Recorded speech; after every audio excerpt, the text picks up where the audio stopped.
Ladies and gentlemen, please take your seat as we are going to start the next session in this room. Please take your seat now. Thank you.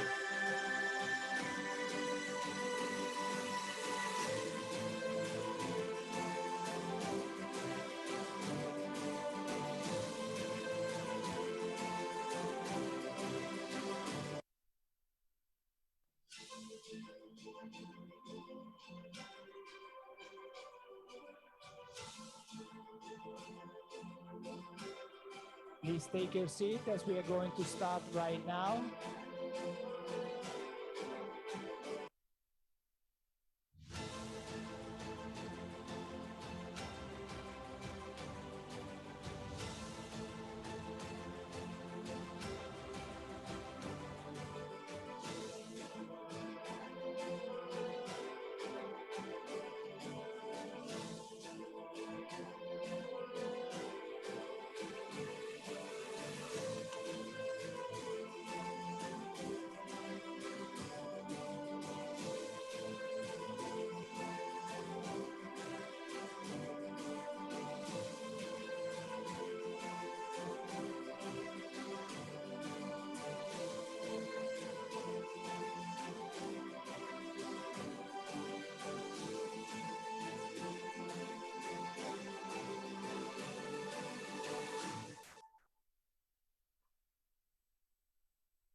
Thank you.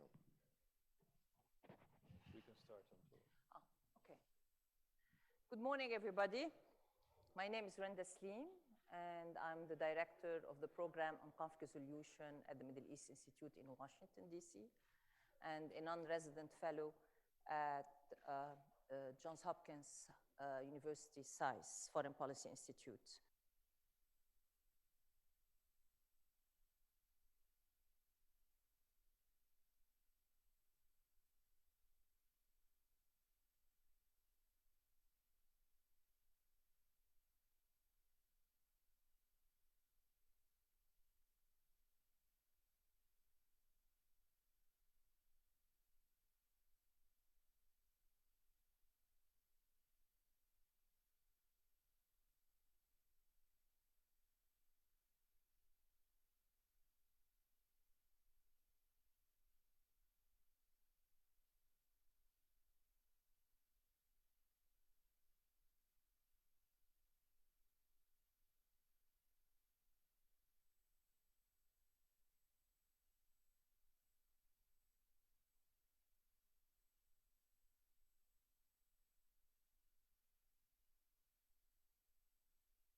could be done.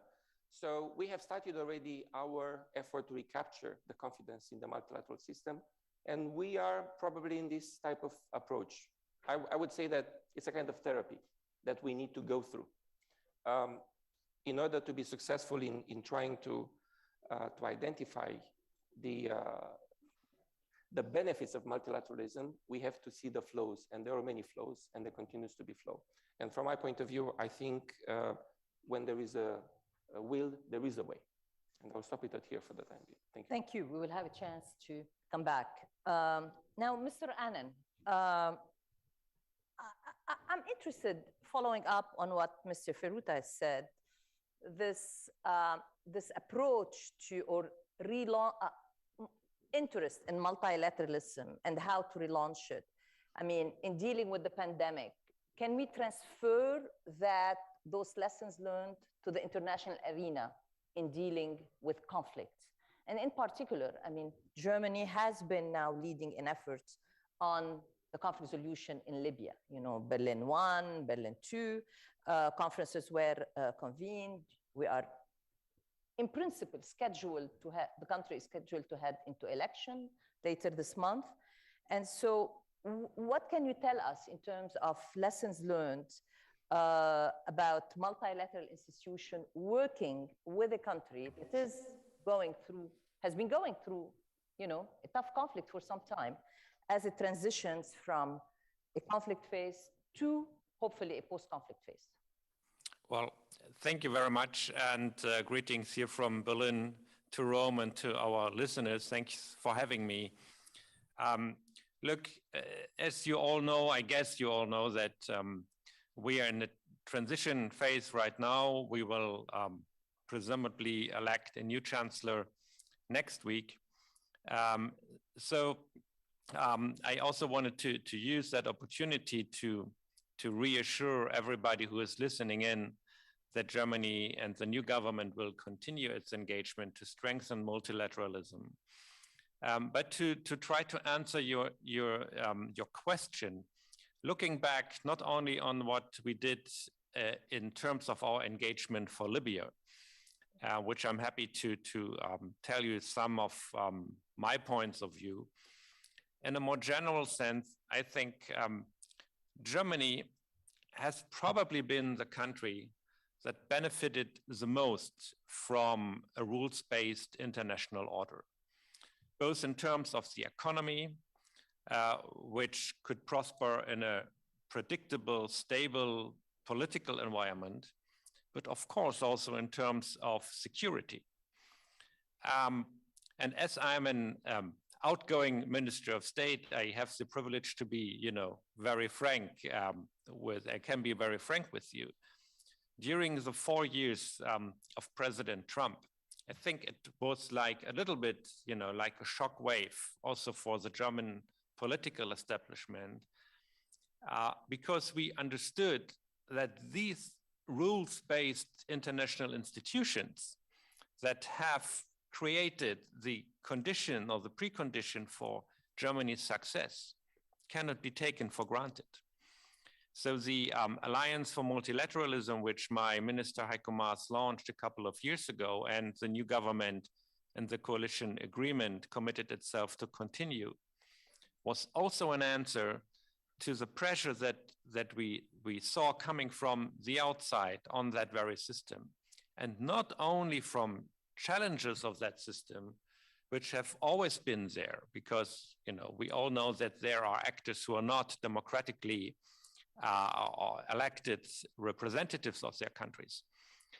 But all of a sudden, the challenge came from within, you know, the Western camp as well, not only the United States, but unfortunately, we also see within the European Union policies that are taking into question the separation of powers, free media and press, rule of law, etc. I think you all know what I'm talking about. So we saw ourselves somehow in a position, you know, to work tirelessly to keep that European Union together and to defend our ideas and values, basic convictions within the European Union, but also to manage during a time where the American administration was, I would say, on another path to bring together like-minded countries. I think we learned the lesson in a way that we need to take more care to communicate, to talk, to coordinate with our friends. And there are many out there. And it makes a difference whether or not a country like Germany, with the support of many European friends, is showing that, you know, support for multilateralism. So this is a very general remark. But what does that mean in concrete terms?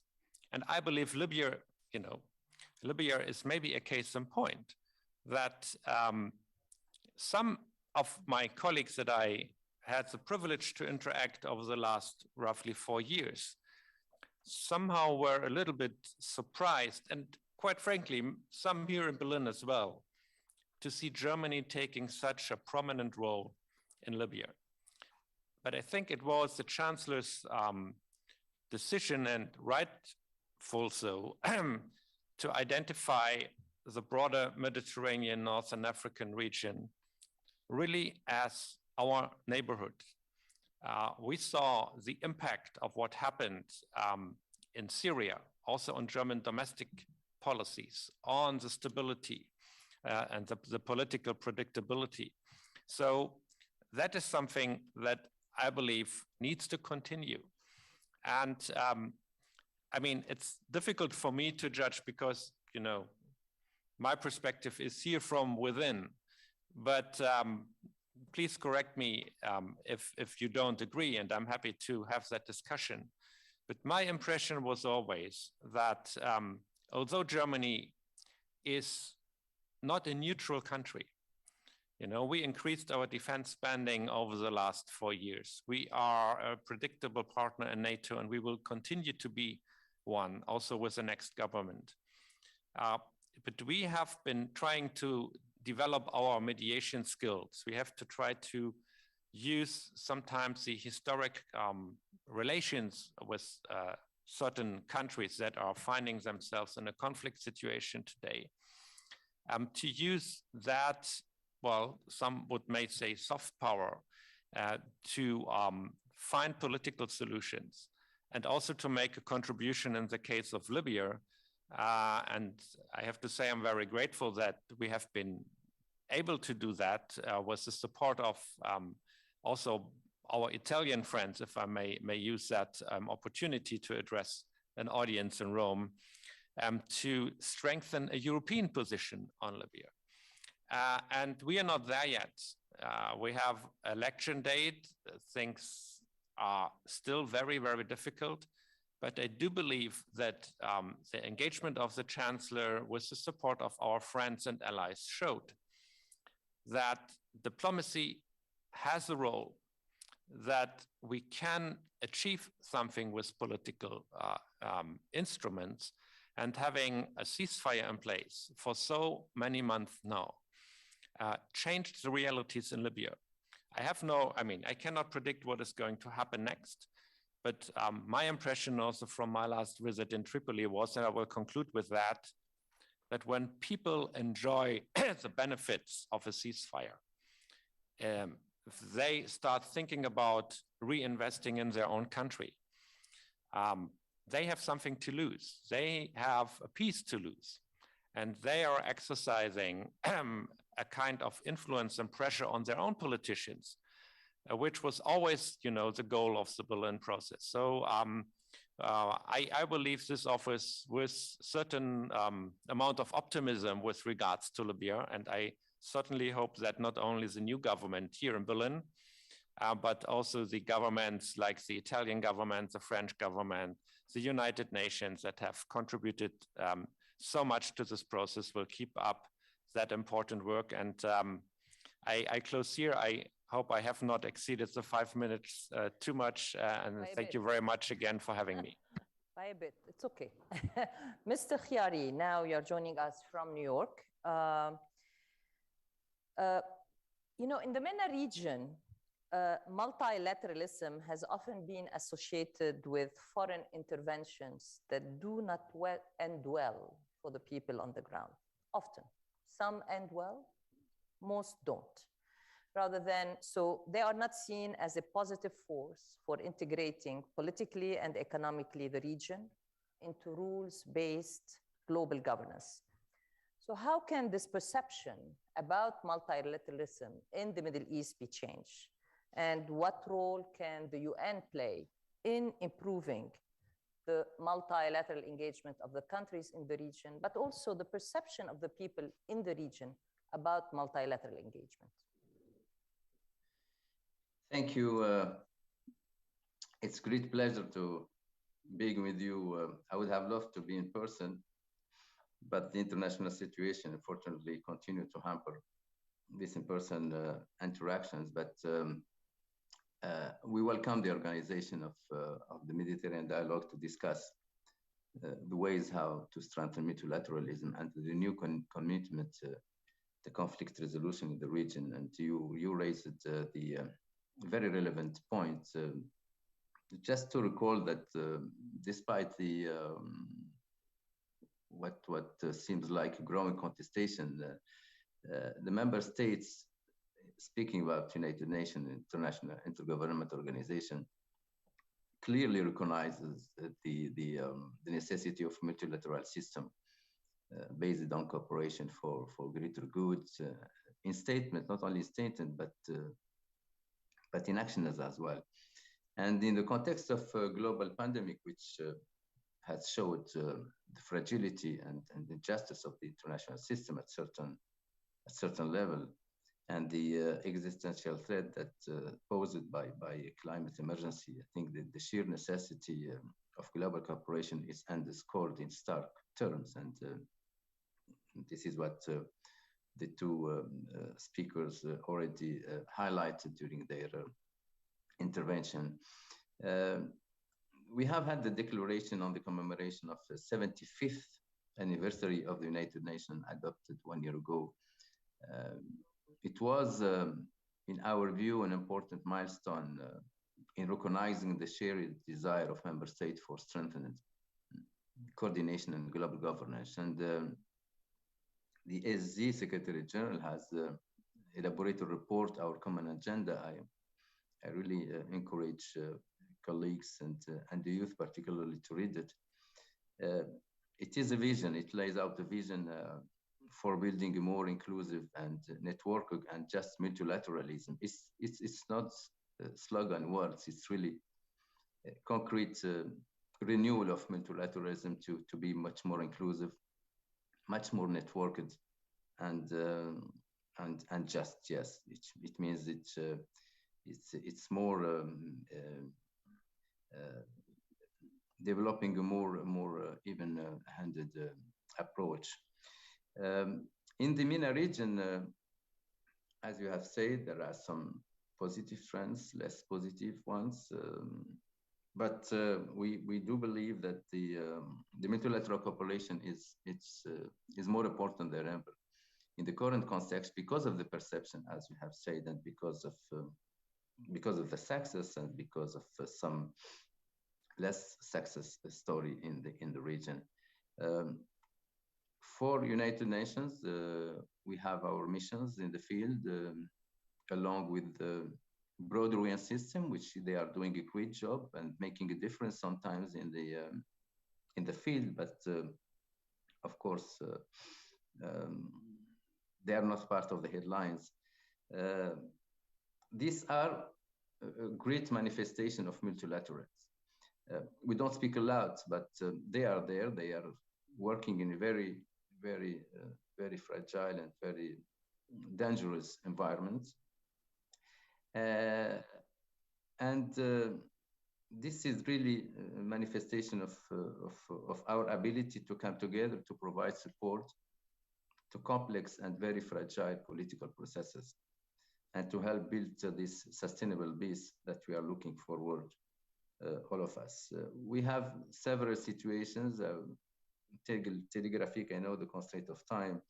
I know on Syria, you will have your special envoy, Geir Pedersen, will stress the situation in another session, but we always think that this is his approach now. The multilateral cooperation remain crucial and essential to advance a sustainable political settlement. And he's adjusting his approach in that regard. It's very important to build confidence among stakeholders, because you made reference about the trust, distrust, perception about foreign intervention in the region. So it's important to build this confidence between the different stakeholders and mediators in the region. It's important to maintain even the fragile ceasefire that has been there. You have made, the Honorable Minister made reference to Libya, where exactly the multilateralism is ongoing. We have had the Berlin process to promote the long-term peace and stability, again through the primacy of politics, and this is a must. But the politics, of course, is going hand in hand with security, with economic and humanitarian and human right track dialogues also. And this is a good example of Libya, how the globality of the problem and the globality of the solution are relevant. And we have an example, good example, because this is part of multilateralism as well, how we cooperate with regional sub-regional organizations. We have good example of cooperation with African Union in the context of Libya, particularly with regard to national reconciliation and cooperation. Middle East peace process, another good example, but you have, I think it's specialist, he will handle this situation, and how the importance of re-energize, reactivate the meaningful negotiation under the multilateral umbrella. Lebanon, you have an international community support. You have another example where the multilateralism has expressed its support to a country, but things are not moving in the right direction, despite the great support of the international community. Anyway, just to say, in several conflicts, we have served as the main fulcrum and mediator for political processes, given our role in the United Nations as neutral intermediary. This is indispensable, and this needs to remain the case. Yeah, but as you say, just the last word, last 1 point, 10 seconds. But the effectiveness of our action is sometimes limited by the political will of those with whom we engage, and this is, I think, a point that we will discuss later on in the context of the extension. Thank you. Thank you. Mr. de Mistura, you have had many experiences with various United Nations agencies in various roles in the UN system, worked in several countries, in Iraq, Afghanistan, Syria. Now, if we look at the region, there is now a conflict system from Iraq to Libya to Yemen to Syria, Lebanon, increasingly Palestine, Libya, I said, that has been now protracted for some time and is based on all the conflict dynamics in each of these situations, is likely to stay with us for some time, creating a sustained area of instability in part of the Middle East. So given your experience in many of these conflicts that we are talking about, what do you think, if there are certain lessons learned that you can share with us about how can this system be undone? How can we untangle it? And it is pretty complicated. It has local factors. I mean, Yemen is many Yemens. Libya is many Libyas when you talk about the conflict. There are regional aspects of this conflict. There are international dimensions of this conflict. So, and you have dealt with the toughest one. And so how can multilateralism help undo this kind of situation? Randa, this is a question for 25 minutes, of course, but I will not. So first of all, thank you. Let me make immediately a disclaimer. As you do know, I have a new UN mission. Anything I will say has no reference to my new mission. Any of you who is being involved as a facilitator knows that In a delicate mission, you don't make comments, so silence. So that's my disclaimer. Whatever I will be saying has nothing to do with my new mission. Now, let me change then the subject, since you have been asking such a broad question, and use instead perhaps my experience, okay? So to try to prove how crucial, in spite of everything, its weaknesses, we know them all, don't we, of the multilateral system, there is really an urgent need for revitalizing it. Fly with me into a case study, okay?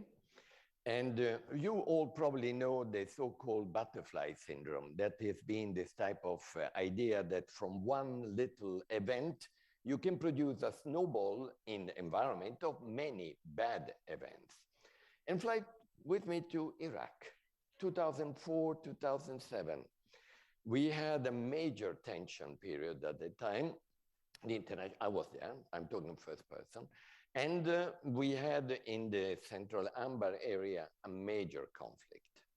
That was probably produced also because the main country involved and the coalition had decided also to fire, as you know, most of the Iraqi senior army.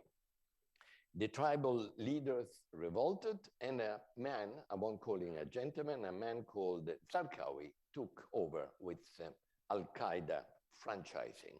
Very bad news, very tense, Fallujah and so on.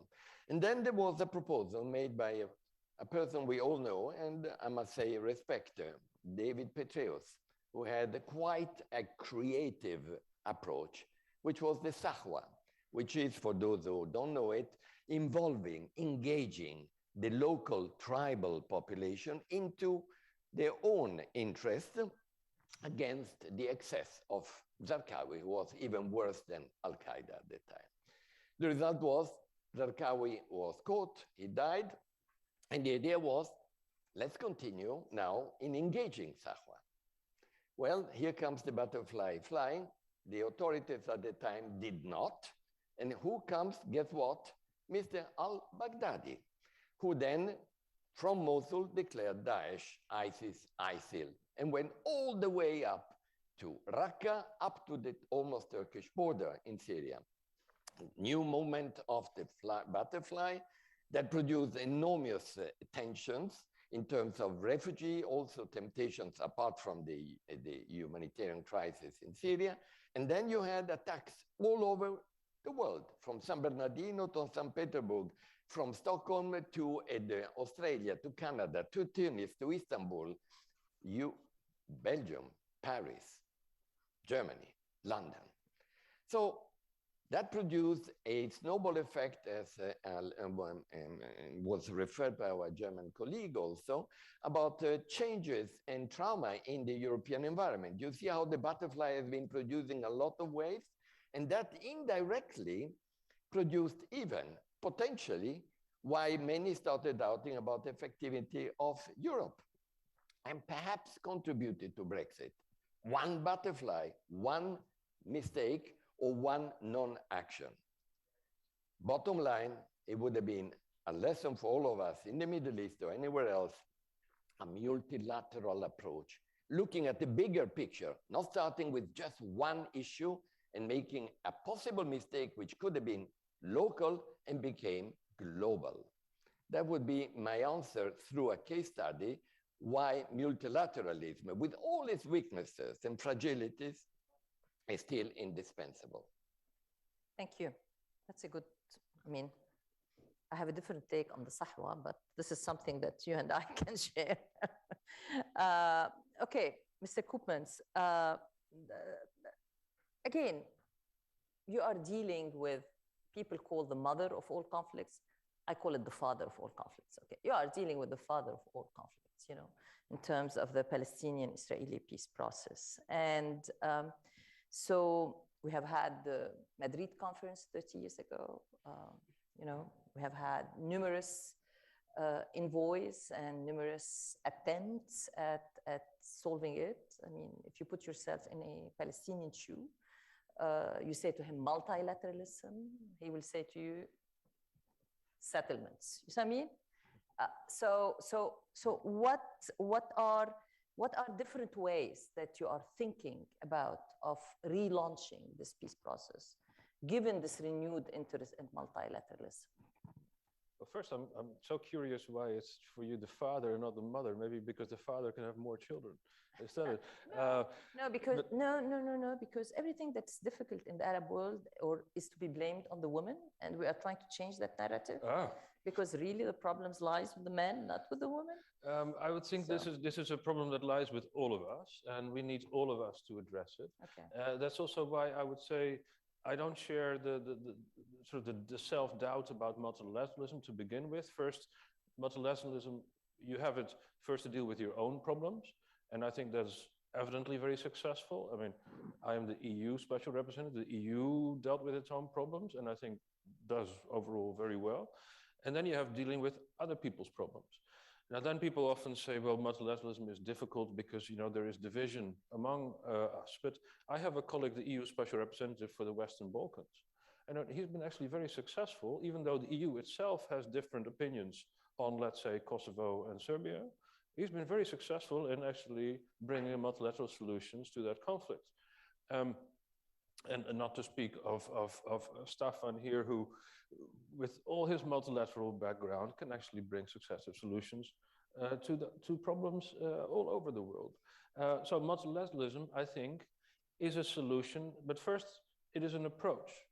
It is an approach where you say, okay, we ourselves, I mean, I speak now for the European Union, which has, in nuances among member states, different views on the situation between Israel, the Palestinians, and Arab neighbors.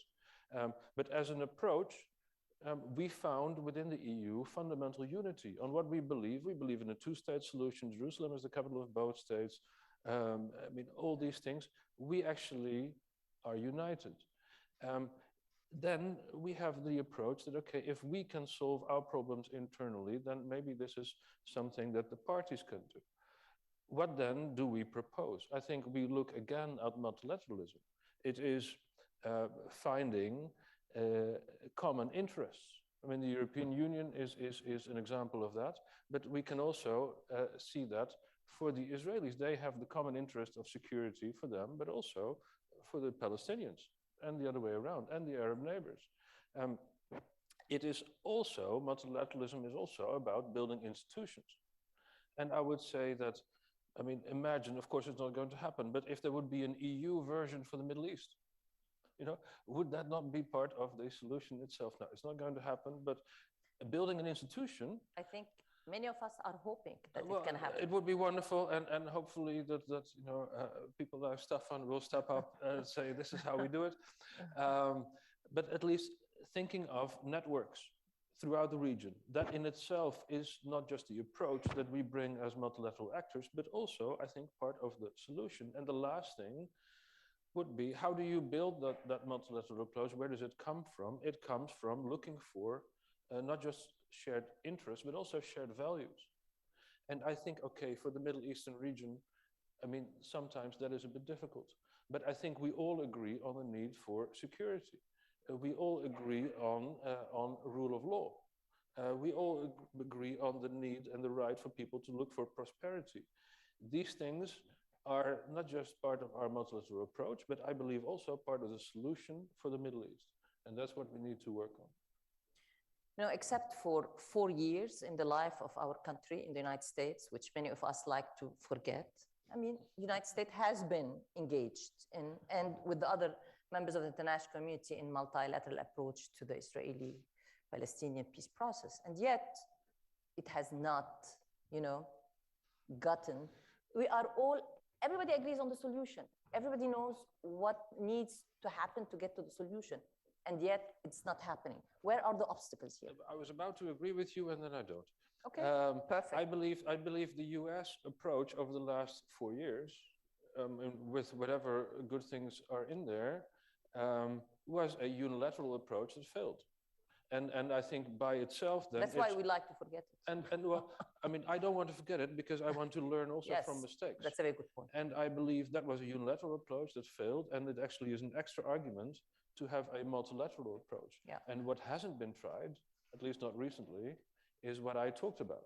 Finding the shared interest, the shared values, and also actually looking at possible shared institutions.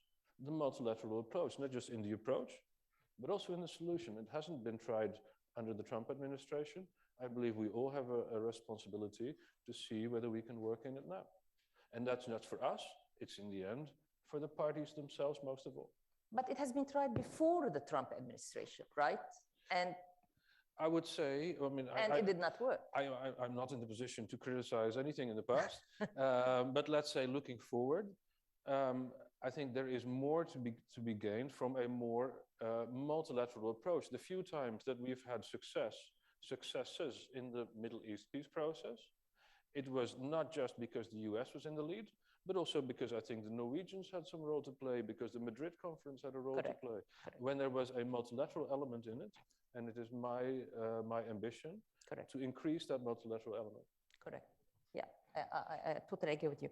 Let me go to Mr. Annan, please, and bring, somehow bring your perspective on what's happening today in Vienna. There are negotiations, that are taking place. Germany is part of the P5, P4+1, plus the United States.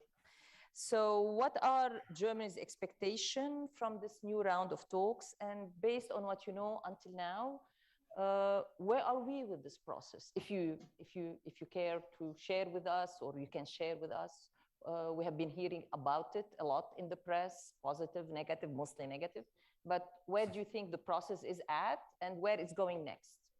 Yeah, well, first of all, I mean, I can obviously not report from the meetings here, but that we have a resumption of talks is a positive development. And I will be here very, very cautious because we still need to find out whether or not there's really a reason for optimism. But we are back at the negotiation table. We had a tough time behind us, because I still believe that the JCPOA, whatever you might think about details of the agreement, it's, of course, I mean, open to criticism. And we have been in very open discussions also with friends and allies, and especially with our Israeli friends, about the different aspects of the JCPOA over the last years. And by the way, we did not only during the initial negotiation shared concern about Iran's regional policies, we share that concern to this day. But we still believe that it's the only way forward, the only realistic option based on negotiated settlement to avoid Iran to become a nuclear power, which will have, as we all know, severe consequences for the entire region, and quite easily could lead to what could be a greater military conflict. But I think, to be fair, the United States left the agreement in violation of an agreement that the previous government signed, and that had consequences. But this decision by former President Trump was also used by hardliners in Tehran. And Iran is not in fulfillment of its own obligations. So I guess, what I wanted to say is, yes, we are happy that we are negotiating again, that there apparently is an option to defend the JCPOA, which was a major achievement. But we cannot afford to negotiate endlessly, because the time aspect is crucial. And we know that Iran has accumulated new know-how and knowledge, and also in a way enriched material. And that is changing the entire equation. So my hope is to come to a solution, but my expectation is also that it's rather going to be fast. And if you listen carefully to representatives of the Trump administration, I do think they share that point of view. And we have a new government in Tehran. It's not going to be easy to deal with them. But as I remain to be optimistic, there's maybe one aspect that could make things easier. We have been negotiating with a government that some called a reformist government. At least it was a more pragmatic government than the power that you will find in Iran, especially around the circles of the revolutionary leader. So now we have a hardline government. And what we experienced over so many years was that Zarif and his team always had to go back and check whether or not they had enough space to maneuver, and what they talked and negotiated with the international community really was meeting the approval of the revolutionary leader. So maybe now we are talking directly to the hardliners, and I hope that this will save us some time, but this is only my personal hope. And it's going to be difficult in Vienna, no doubt about it. But I think we all convinced that the multilateral approach is the right one. We better be successful. Thank you. So we have 14 minutes, and I would like to put it to best use. And I have one question, which I would like you to all address it. And it has to do, what do you think are the areas, issues that can serve as leverage to enhance multilateral cooperation in the near future, each from your perspective, vantage point, as well as conflict areas you are dealing with. So we'll start with Mr. Fibuta. Thank you. I reluctantly venture into picking up on the line from the previous speaker, from the minister. And I think it is correct, you know, looking at the benefits of multilateralism, you have to look at the JCPOA and the process leading to the JCPOA. Having on the one hand, the European Union, the US, Russia and China, and Iran, of course, joining forces to bring about such an important instrument. The reverse of it is the unilateral action that is dismantled initially by one country and then the other country, Iran, dismantling the JCPOA. So it's another, you know, reminder of what we can do through multilateralism. As topics, I think non-proliferation should continue to be a key topic where we should work together. It's not optional. I think it's a responsibility we all have, simply because of the non-proliferation challenges. Secondly, many countries, especially in the context of the climate change, meeting the climate change objectives, they rely on nuclear energy, which in itself brings responsibilities, and that's important. A second topic I would think we need to focus quite a lot of our attention is indeed conflict resolution. We have too many protracted conflicts, too many crises which have been long hanging in the air and nothing has happened. There is probably, and I want to be provocative, but there is a certain fatigue at some point. I myself remember having studied some of the conflicts in university. I'm not old, I'm not that young either, but I think many generations of diplomats have went through these conflicts without any hope. And the big problem is here is that, and the biggest risk is that we indeed become complacent. And the key issue is that there is a fatalistic assessment that nothing can be done. But I think we do have the instruments. It's unfair, of course, to put everything on Ambassador de Mistura's and Ambassador Gutmann's shoulders, but I think we all have a role to play. The other point is resilience. We cannot prepare for the future, and the societies of tomorrow and the world of tomorrow will be completely different. Probably I started to speak 2 minutes ago. In the meantime, there are 400 emails sent worldwide, 400 million emails. That means a lot because we need to prepare for what is about to come. And it's an exponential growth, and we need to prepare the population. Migration will be an important issue as well, either as a result of conflict or crisis, or as a wish to access better opportunities. Migration will be there, and we have to be prepared. And then I will end by making the point on the importance of the rule of law, human rights, and democracy. We cannot project the future and to create it for our own next generations without investing that much energy in that area. Thank you. Mr. de Mistura, same question. Well, having been 47 years with the UN, having seen the various cycles of multilateralism, first priority to me would be how to revitalize what is indispensable. Let's be frank, it's critical, it's being criticized, but there is no alternative. The alternative will be multibilateralism, mini-multilateralism, multilateralism à la carte. They all exist at the moment, but they are not enough.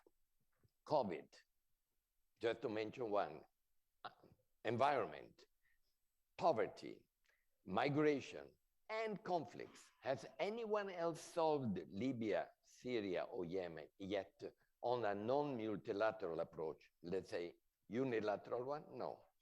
So the conclusion there is we need to become creative on how to build on this.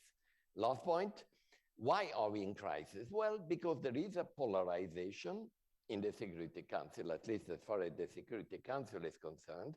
B, there is a fatigue, you're very right. There is an anesthesia, I would almost call it, among the public opinion about human rights infringements and the humanitarian tragedies. And there is a tendency of believing that you may still get what you want on a unilateral basis. And the temptation is there. And we need to help them to realize that will not produce a sustainable outcome. Now, how to do it? Probably a cocktail, a combination between multilateralism principles, which we cannot give up, and the role of women, frankly, are very important because we often forget them in that, and building on the bricks of some initiatives. I just give you one practical example. Astana. You remember, you were actually quite critical on me when I went to Astana. I was quite what? Critical on me critical. When I went, yes. And I recognize and I accept it and I thank you for it because it helped me to think twice, but I still decided to go. Why was the reason? Because Astana, in its own way, 3 countries who are very important, but cannot solve the peace, can contribute as a brick to at least reduce the tensions. The same we heard now on Libya, 3-4 countries being like a brick around which you need still a multilateral legitimacy. So conclusion, a cocktail between any good initiative, even of 3 or 4 well-meaning or intentionally involved countries, but not without a multilateral context. I know we have only 8 minutes, but I cannot resist the temptation. Quickly, if you can give me a quick answer, how can you bridge Astana to the UN process? We have bridged it. Yeah, how did you do that? And you, my successor and excellent colleague, will be able to explain to you. You see, one way is, first of all, to limit the role of the Astana, for instance, context by saying, thank you very much. You are important. You're all 3 countries essential in the conflict. And therefore, you can de-escalate the conflict. But you cannot solve it. 3 countries, none of you Arab on top of it. Exactly. You can't solve it. Yeah. And you can't legitimize a solution. Yeah. Only the UN. I know the UN is weak, but it has that wonderful stamp to be able to do that. So a combination of the 2, you include them, you don't exclude them, you build on them, okay. But you don't feel threatened either and become paranoid about it. Yeah. Same question. 3 answers, very brief. First, for the conflict I'm dealing with, the Middle Yes. East peace process, I mean, substantive multilateralism looks at, finding there the things that may unite the parties. I mentioned security, but you can also mention water, energy, Exactly. economy, all these things you can have small bilateral deals with, but probably it's much better if you do something collective. Now, it will not be the European community of coal and steel for the Middle East, but let's say that you can try. Now, on multilateralism itself, I would say let's take it seriously. And that means that if we cannot solve things unilaterally, individually, let's not have a multilateral forum where everyone then still, as Staffan also rightly says, still treats it as a unilateral thing. So where everybody gives her opinion and demands a veto right if he can't get it right. No, if you do things multilaterally, okay, then you also have to have this cooperative spirit. And I would say then let's not also treat all the posts and all the positions as little national things. Everybody needs to have their own man or woman or thing like that. And a last answer is actually the opposite. I mean, let's also be cautious with multilateralism. You just asked about the Astana process next to a UN process. I'm very much in favor of unilateralism. I think it is the answer, it's the approach, it's the solution. At the same time, if we have multilateral things everywhere, if everybody sets up their international organization for everything, that's another form of unilateralism, and it will actually take us down. So take unilateralism seriously by using it sparingly, but then put all your energy in it. Interesting. Mr. Khiari. Yes. I think I agree with colleagues with regard to the importance of multilateralism. I think we agree that it remains the main hope to address global challenges. And sovereign states have at their disposal an intergovernmental organization whose very purpose is to allow them to gather to achieve international cooperation in solving international problems. It's very difficult to prioritize, to speak about the conflicts. We have conflict setting situation, and we have transnational issues as well. Colleagues made reference to some of them. We do believe that the states have the footprint for a better world. We have, I would just cite for instruments, the United Nations Charter, the Universal Declaration of Human Rights, the 2030 Agenda of Sustainable Development, and the Paris Agreement. The difficulty now for lots of countries is that they have to. It's difficult to share to deal with the burden alone at local level, and the burden has to be shared at international level. So one of the things that we should make work better on it at international level is prevention. I know it's difficult to quantify the effect of prevention. It's not in the headlines. And I will quote Mr. Marek Golding, former Undersecretary General for the Department of Peace Affairs, the United Nations, saying that prevention cannot be filmed. It takes time and engagement. It's important that we put all our tools in the context of prevention, which remain at the core of our work. I will not add what the colleagues have said about the turbulence and uncertainty we are facing and will face in the future. But the international cooperation remains more important than ever. We have a test now at international level, in my view, Afghanistan.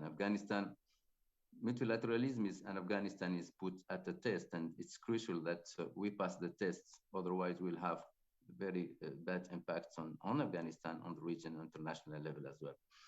So multilateralism should be, in our view, the matrix for international cooperation, and there is no other viable and sustainable alternative to that. Thank you. Thank you. Mr. Annan, you have the final word. Thank you. I just, wanted to mention an initiative that Germany put forward during our 2 years at the Security Council. And we tried to pass a resolution which establishing a connex between the security questions, stability, and climate change, the impact of climate change. Well, that was the Trump years, so they very kindly threatened to use the veto. The resolution did not pass. But I do believe, in a way, it was a successful approach because we created a group of friends who put the topic on the agenda of the council. And my impression right now is that in spite of all the tensions, the global tensions between the United States and China, we have unfortunately currently tensions in Europe.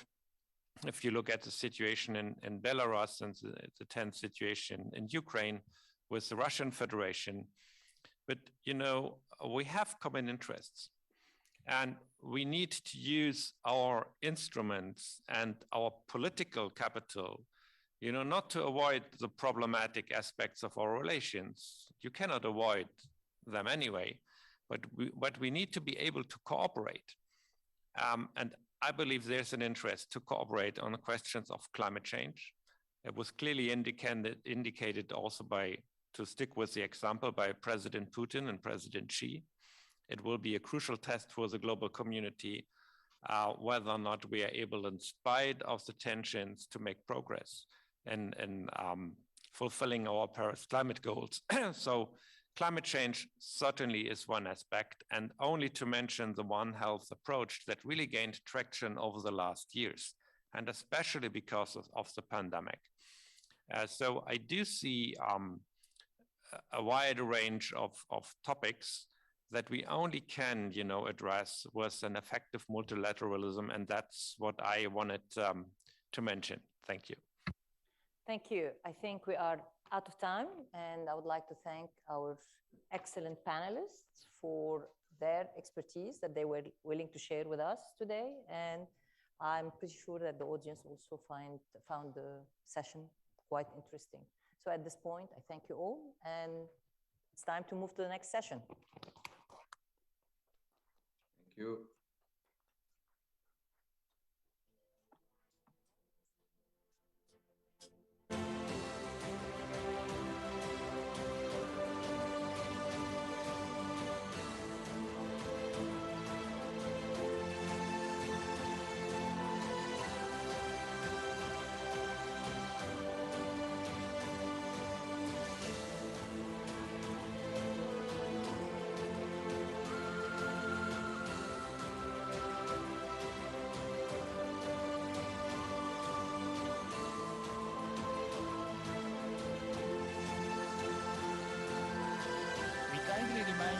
The special dialogue with the Deputy Prime Minister and Minister of Foreign Affairs and Expatriates of Jordan starts at 11:30 a.m. in this room. Thank you.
Ladies and gentlemen, please take your seat as we are going to start in a couple of minutes. Please take your seat. Thank you.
should have.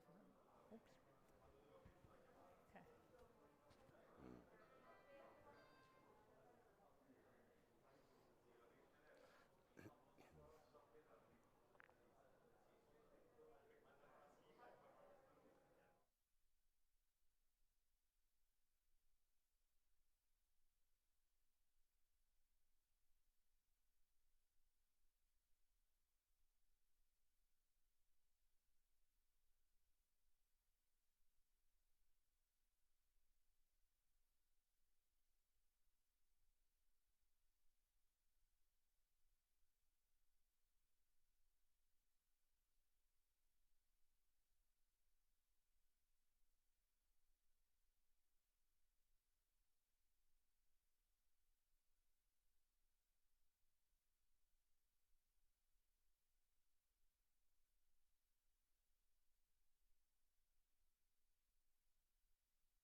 Good morning, everyone. Allow me to welcome His Excellency, Minister Ayman al-Safadi of Jordan. It's a pleasure to have you here with us this morning. Just as an opening question, we've seen Jordan become increasingly involved in regional affairs, and with the Middle East becoming a locus for great power competition, how would you assess the evolving role of the United States, Russia, and China in the region?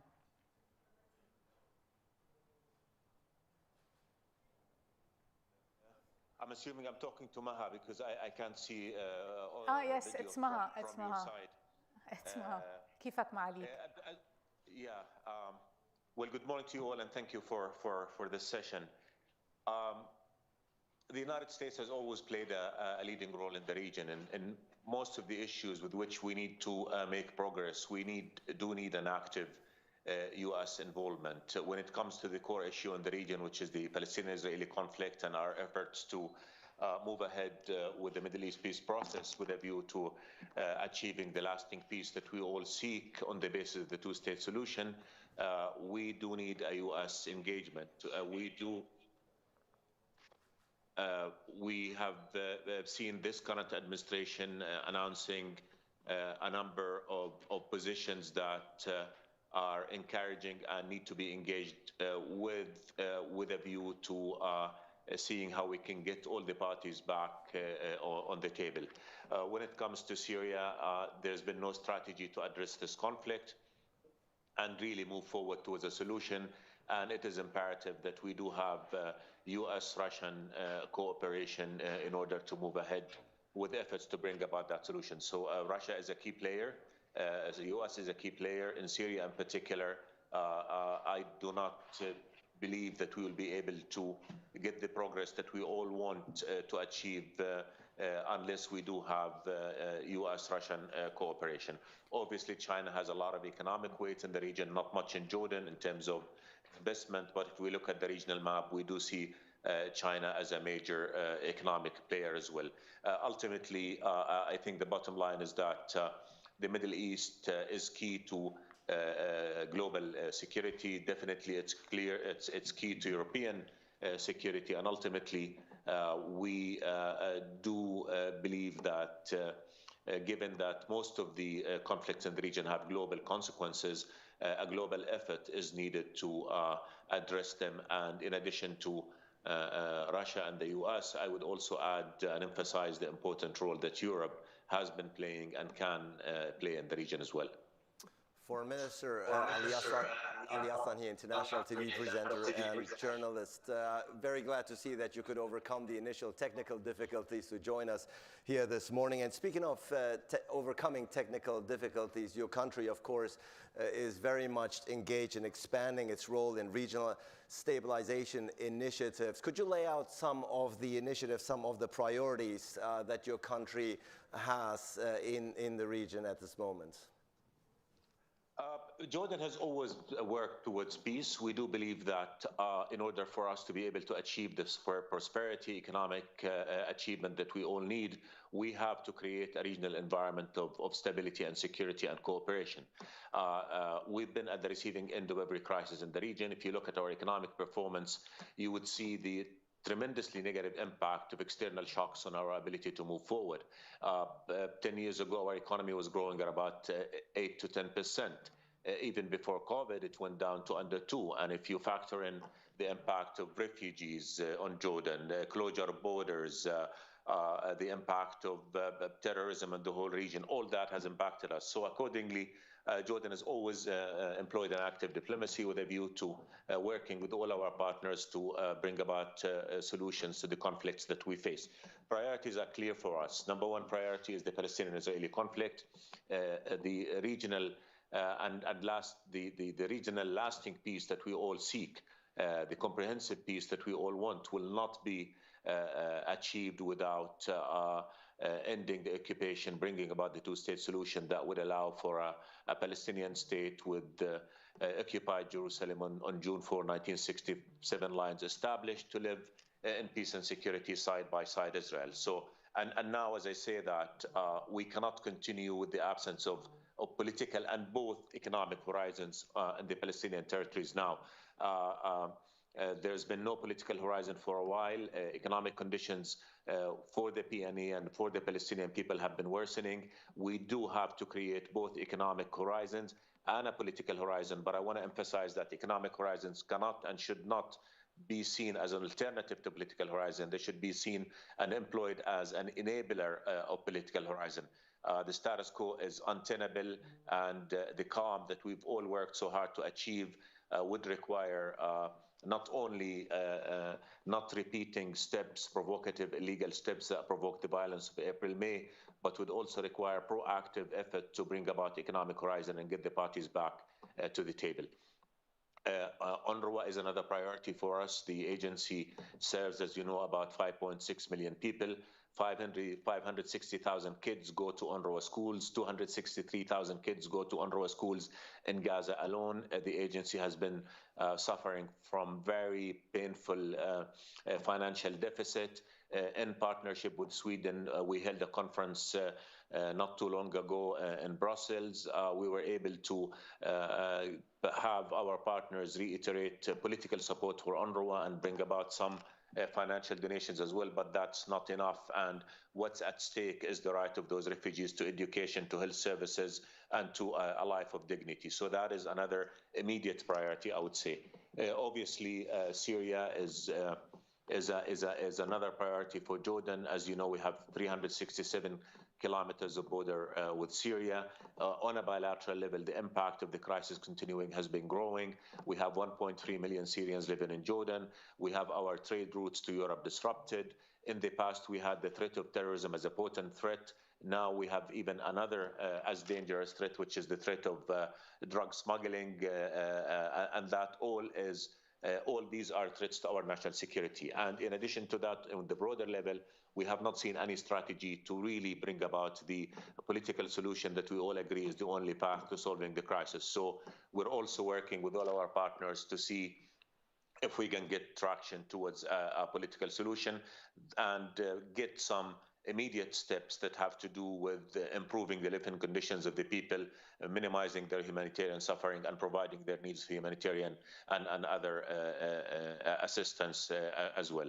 In all, I think our priority in Jordan is to contribute effectively to efforts to bring about regional stability and security. We also have, for instance, the trilateral mechanism between Jordan, Egypt, and Iraq with a view to building what could be a model of regional cooperation in terms of each country bringing to the table what it has and complementing on that. Supporting Iraq and supporting Iraq's stability is also a priority for us. We all know the tremendous price the whole world paid when Iraq was invaded by Daesh, and I use the word invaded carefully because it was an invasion. Daesh was not just Iraqis, it was fighters from all over. Iraq achieved a great victory, but still we need to consolidate that victory by, again, improving the living conditions of the people and supporting the efforts the current Iraqi government is taking to bring about tangible, achieve progress in livelihood of its people, and also consolidate security and move ahead with the political process that they have. Our region is full of crises, but we also believe that our region has a lot of opportunities. So what Jordan has always done is try to, again, mitigate those crises, contribute to peace and stability, and then work together to try bring about economic development and an opportunity. Minister Safadi, Maha again, Maha Yahya. Just to pick up on where you left off when it comes to the Middle East peace process and the Palestinian prospects for a Palestinian statehood. Jordan's misgivings, obviously, over President Trump's deal of the century and concerns that this could be at the expense of Jordan have given way to renewed bilateral relations between Jordan and Israel, particularly, for example, cooperation over issues related to water and electricity. My question would be, can such cooperation support the revival of a Middle East peace process, or are we really at a point, does Jordan really at a point now accept that the reality of the two-state solution is simply no more?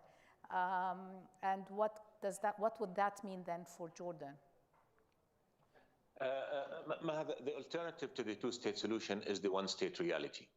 And I don't say one-state solution because one state will not be a solution. It will be an ugly reality, a reality of apartheid which cannot be tenable and which would only lead to deepening the crisis. So we cannot give up on the two-state solution. We do warn of illegal measures that undermine the viability of that solution. And as such, we continue to work with all our partners and our friends to make sure that we create horizon for the restoration of talks that would take us towards the two-state solution.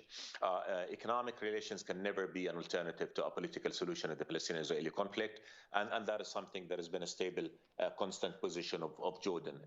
Economies help, but again, as an enabler of a political horizon and not as an alternative to a political horizon. In terms of cooperation, the previous Israeli government, previous Israeli prime minister, to be honest, did everything he could to disrupt everything in the region, not just when it comes to economic cooperation and development projects in the region, but also the horizons for peace and the peace process. With the Israeli government now that is in place, we do talk. We've had a peace treaty for 27 years, and our conversation is centered on how do we create the overall environment that would advance an environment of comprehensive peace in the region. I would remind you that when Jordan signed the peace treaty in 1994, it did so within the context of a collective search for peace following Oslo, and the promise then was a comprehensive peace that would unlock the potential of the region for more cooperation.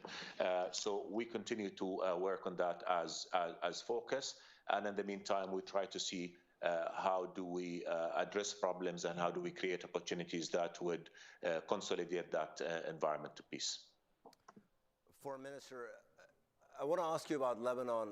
As a matter of fact, we have your counterpart, your Lebanese counterpart is here with us in Rome in person here in the room. And as we all know, over the past year, the socioeconomic situation in Lebanon has drastically decreased and deteriorated. So in your opinion, what steps can the international community and in particular Arab states take to alleviate the suffering, to improve the situation, to provide support to Lebanon in order, both the short and long term, in order to help the country, in order to move it forward? Your country obviously is engaged in a gas deal with Egypt that would provide electricity, gas to Lebanon via Syria. What other initiatives could be considered? What's on the table? Sir, the point of departure is that we've got to help Lebanon. We cannot afford another disaster in the region. We cannot afford for Lebanon to sink deeper into the crisis that is affecting all its people, and would, if it goes deeper, have terrible consequences for a region that is already plagued with more than enough of crises and trouble. We need to save Lebanon, the country and the people. This has been a priority for Jordan. His Majesty the King, when he was in the States earlier this year, was extremely focused on all of us coming together to help Lebanon, and we start with the immediate. And therefore, His Majesty set up a crisis center in Amman in coordination with our Lebanese brother to try and see how we can coordinate efforts, sending medical supplies and whatever immediate needs that are necessary for our Lebanese brethren. The issue of electricity also came up as a way to help Lebanon, and as such, this is an issue that His Majesty discussed with the American administration. We discussed it with all our partners, and now we proceeded in talks that would allow for two things. One, the provision of gas, Egyptian gas, through Jordan and Syria into Lebanon, and two, the provision of Jordanian electricity through linking with the Syrian grid and into Lebanon as well. And talks have progressed well on both fronts. Some technical issues remain to be worked out. On the issue of the grid, we're working for the grid in Syria to be fixed as maintenance is taking place. Ultimately, it's up to the Lebanese people to address the political process, and we do hope that the Lebanese would be able to proceed with the consolidation of their government institutions. Regionally, I think the challenge should be on supporting Lebanon, making sure it doesn't collapse further in the crisis that it's facing. And again, we have to accept that Lebanon, the country and the people should be given priority over whatever differences we have with the way in which politics of the country are being handled. So I would say there's a lot of responsibility on our Lebanese brethren themselves, and then without our support, still global support, they will not be able to address all the problems, but it has to start with a Lebanese-made, homegrown solution that would address their problems, and that should be consolidated and supported by a regional and a global effort. Thank you, Minister Safadi. Turning now from Lebanon to Syria. Some months have passed since the beginning of a dialogue with Damascus. I would ask, how would you assess the results that have been achieved so far? And in a kind of a reciprocal way, would you consider that Damascus is both ready and willing to give back In other words, what does Syria need to do to be fully reinstated into the Arab League and brought back into the Arab fold, given all the challenges that we're all aware of related to the current system and the country and everything that has passed over the past decade? Look, I mean, again, as I said earlier, there are two dimensions to our relation with Syria and to our approach to the crisis in Iraq. The first is bilateral. And on the bilateral, we're doing what every country should be doing, which is protect our interests and mitigate against any threats that are emanating from the chaos that we've seen coming out as a result of the crisis. So when it comes to the bilateral, we've got issues of the border security, mitigating against terrorist groups that are trying to regroup in the south, making sure that we also tackle the drug trafficking operations, which are huge, by the way. Hardly a week passes by without us catching a shipment or two. And the smugglers are very, very professional, and that is a major concern for us. We've got issues of water. As you know, we're border countries again, as I said. We've got issues also of Syrians in Jordan, and I would just throw some numbers, if I may, Maha. Over 70% of refugees in Jordan come from the immediate south and the deeper south into Syria. So what happens in the south is really something of great importance to us. And we've got the issues of trade between border cities and others. So transport across borders into Lebanon and across Jordan into Jordan and across Jordan into the Gulf as well. So these are issues that we're discussing with a view to making sure that we minimize the impact of the crisis in Syria on Jordan, and also help from a humanitarian perspective as much as we can. And when we speak of refugees, I have to, if you allow me, to warn against the decline in attention given to refugees and support provided to them as well. There's a tremendous dangerous negative trend here with less and less support coming to refugees. And I keep saying to all our friends is that if we provide those refugees with education, with job prospects, with dignified lives, then they would be the army that would rebuild their country, and they would be positive members in the communities in which they stay as refugees. But if we abandon them to need and deprivation and bitterness and ignorance, then this is the environment on which all radical thinking preys. So we've got to be careful with that, and refugees cannot be the responsibility of host countries alone. People speak of donor fatigue. I have to also put against that host country fatigue as well. So I do hope that international support for refugees will pick up, because we cannot victimize those people twice. They've been victimized by the crisis. We cannot victimize them by not meeting their needs. On the broader issue of solving the crisis, this is a crisis that has gone for far too long. Our priority in Jordan is to move towards a political solution that would preserve the territorial integrity of Syria, that would result in the departure of all foreign forces of Syria, that would rid Syria of the terrorist groups, and that will create conditions conducive for the return of refugees, and that means addressing all the humanitarian and living conditions in Syria as well. In that, there's got to be an Arab role. It's incomprehensible that everybody gets a seat on the table except the Arab world collectively. So what we're trying to do in Jordan is, again, create political horizon consistent with the global agreement that the only solution is political, and work with our brethren in the region to try and see how we can all come together and have a collective Arab role in efforts to bring about the crisis. There are things that must be addressed. Resolution 2585 not only speaks of a cross-border humanitarian support, but it also speaks of early recovery. And the way we see it in Jordan is that if you have 1,000 kids, whether they're growing under the government or under the opposition, they need a school to go to, they need a clinic to be treated, they need food on the table. And ultimately, I would just point to one other fact.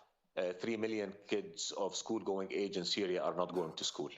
That is a threat for the future. And this is the comprehensive long-term way or prism through which we look at the crisis in Syria. And that's why we're going to continue to try to do everything we possibly can to create a political horizon and make sure that the crisis is back about Syria and the Syrian people, and minimize the fact that it has become a battleground for regional and global agendas. Can I just do a quick follow-up with you, Your Excellency, on this, is in terms of what does Syria need to do? We know what you're all trying to do in terms of, and you're absolutely right on all the issues you've raised, but what does Syria need to do also as part of its end of the deal? Look, 2254 provides a benchmark that is a globally agreed one. And I believe that if we move along the steps there, that will be a good path. The Constitutional Committee, we hope, will be able to achieve some progress. It has been meeting, and the UN envoy is working on that. So progress on the Constitutional Committee is important. Maintaining environment that would allow for humanitarian support to get into Syria is also important. We do emphasize the importance of renewing 2585 because it does provide a mechanism that allows for both early recovery and humanitarian access. So we need to work really in a step-by-step kind of approach to make sure that we get a process moving. It's not going to be done overnight, but if we agree that 2254 is the ultimate goal, then we need to start with steps that would take us along that path. Foreign Minister, we're almost out of time. We are nearing the end of the session, but I do want to ask you about the one issue, of course, that's been dominating the global headline for 2 years now, namely the pandemic. We are in the midst of a pandemic, very evident by the fact that you are joining us not here on stage in Rome, but virtually.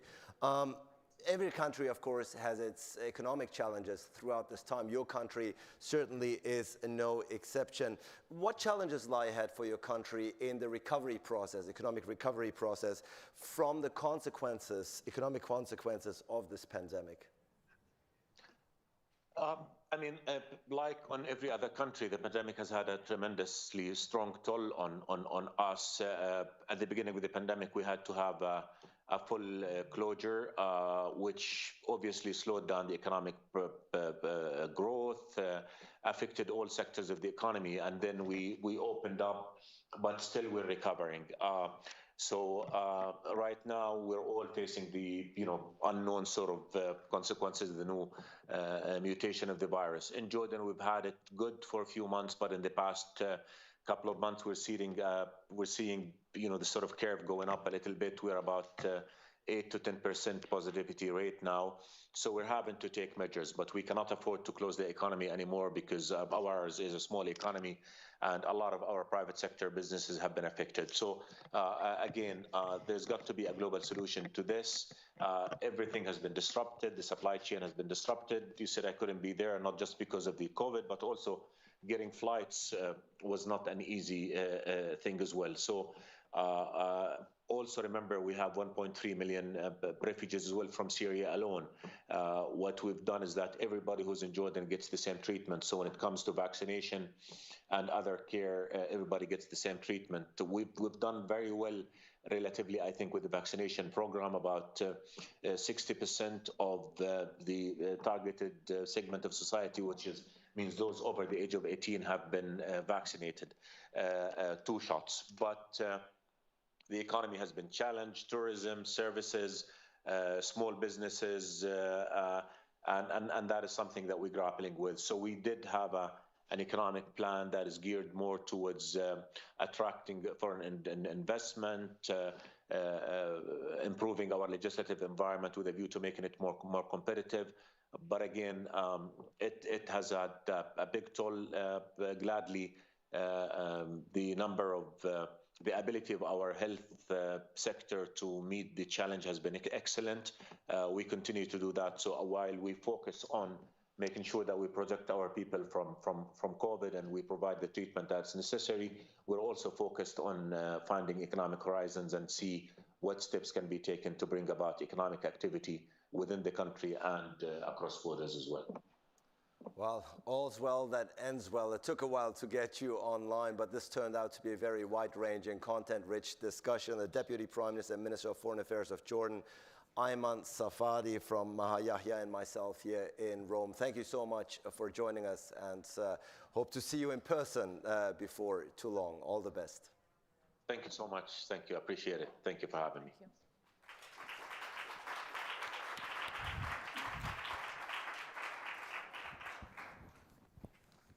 you. All this one.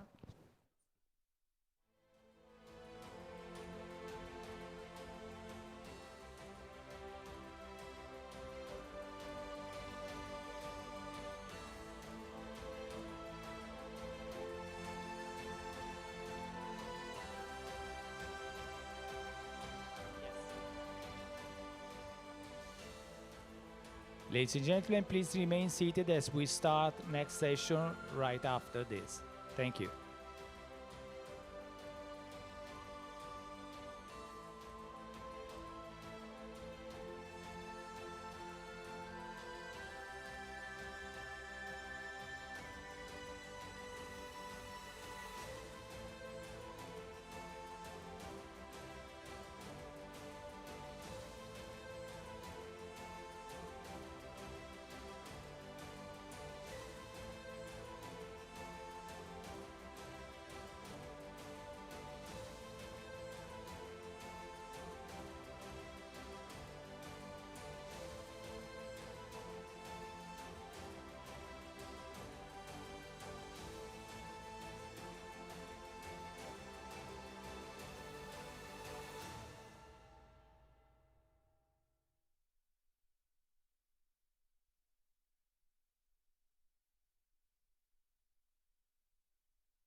Ladies and gentlemen, please take your seat as we start next session right now.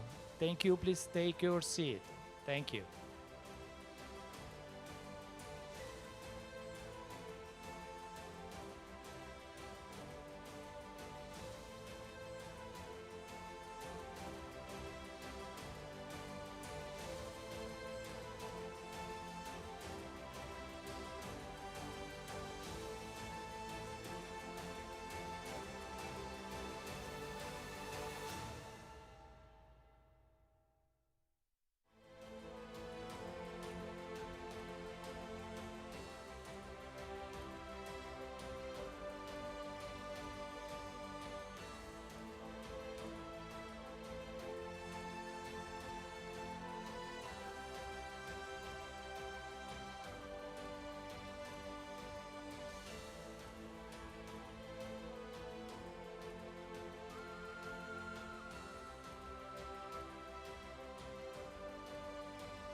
welcome again. Thank you for being here. As you saw, I mean, we'll be discussing Yemen. And as you all know, it's 7 years of uninterrupted conflict, which means, of course, that the civilians have suffered the most and are suffering the most.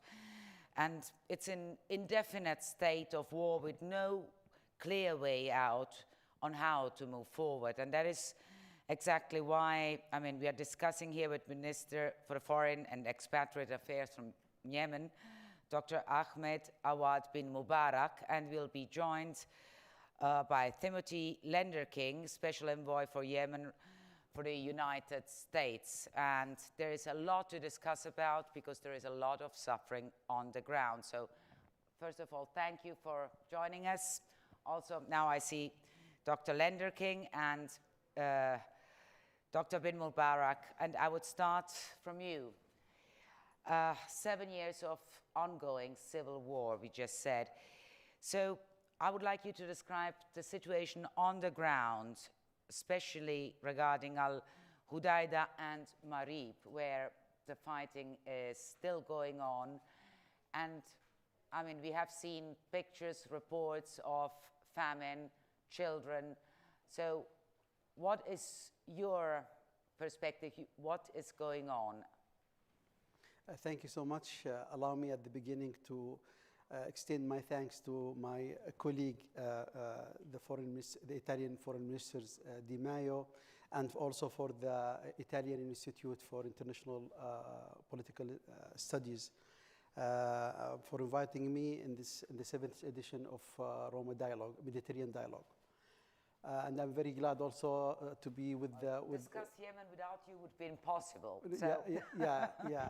So no, I mean, I'm also very glad to have my colleague, my friend Tim Lenderking, whom he, I mean, put a lot of his energy and the weight of the United States trying to resolve this problem. And I'm sure, I mean, with having him in this discussion, I mean, we will be able to explain a lot about the current situation in Yemen. No doubt, if you asked me these questions a few months ago, I would be more optimistic than now. At that time, there were many new elements on the table. A new envoy, the United States, the Biden administration, and they came and they put Yemen in their priorities. Everyone is tired. I mean, inside Yemen, there is a real will to end the war.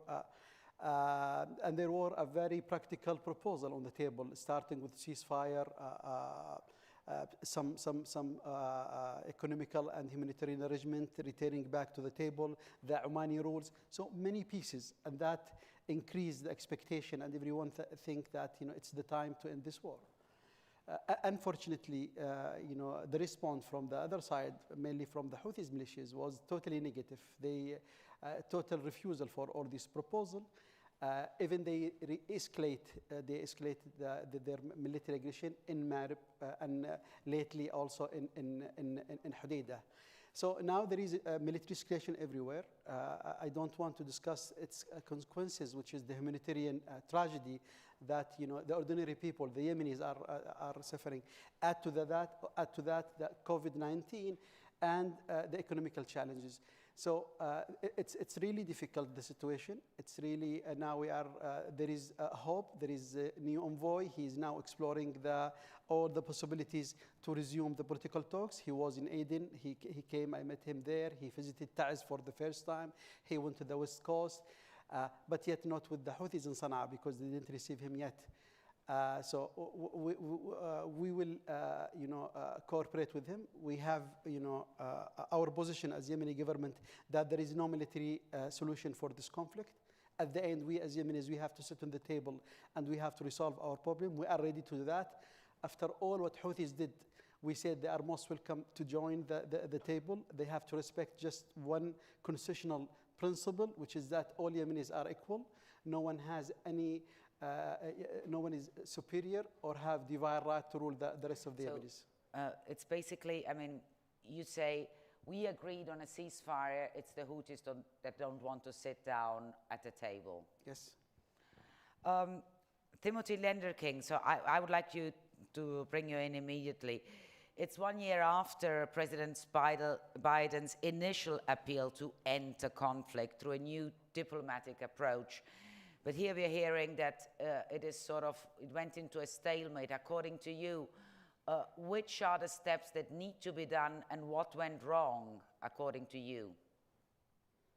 Well, thank you very much, Maria. And again, let me echo the thanks of His Excellency, the Foreign Minister toward the Italian Institute for hosting, and thank you all for being here. It's very important, I think, in such a gathering to have a session on Yemen. So I'm very glad that we're devoting the time toward this, and I'm sorry I can't be there in person, but delighted to be here virtually.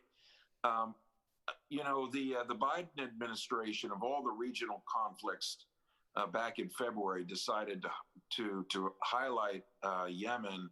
And there were several reasons for this. Not that it was somehow easier than anything else, but it was the combination of the fact that a realization that there is no military solution, as His Excellency just said, and that the humanitarian situation is as dire as it is. So, you know, again, it's a staging ground where Iranian influence plays a major role.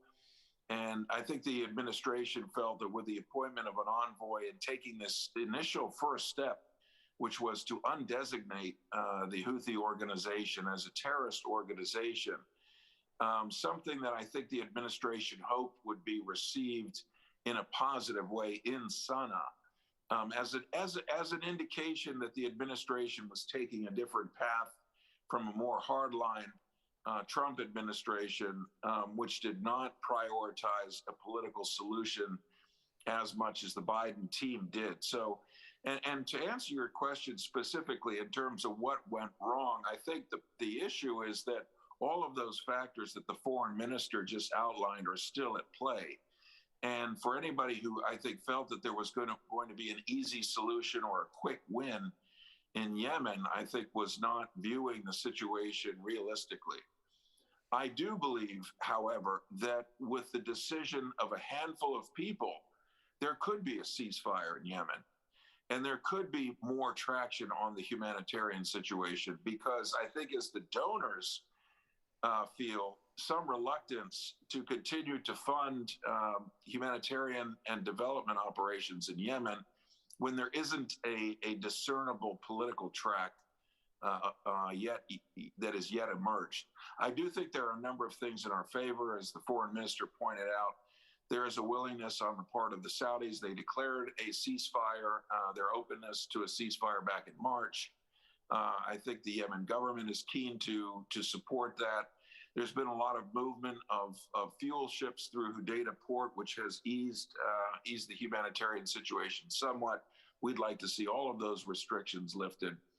But I have to agree that the other side has been more intent on pursuing a military solution. And if you look at Marib, which is something that you highlighted right at the outset, Maria, there is an ongoing offensive there. And it's clear that the Houthis intend to try to bring down the Yemen government. The Iranians, I believe, would like to see the same.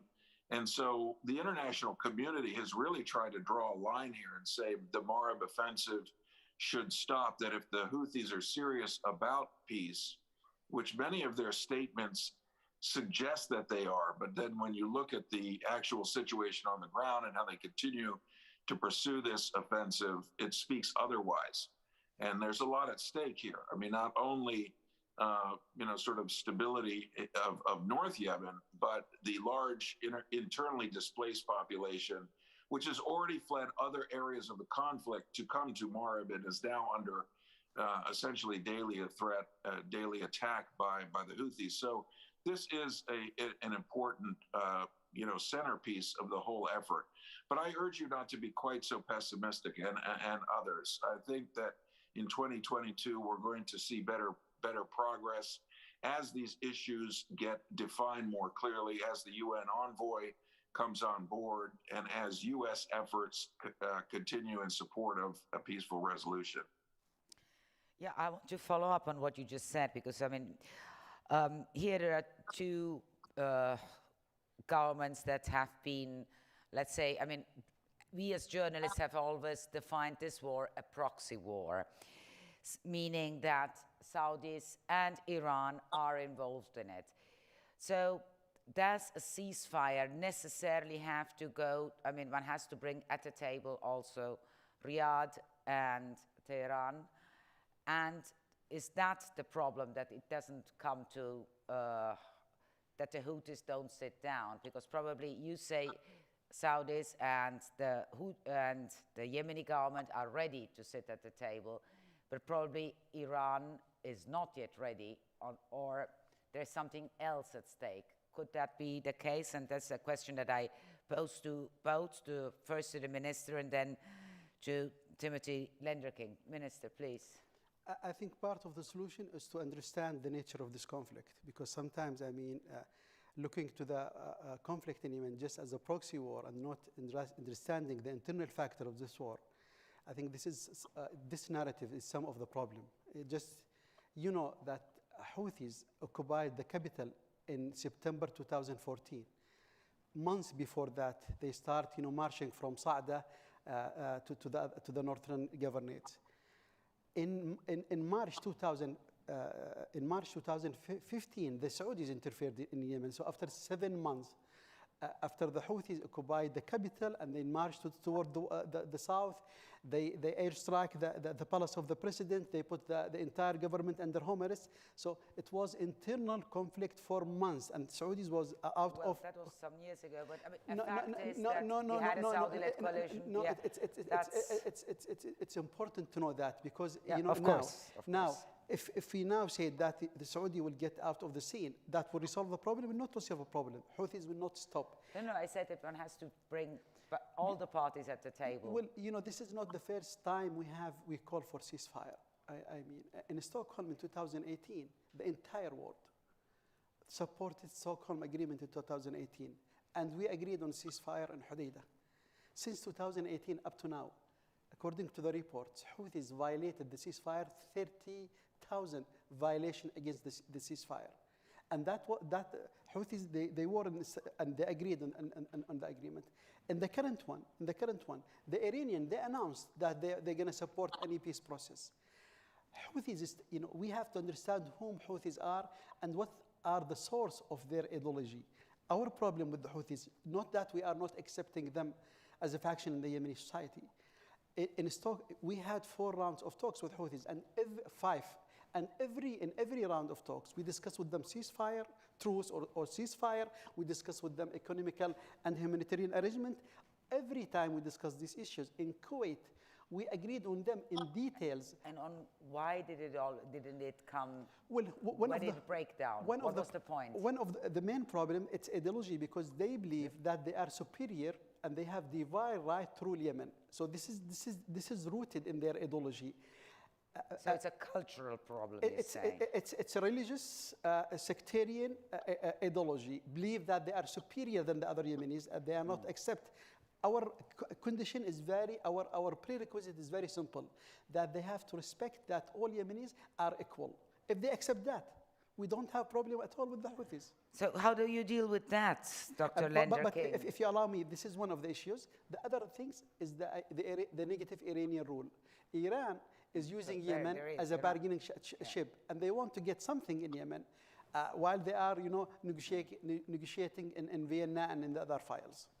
So it seems to me that it is still far apart till you sit down on a table and agree on something. Because a cultural problem can be very easy or even very, very difficult to overcome. We sat different time. We sat together different time. Dr. Lenderking, I want to pull you in. What do you think about this? I mean, we just heard that one of the problems is a cultural problem. The other one is, of course, Iran. There are 2 tracks that have to be worked on, at least with this conflict, Maria. One is, as the minister said, there is an internal Yemeni conflict, and that will have to be dealt with primarily by Yemenis themselves. And if we look back to previous models of Yemeni engagement, good things can happen, progress can be made, and ultimately, this is Yemeni, the country that belongs to Yemenis, and they should be the ones deciding their own future.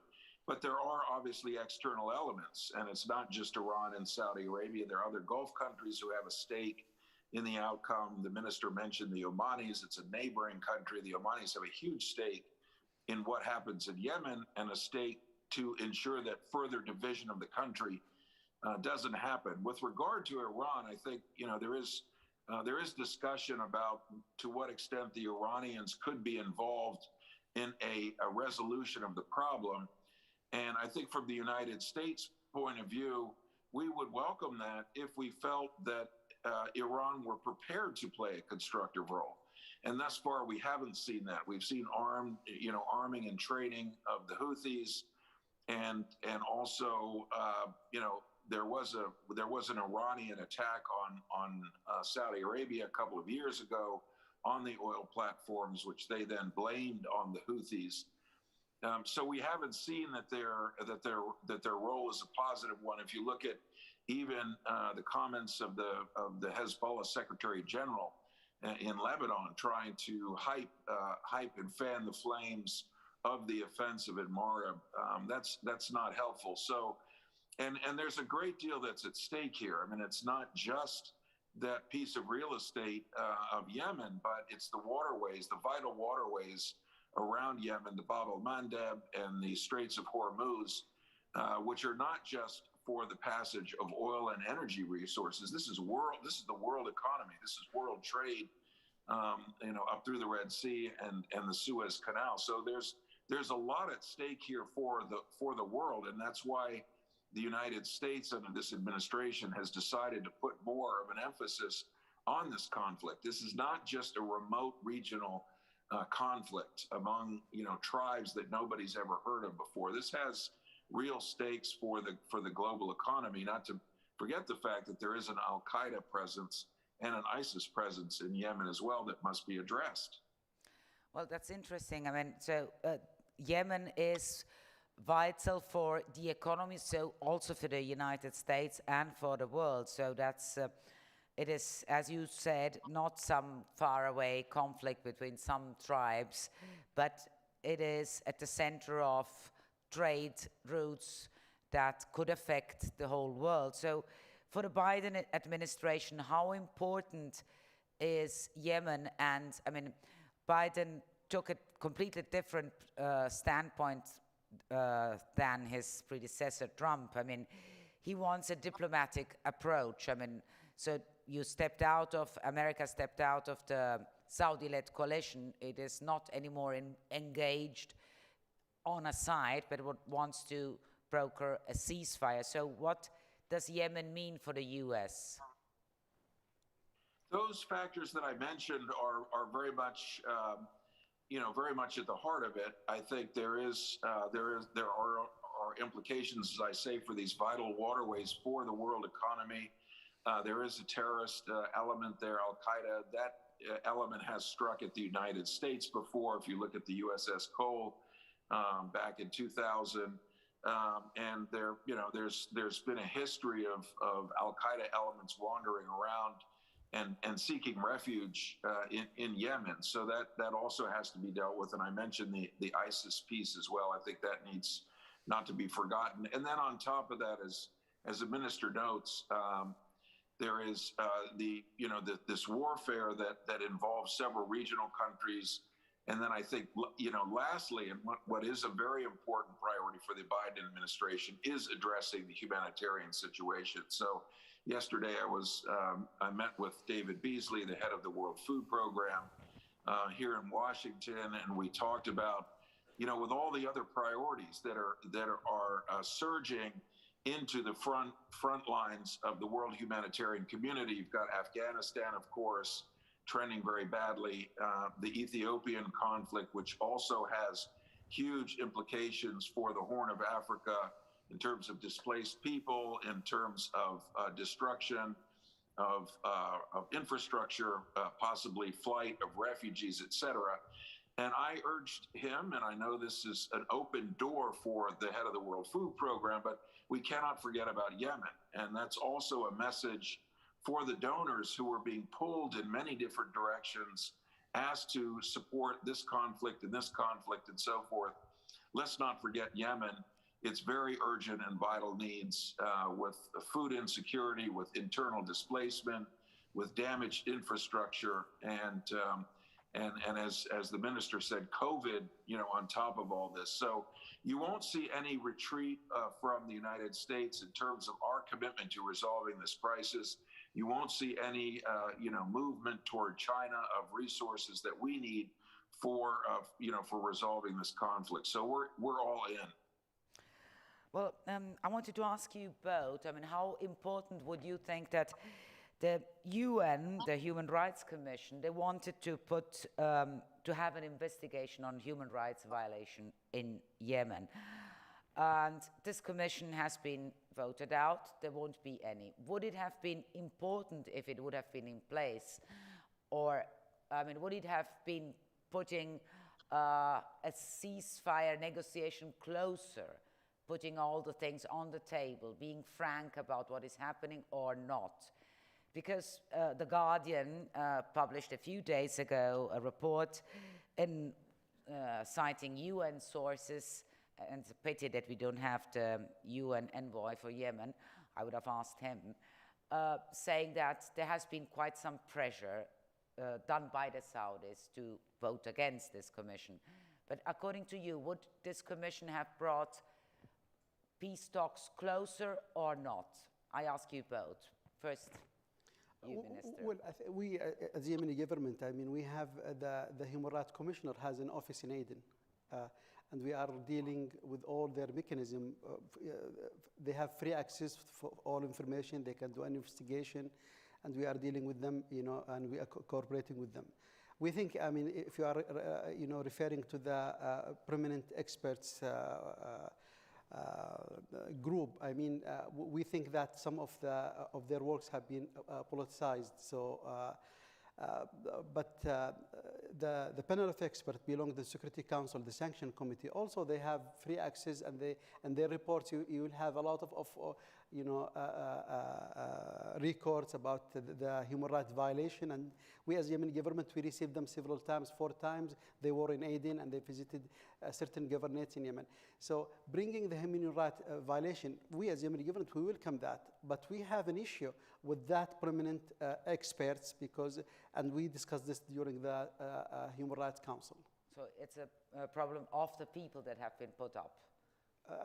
The mechanism itself, because because in Yemen we have our own internal mechanism, also supported by the Human Rights Council, and the only country which we have international and local mechanism competing and fighting each other in Yemen. And we said that is not a good model. Let's find a model or a new modalities where we can benefit from the international inputs, but also for having sustainable mechanism protecting the human rights in Yemen for a long time and sustainable procedure. Let's get these modalities. That was our main observation.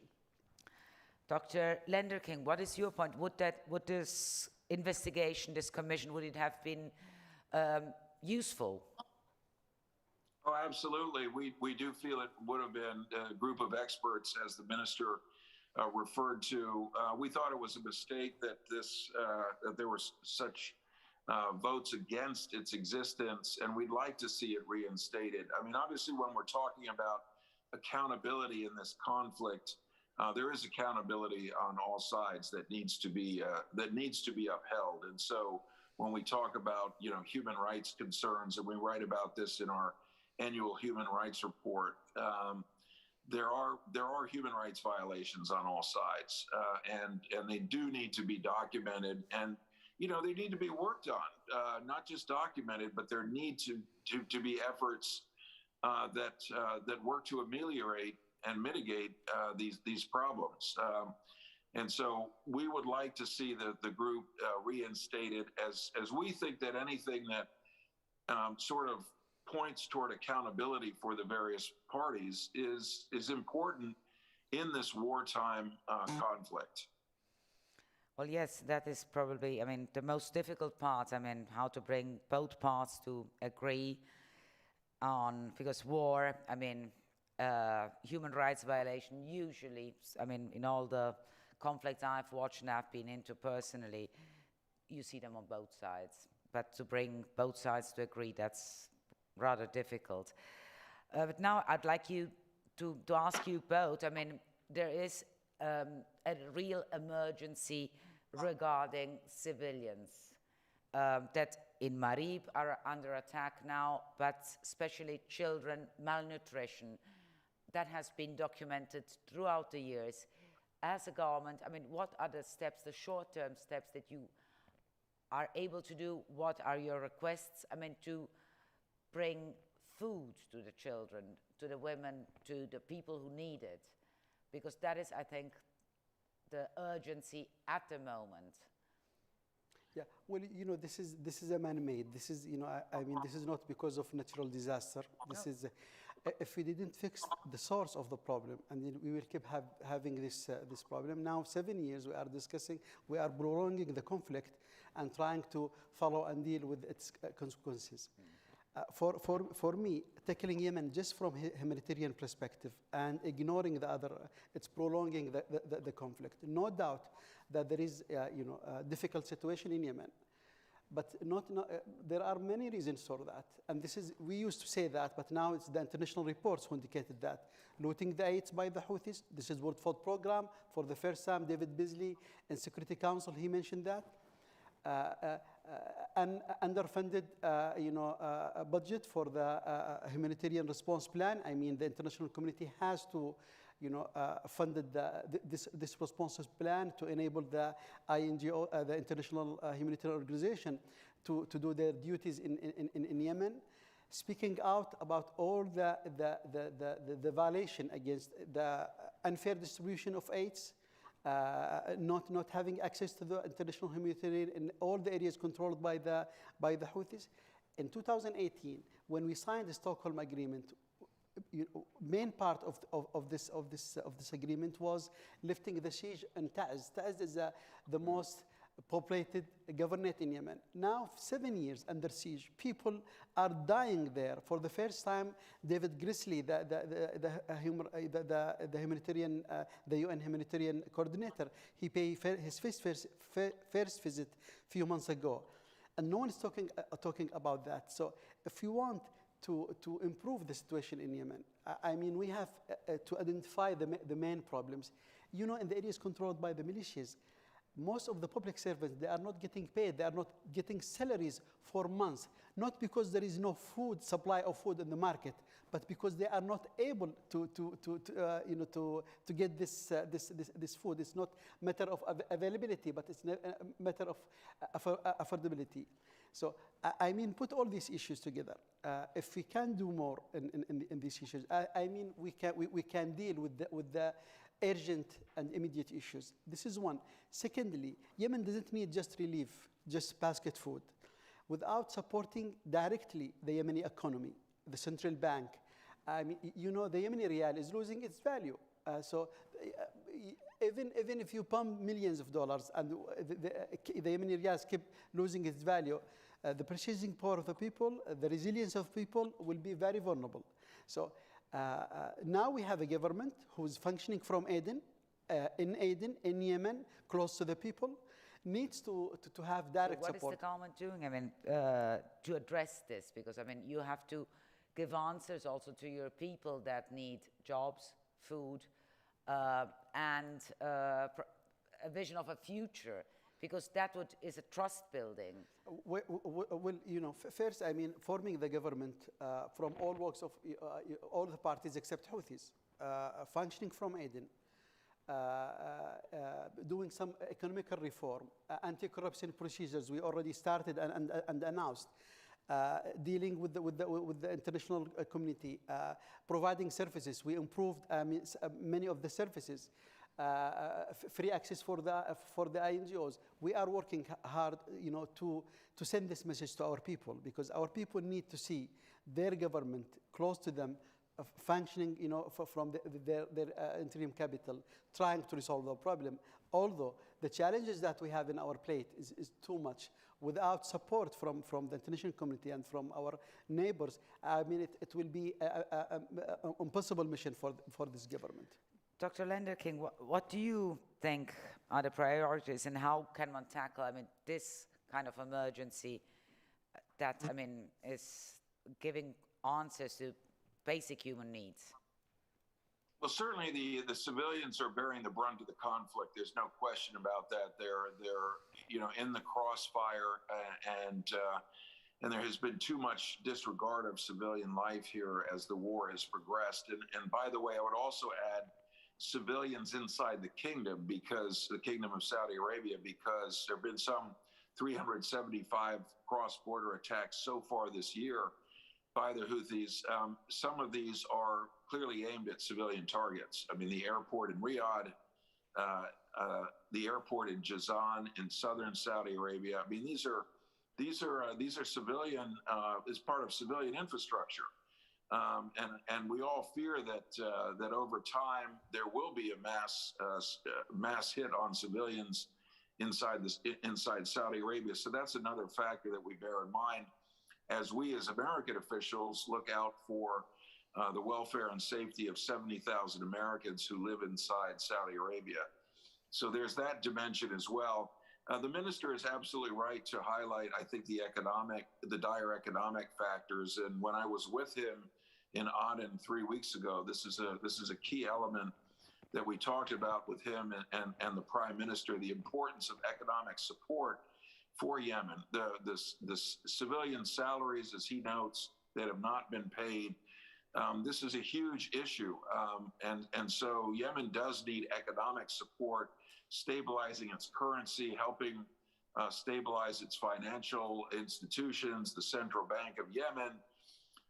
These are, I think, central parts, and would make the provision of humanitarian aid a more stable proposition. I'm very glad that the United States is a leading donor on the humanitarian side, more than $4 billion that we've given to Yemen since the conflict began 7 years ago. I also know that ourselves and other donors would feel much more confident in the impact of our humanitarian contributions were the economy to stabilize. So this is an urgent situation. And lastly, we have to make sure that civilians are able to be reached by the humanitarian aid, and that there is no obstruction. We've had serious issues dealing with the Houthis on this issue over the last couple of years, where they have put down impediments and obstructions to the provision of aid. Some of those have been eased, I'm glad to see, but it's really important that everyone make the distribution and the monitoring that goes with it a key element of the humanitarian piece. So we would like to see this. And lastly, borders, ports, airports need to be open in Yemen so that vital commercial supplies can continue to move throughout the country.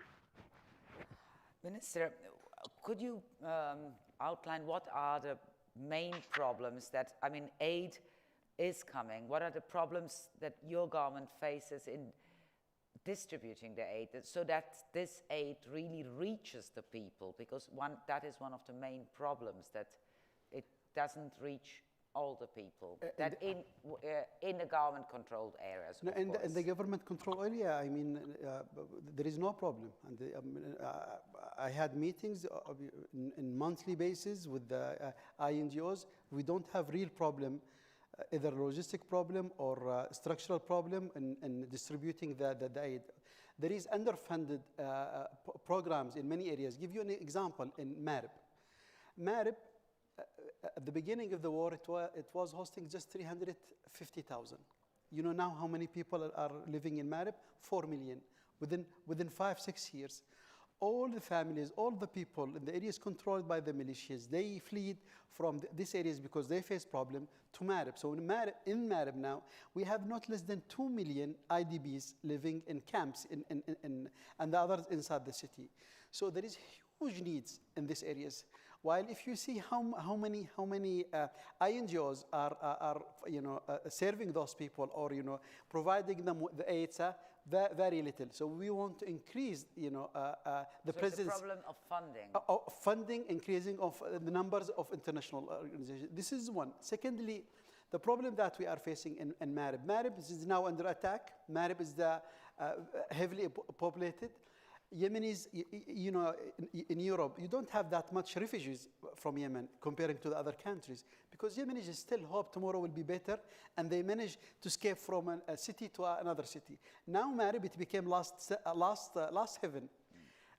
If Houthis storm the city, will be the real disaster, because Yemenis first will lose hope. This is their last heaven. I'm very afraid from this scenario, and this is one of the issues.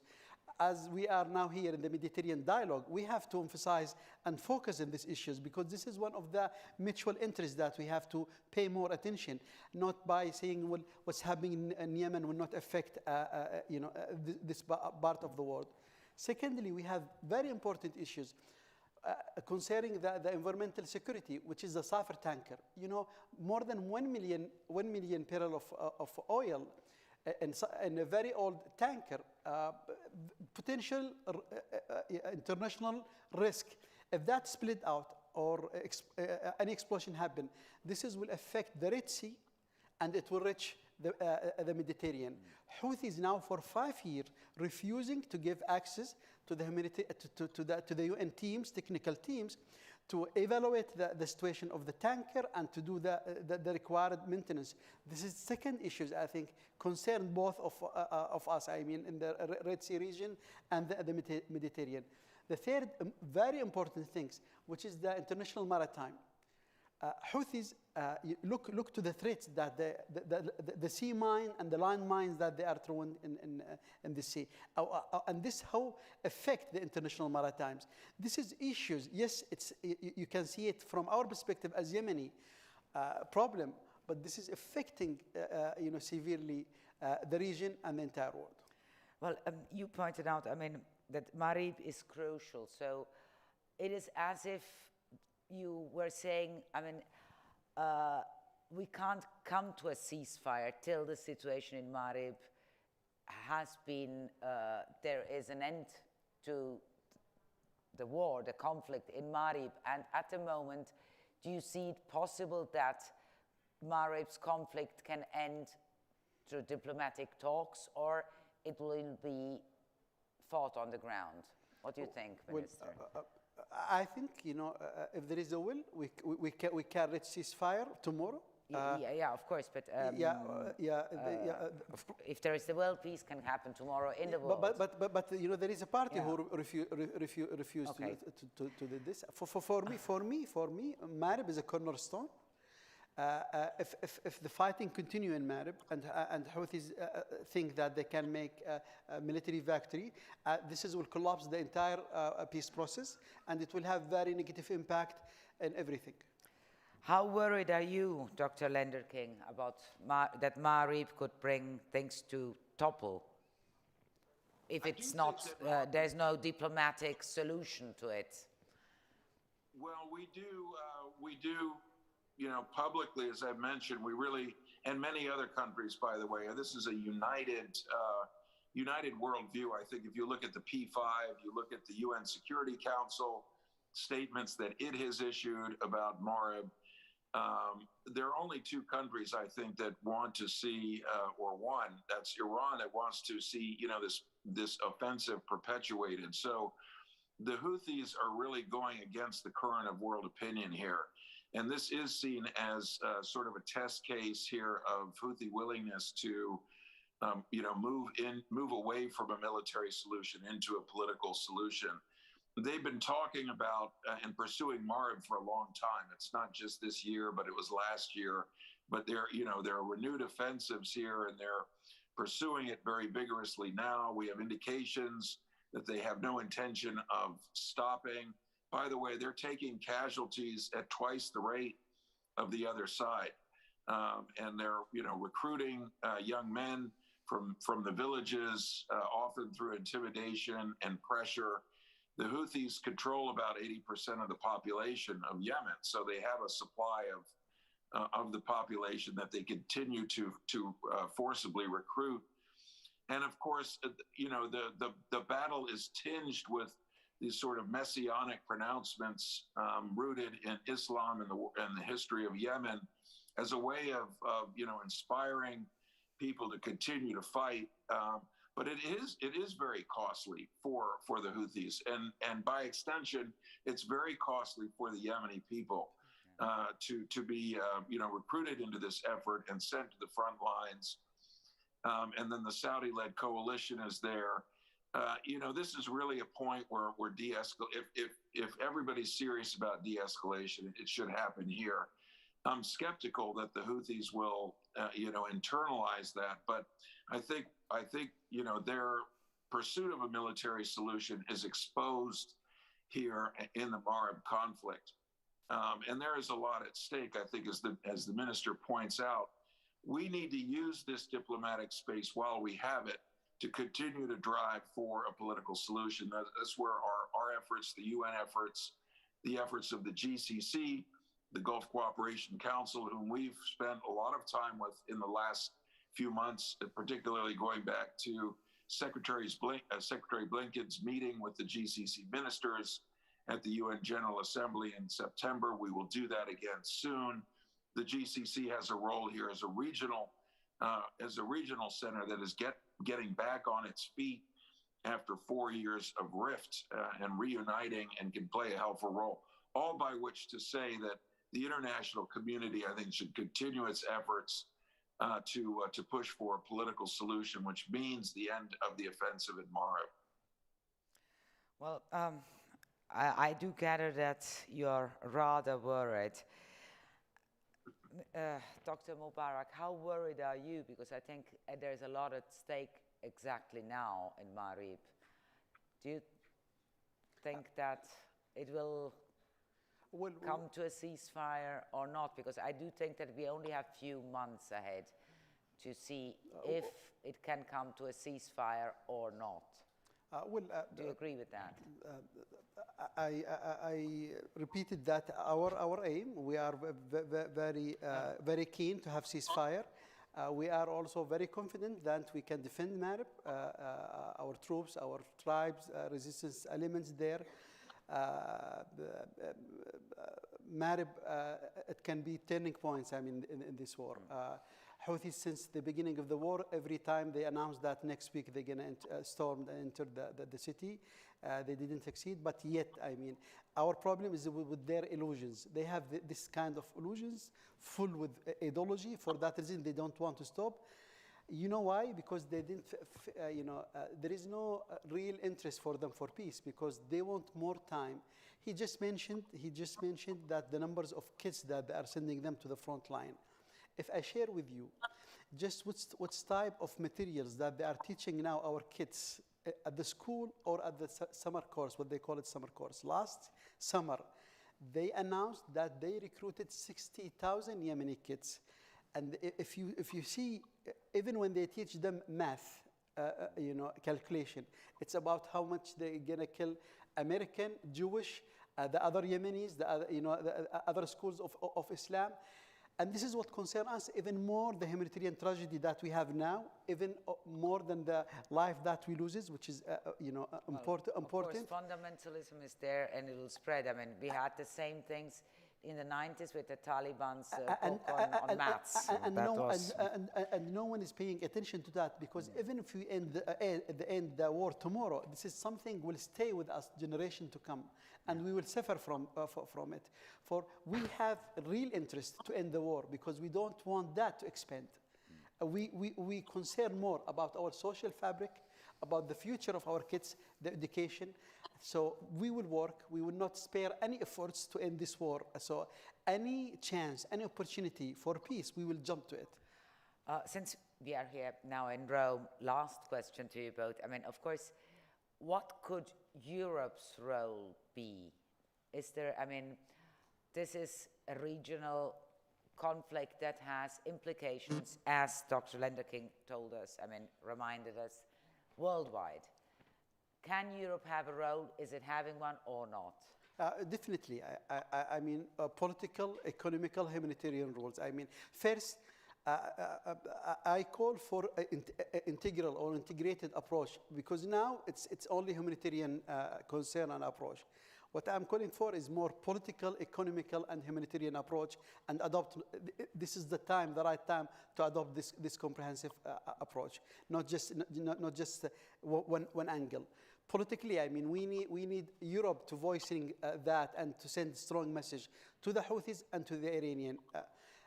Economically, I mean, they have to expand their coordination and cooperation with the Yemeni government, current government, and make some balance in their donation between the relief and the developmental projects. We need to see that, because this will give hope to the Yemenis.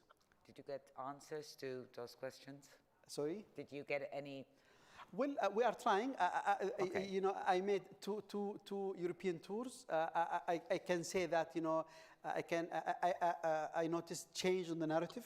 People start to see this from different angles. The messages that they start to sending to the Houthis it's pretty strong. We need more, and use all the tools that they have. You know, I appreciate very much. I mean, Biden administration, they start sanction the financial networks of Houthis, and this is one of the soft cards that the international world have, and this will not affect the ordinary people, but this will send a strong message to the hardliner within the movement. Dr. Lender-King, I mean, Biden's approach is also sort of forcing Europe to, let's put it, quotation, sort of take its own responsibilities in the area. It's a very different approach from Trump's muscular approach. Do you think, I mean, what should Europe's role be, according to you, in this situation? I'd call it muscular diplomacy, which is to say that we are very much, coordinating with the EU countries, both the EU as an institution and then individual countries. You look at the role that, you know, Sweden plays, very active. Their foreign minister has been to Yemen, to Sana'a. We talk regularly to the Dutch, the French. You know, there are a number of countries. They're also donors, as the minister said. Let's not overlook the Safar tanker, which is an issue that which the minister highlighted, which is a combined UN, US, Yemen government, EU, member states effort to get those UN inspectors on board that ship to assess and to figure out a plan to get that oil that's sitting there and could slosh into the Red Sea at any moment, causing an environmental disaster. That's just another area where we in the EU cooperate. So this is a very important alliance, and I think there's really no daylight between us and the European countries in terms of our determination to see this conflict resolved and bring the resources that we have to bear to apply to it. Well, our time is up, and I thank the audience who stayed numerous to listen, and I thank Timothy Lender-King for being so frank as usual and giving us the insight, and of course the Minister for Foreign Affairs from Yemen, Bin Mubarak. Thank you so much. Thank you so much. Thank you very much. Next year in presence. Thank you. Thank you.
time is now. The timer we were supposed to. Oh. I have the time here. Yes. Good afternoon, everybody, to this panel. We are lucky to have with us today Oliver Vahey, EU Commissioner for Neighborhood and Enlargement. Commissioner Vahey, are you with us? Good afternoon.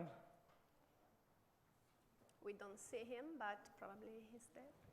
I know, okay, yes, he's there. There's. Good afternoon. I'm just going to turn so I can see you. Good afternoon, Commissioner. Can you hear us? Can't. Well, we'll just wait for technical support to... Try again. Yes. Commissioner Vahey, good afternoon. Good afternoon.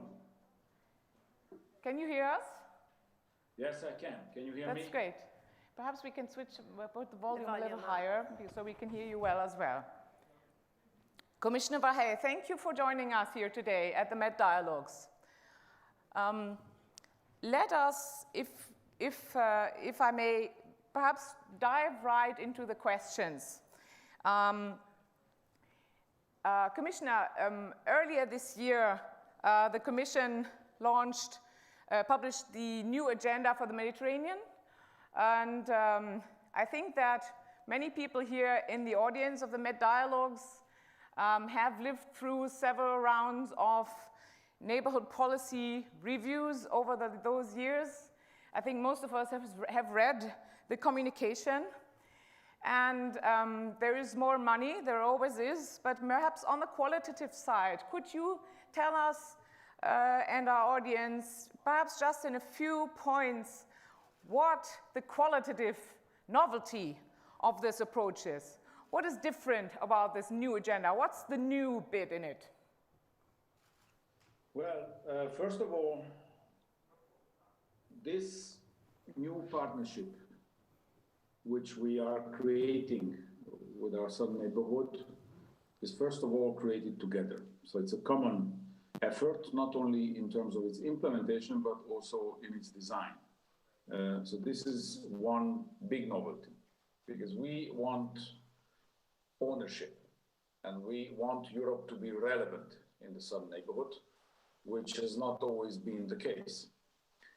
Being relevant in this period of time means that we should be able to contribute at the very topics which are creating the biggest difficulties for the region to overcome.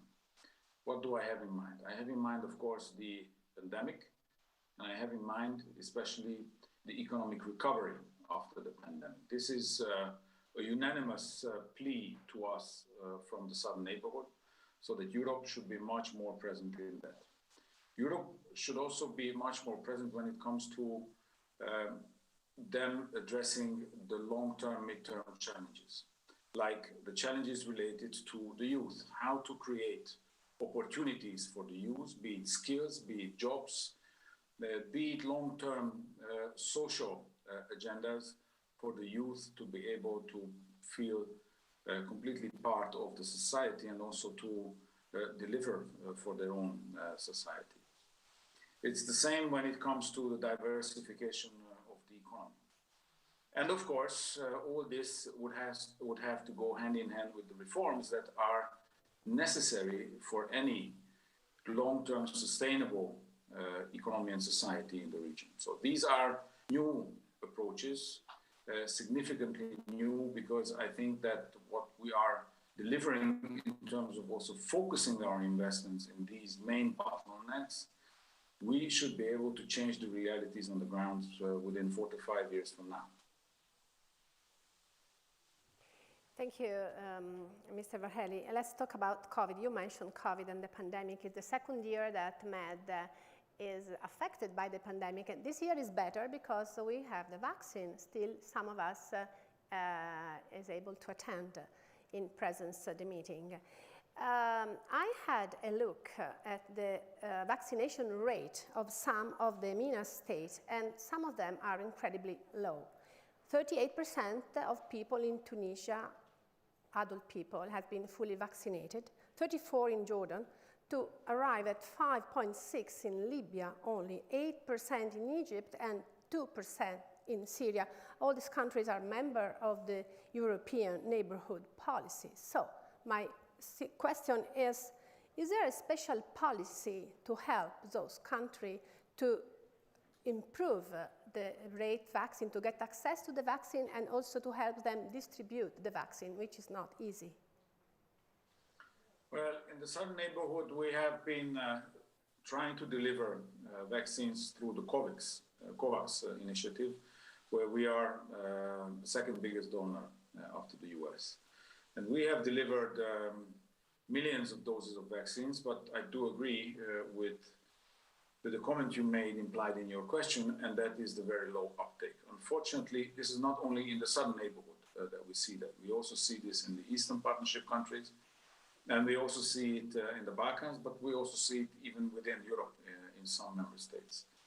This is a very difficult challenge. Where we can be helpful is to cooperate with our partners to try to convince, through campaigning, the people that the end of the pandemic would only come about if the majority of the population is vaccinated everywhere. Now we see the emergence of an even new variant, Omicron, which can significantly upset not only the COVID and the healthcare situation, but this can create an additional impact, an additional negative impact on the economies of these countries if they don't act rapidly and they don't speed up their vaccination campaign. We, on our side, are ready not only to provide technical assistance, but also to support these vaccination campaigns financially, meaning creating the basic infrastructure like we have done, providing all the equipment that they might need, but also in terms of campaigning for vaccination. Commissioner Vaheri, we're moving a little bit into geopolitics. The crisis at the Belarusian border has revealed a number of things. Among other things, it's becoming clear how the distinction the EU makes between the eastern and southern neighborhood is becoming increasingly blurred, but more importantly, it is yet another example of how vulnerable the EU is to external blackmailing. And so my question to you is, well, it's a big question, so I don't expect you to answer it comprehensively, but since we are at a moment where many of us, where there's change in government in Germany, there's elections coming up in France, there's this kind of expectation of a political reckoning in the EU that may lead to more political consensus, perhaps even reform. Maybe could you name the 2 or 3 priority things that you believe would need to happen in order to reduce the EU's vulnerability to external blackmail, such as happened in the Belarusian case? Well, let me make a distinction between the vulnerability of the EU and the vulnerability of our neighborhood. I can answer your question when it comes to how to reduce the vulnerabilities in the neighborhood. This is my portfolio. And my conclusion already is that, of course, if our neighborhood is less vulnerable, we're going to be also less vulnerable. We meaning the EU. In our neighborhood, be it the East, be it the South, we have put one word front and center into our action when it comes to working with the neighborhood, and that is resilience. Resilience meaning resilience in terms of governance, in terms of solidity of the state structures and the democratization of the states around us, but also it means resilience when it comes to the society and when it comes to the economy. One of the biggest vulnerability of our region is the economic one, through which they are prone to external pressure. Now, if you want me to answer on the specific question of Belarus, where the blackmailing comes from within the country, What I can tell you is our best strategy is to stay resilient and to stay very clear that we are not lowering the guard in front of any external pressure. This is why it is important to support Poland, to support the Baltic member states, and be very clear towards Belarus and its leadership that not only we will not give in to any pressure, but on the contrary, we are ready to retaliate in a very effective and fast manner. And some of it was very clear, some of it is still coming, and we have other measures in mind as well, should these not be enough. But if I may, I mean, so apparently right now the EU's ability to foster resilience in the neighborhood is based on more on the need to look out for the resilience inside the EU, no? So is that where? What do you mean? Yeah, I'm saying that all this, when you mention the concept of resilience that cuts across all the different EU policy documents over the last years, no?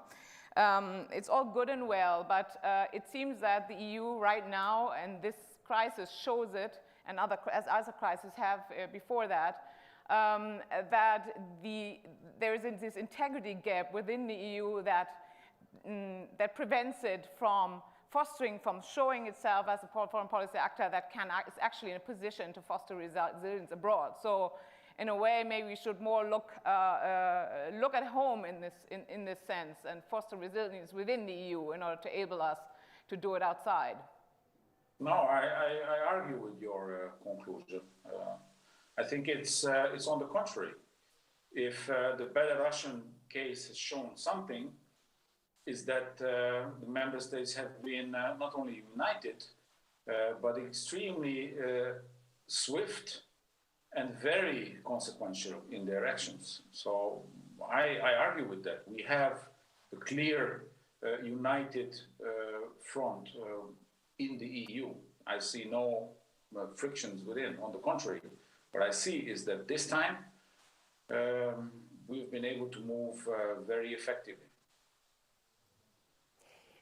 I will like to move from Belarus to Mediterranean, and talking about migrants, I want to add some numbers. I like numbers that help me to understand the problems. In 2001, so far, 1,646 people died or went missing trying to cross the Mediterranean from the south countries to the north country.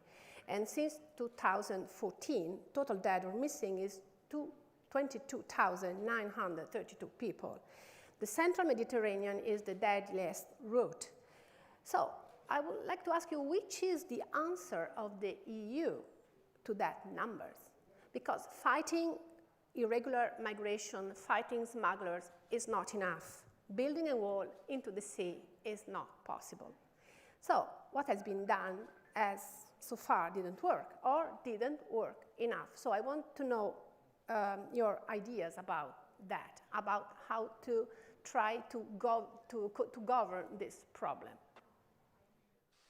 Well, yes, it's a challenge, and this is why with the renewal of our partnership with the southern neighborhood, it was, I think, much easier to agree with our southern partners that this is a common challenge. And the challenge is the very extensive network of smugglers, a very extensive network of organized crime represented by the smugglers. Sometimes they are even financing terror organizations. And the lack of capacities on the side of our southern partners to defend their borders. And therefore, we are providing support for them to be able to address these challenges. This is why it is very important to continue our work with the Libyan Border and Coast Guard. This is why it is important to continue and raise our game with the work with the Tunisian Border and Coast Guard. And this is why it is very important to continue and even extend our cooperation with Egypt. It is only through that if we can prevent people from getting on the sea, that we can save lives. And this is what we should be focusing on. Don't you think that some legal kind of way of moving from south to north should be implemented to help people who have right to come safely? The biggest mistake is to mix legal with illegal migration, because legal migration is called immigration, and those member states or societies who would need, for economic reasons, immigrants to work and integrate into their societies have always had this possibility by granting work permits, work visas, and this is the safest way of doing that, but this is their choice. Now, to mix this with illegal migration, meaning that once they arrive, no matter if they are arriving legally or illegally, their status should be regularized, means an additional pull factor, meaning an additional major risk of life for those who are departing, and means a tremendous boost for the smugglers and for the organized crime groups. Commissioner, the space for civil society in the southern neighborhood has been shrinking these past few years. And the COVID pandemic has made things worse, from emergency legislation over increased opportunities for digital surveillance. It is getting increasingly difficult for human rights defenders and civil societies at large to continue their work in an undisturbed manner. So now we all know this ranks very highly, at least in discourse on the EU's agenda. How are you planning to counter this trend? What's the plan? Ideally, if you could answer in the most concrete terms possible, how you plan to make sure that the political and financial support these people need is actually reaching them.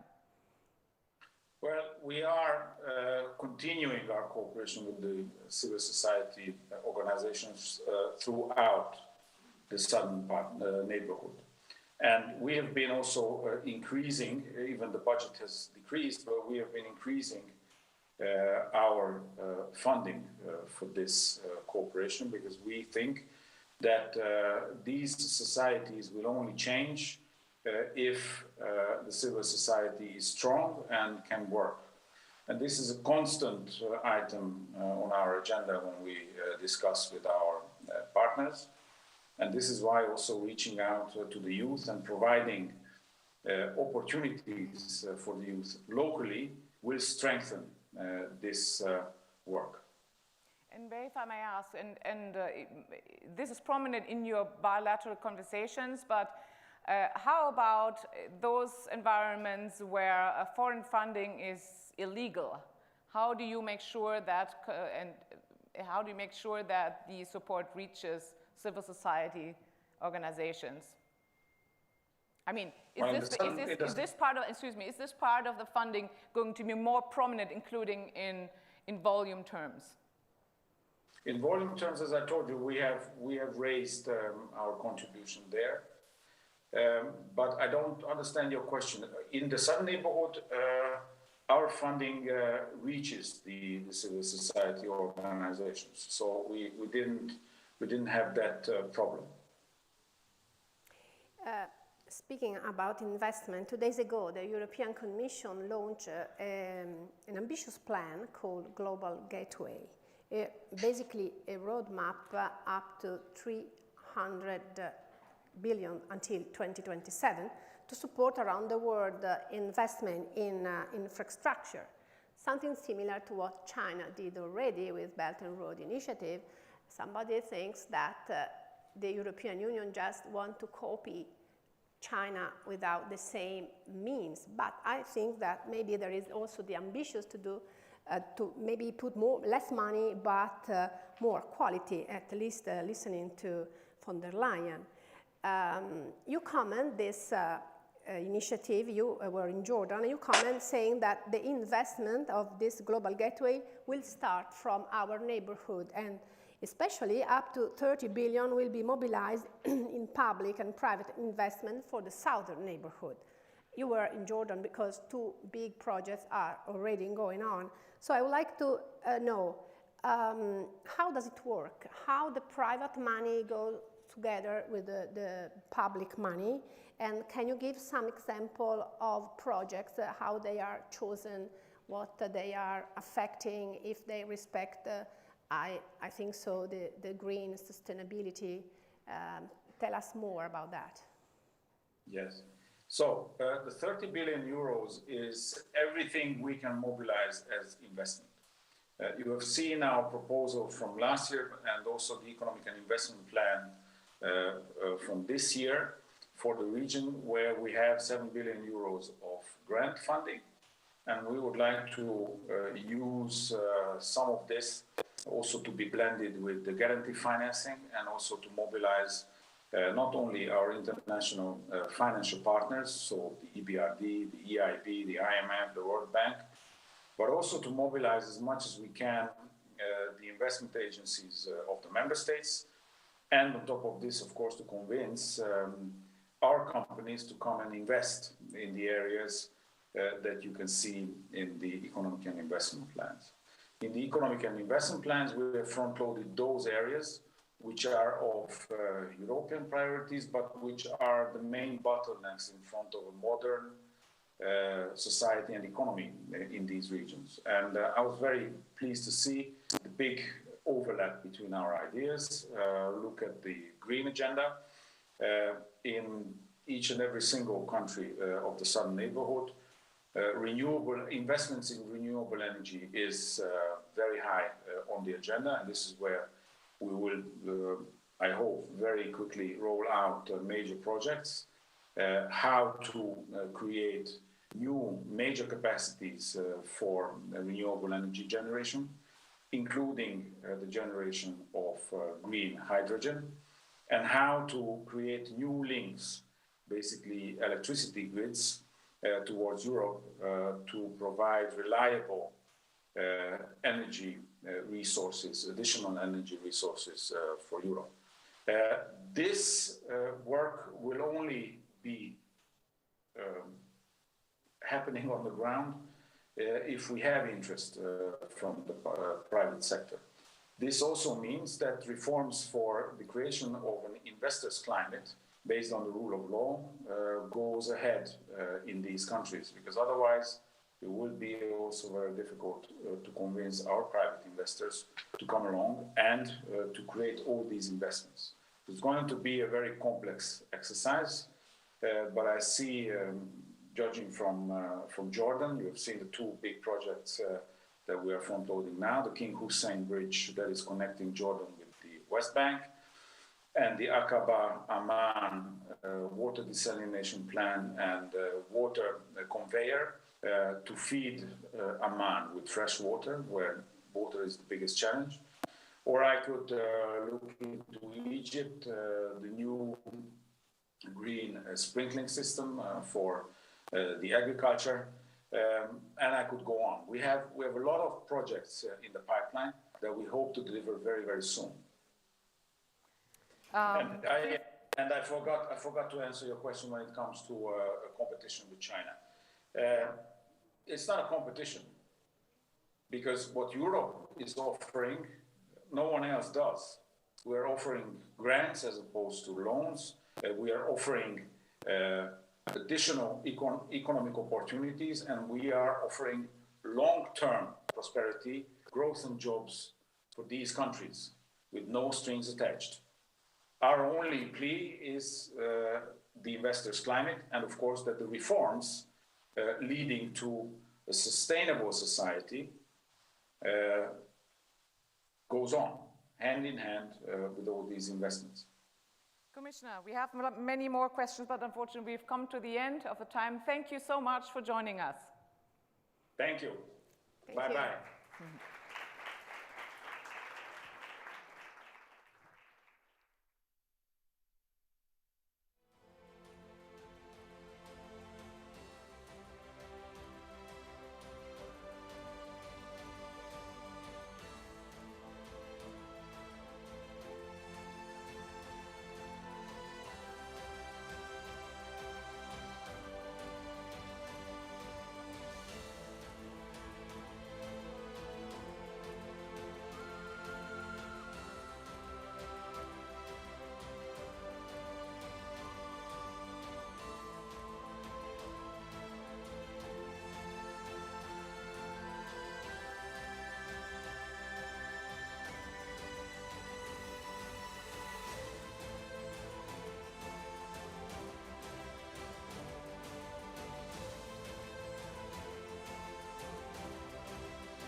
Ladies and gentlemen, please take your seat as we are going to start next session in 2 minutes. Thank you. Please take your seat now.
And welcome. I'm Canan Atılgan from the German Konrad Adenauer Stiftung based in Berlin, and together with Vivian Yi from New York Times, we have the great pleasure to moderate this session. And I think this is a perfect follow-up to the previous conversation with Commissioner Varhelyi. Well, we have a very powerful panel of speakers. I want to warmly welcome Minister of Foreign Affairs of Malta, Mr. Evariste Bartolo. I want to welcome also Michael Spindelegger, former Vice Chancellor of Austria and currently the Director General of the International Center for Migration Policy Development. And virtually we are joined, by Director General of the International Organization for Migration, Antonio Vitorino, and by Minister of Foreign Affairs of Libya, Najla El Mangoush. So welcome once again. We have exactly 1 hour for our conversation, for our discussion, and ideally this will be more of a conversation than a sequence of presentations. Let me just kickstart the panel with a bold statement in order to provoke thoughts and discussions. So there is a common sense, a general common sense that migration is a transnational issue and requires cooperative responses. the EU indeed has developed or formulated very ambitious strategies, put in place action plans and cooperative initiatives, but there is the bleak reality, and this is about a political climate of polarization, of increasing tensions between EU members and with neighboring countries. So overall, a climate that hampers cooperation and partnership. And meanwhile, a pattern has emerged. So we have the growing numbers of migrants and refugees, and Europe and other countries have restored increasingly harsh methods to keep those migrants away. And in turn, gateway countries use the threat of mass migration for political and financial gains or other concessions from Europe. So we have a situation where migration has become a matter of not policy and diplomacy, but of coercion, blackmail, and bad deals. So with this thought, I want to hand over to Vivian to start the discussion. Thank you. Well, the first question is actually for the Foreign Minister of Libya, since this is a country really at the center of this issue. And so we'd like to ask you about EU cooperation with Libya and the way in which this cooperation has resulted in, as is commonly acknowledged, massive human rights violations in detention centers of migrants in Libya. It's resulted in destabilizing Libya itself and contributing to the fragmentation and violence there. It is, of course, a huge burden on Libya for taking in all of these migrants and doing a service to the EU, basically, of keeping them from crossing. And so we wanted you to address what could each side of this partnership do differently? Is the EU focusing on migration at the expense of other issues and actually ignoring issues important to Libyan stability? And in turn, what could Libya do to address the human rights violations that we all know are there? Well, thank you for the question. First of all, good afternoon for everyone. Good to see my dear friend Everest in the panel, and thanks for the mediators, and big thank to my dear friend Luigi Di Maio. I regret not to be in Rome, but I have just some commitments that require to be present here. Well, the immigration issues is a very complicated and multi-layered problem. We are gathered to talk about a very hot topic. Perhaps it's the most significant topic. Some countries in Europe are eager to support Libya and get it politically stabilized for the sole purpose of stopping the influx of immigrants. We get that, but we understand that the significance of these issues for these countries, we understand how big is inconvenience. But I have said all the time since the beginning, and always with my dear friends, but also with other countries, let's not ignore how problematic the issue is for Libya in the first place. Please do not push the problem in our lab, and please don't point your fingers at Libya and portray us as a country which abuse and disrespect refugees. I repeat, the problem is bigger and multi-layer and very complex. I know you do not like to hear it, but it's the truth. We are tired of beating around the bush and all these superficial solutions being offered. It's time to state the problem and face it instead of keep repeating it again and again. In different language, only last week there is 27 immigrants drowned crossing the English Channel from France to Britain. Humans' life are valuable for everyone. But I look at it and I think if two of the most stable countries in the world using the most advanced surveillance, search and rescue technologies in the world, if they cannot control illegal immigration, how are we in Libya with the situation we are facing and we're still going through? how we expect to control it. It's a big question that require deep thinking and require better understanding to the situation in the ground. Libya is not the final destination for those immigrants. We are a transit country. Some of the immigrants who claim to be seeking refugee in Libya actually come from countries which are more stable and peaceful than our country. They come to us knowing full well that we cannot provide for their safety. They know that we cannot guarantee the respect of their well-deserved human rights. They know that they may be subject to the control of outlaws and smugglers. They are very aware of the sad situation in our country, but still they come. I'm not blaming them, but I'm just trying to put the matter in realistic context.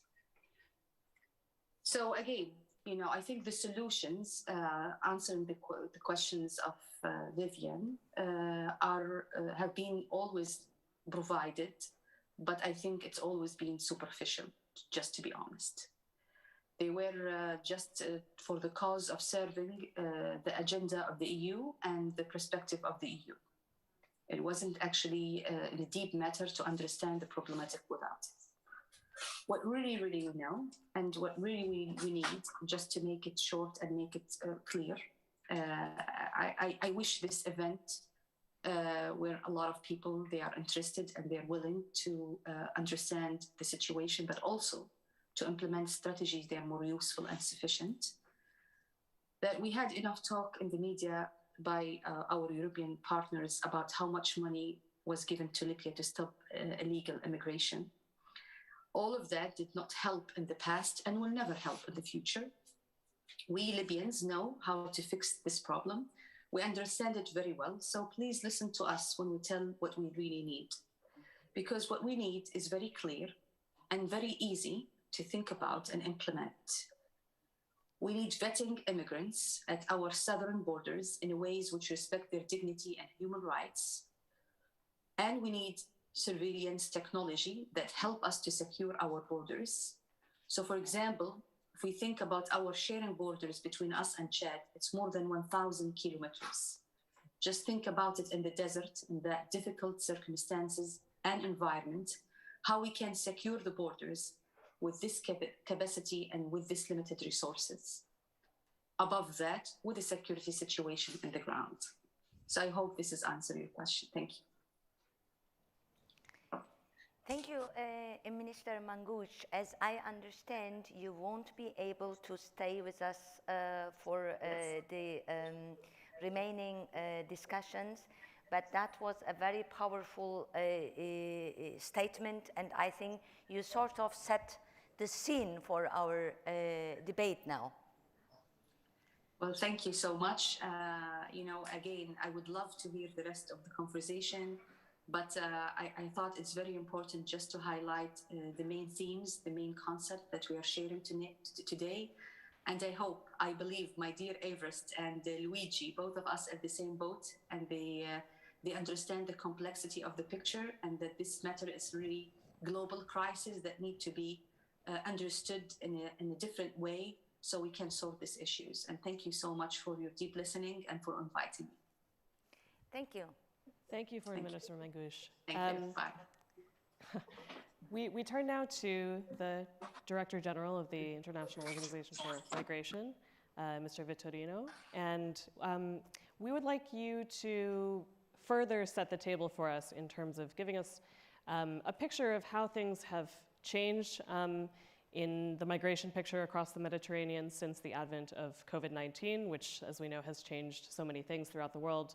And undoubtedly it's changed migration as well. So give us a picture there and tell us, what should the EU be doing about it?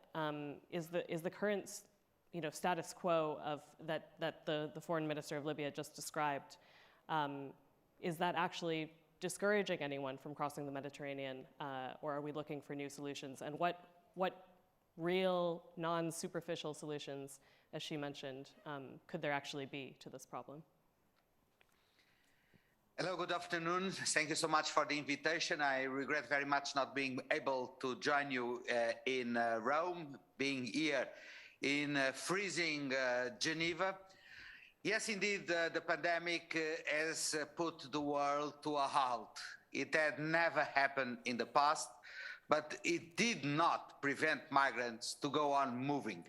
I would say that there are three main concerns. The first one, we register roughly 3 million migrants that have been stranded because of border closures, because of lockdowns, because of the cancellation of flights, mainly in the MENA region and in Southeast Asia. The second point is that we register more than 100,000 travel restrictions because of the pandemic.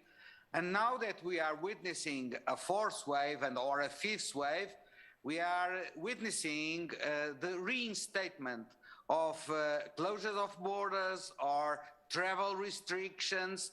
All that has an enormous impact in the capacity of migrants to move, particularly those who want to move regularly.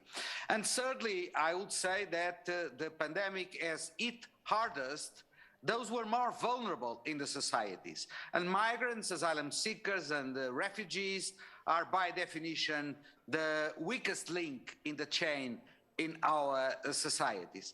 But if you want to focus on the impacts of the pandemic in the migratory flows, I would say to you that the impact has been very much uneven.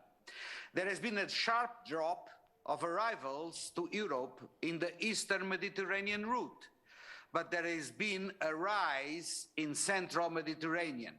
Not just a rise as far as arrivals are concerned, but also a rise on the numbers of the migrants that were rescued by the Libyan Coast Guard and brought back to Libya, as well as a rise, unfortunately, in the deaths of people in Central Mediterranean. In 2021, we registered 3 times more deaths in the Central Mediterranean route than last year. If you look to the Western Mediterranean, the figures are more or less the same in 2020 as they were before the pandemic, but there is a new massive flow of migrants towards the Atlantic route in direction to the Canary Islands.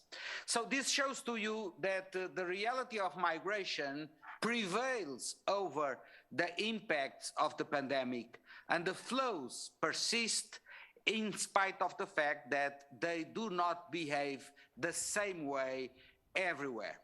Our utmost concerns today deal with the need to integrate migrants in the national vaccination plans. And this is a daring task, but as the Secretary General of the United Nations has very clearly stated, no one is safe until everybody is safe. And from the 122 countries that have included migrants in their national vaccination plans, that's very much welcome. 67 of them only include regular migrants. Those who are in an irregular situation are not included in national vaccination plans. And potentially, they can give birth to variants as we are witnessing today. And 55 countries all over the world just purely do not include migrants irrespective of their legal status in their national vaccination plans. So the challenge for the future, in my view, is that we need to bring together smart, humane, human rights-centered border management with health, security, and safety mechanisms. And this will require cooperation, partnership between countries of origin, countries of transit, and countries of destination. This will require investment in infrastructures that make possible for countries to guarantee the effective control of the health safety of the people on the move. And this will also require an upgrade in the capacity of the border guards and the immigration officials to deal with health-proofing mechanisms. It's a daring agenda. And I think that the European Union has a particular responsibility to share the knowledge and the capacity with the countries of transit and origin, most particularly with the African countries. From our side, IOM, together with the UNHCR, we are engaged in a tripartite approach with the African Union and with the European Union, as far as Libya is concerned, in order to address the challenges that the Libyan authorities are confronted with the migratory flows. And I fully subscribe what the minister has just said. We need to look each time more and more to the Libya southern border. We tend, and the media also tend very much to focus on the situation at the shores, because those are the departing points towards Europe. But we need to have a roots approach to the migratory flows in Libya. And most of the migrants come from sub-Saharan Africa, and they come through the Libyan desert, through the southern part of Libya. And that's where there is an urgent need, not just to improve the border control capacity in South Libya, but also to stabilize the communities in the southern part of Libya so that migration can be regulated. There you have, in a nutshell, what is my take, and I hope to have answered your question. Thank you. Thank you, Mr. Vittorino. Did I understand correctly you're staying with us for the next couple of minutes? Yes, a few more minutes because I have another meeting on this same issue with New York. I'm sorry. Okay, don't you worry. So we will now, but first, turn to Europe. Minister Bartolo, I mean, we have now listened from Mr. Vittorino. The root causes of migration are very diverse and very dynamic. They even become more dynamic with the pandemic that increases inequality, poverty, and instability. The same applies for the routes that migrants take. They're also very diverse and dynamic. And Malta, as a European frontline country in the middle of the Mediterranean, has so far advocated a more holistic approach to migration. But after so many years, I remember one of the first significant steps has been taken in Valletta, 2016. But still, the EU migration policy is very much unfinished business. What's your take on this? Well, first of all, the relationship between the European Union and African countries, including Libya, is unfortunately part of the present, I would call, political economic crisis that we have. We talk about global warming as a climate crisis. I think we should start talking much more and also doing something about it. The climate crisis that we have in politics and the same steps that we are taking to take that crisis out. The relationship right now between different countries is toxic, is really a lot of hostility, a lot of distrust, a lot of division. And that is also affecting the relationship between Europe and North Africa and Africa.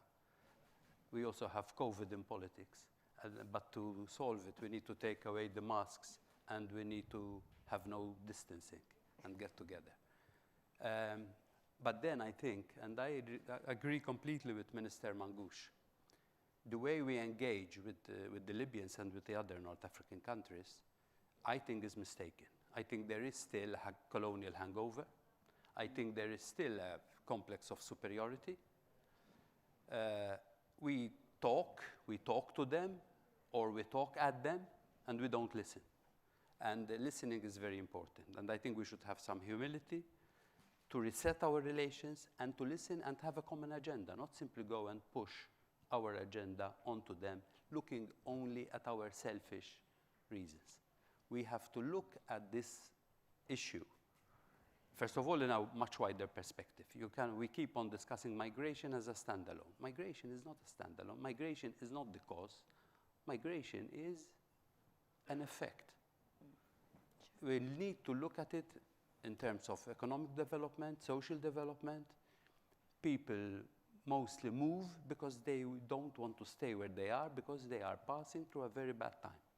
So we need to, we need to address the root causes, and I don't see us doing that. And we need to do that. We need to look at migration in a very serious manner, and at the same time have a sense of proportion.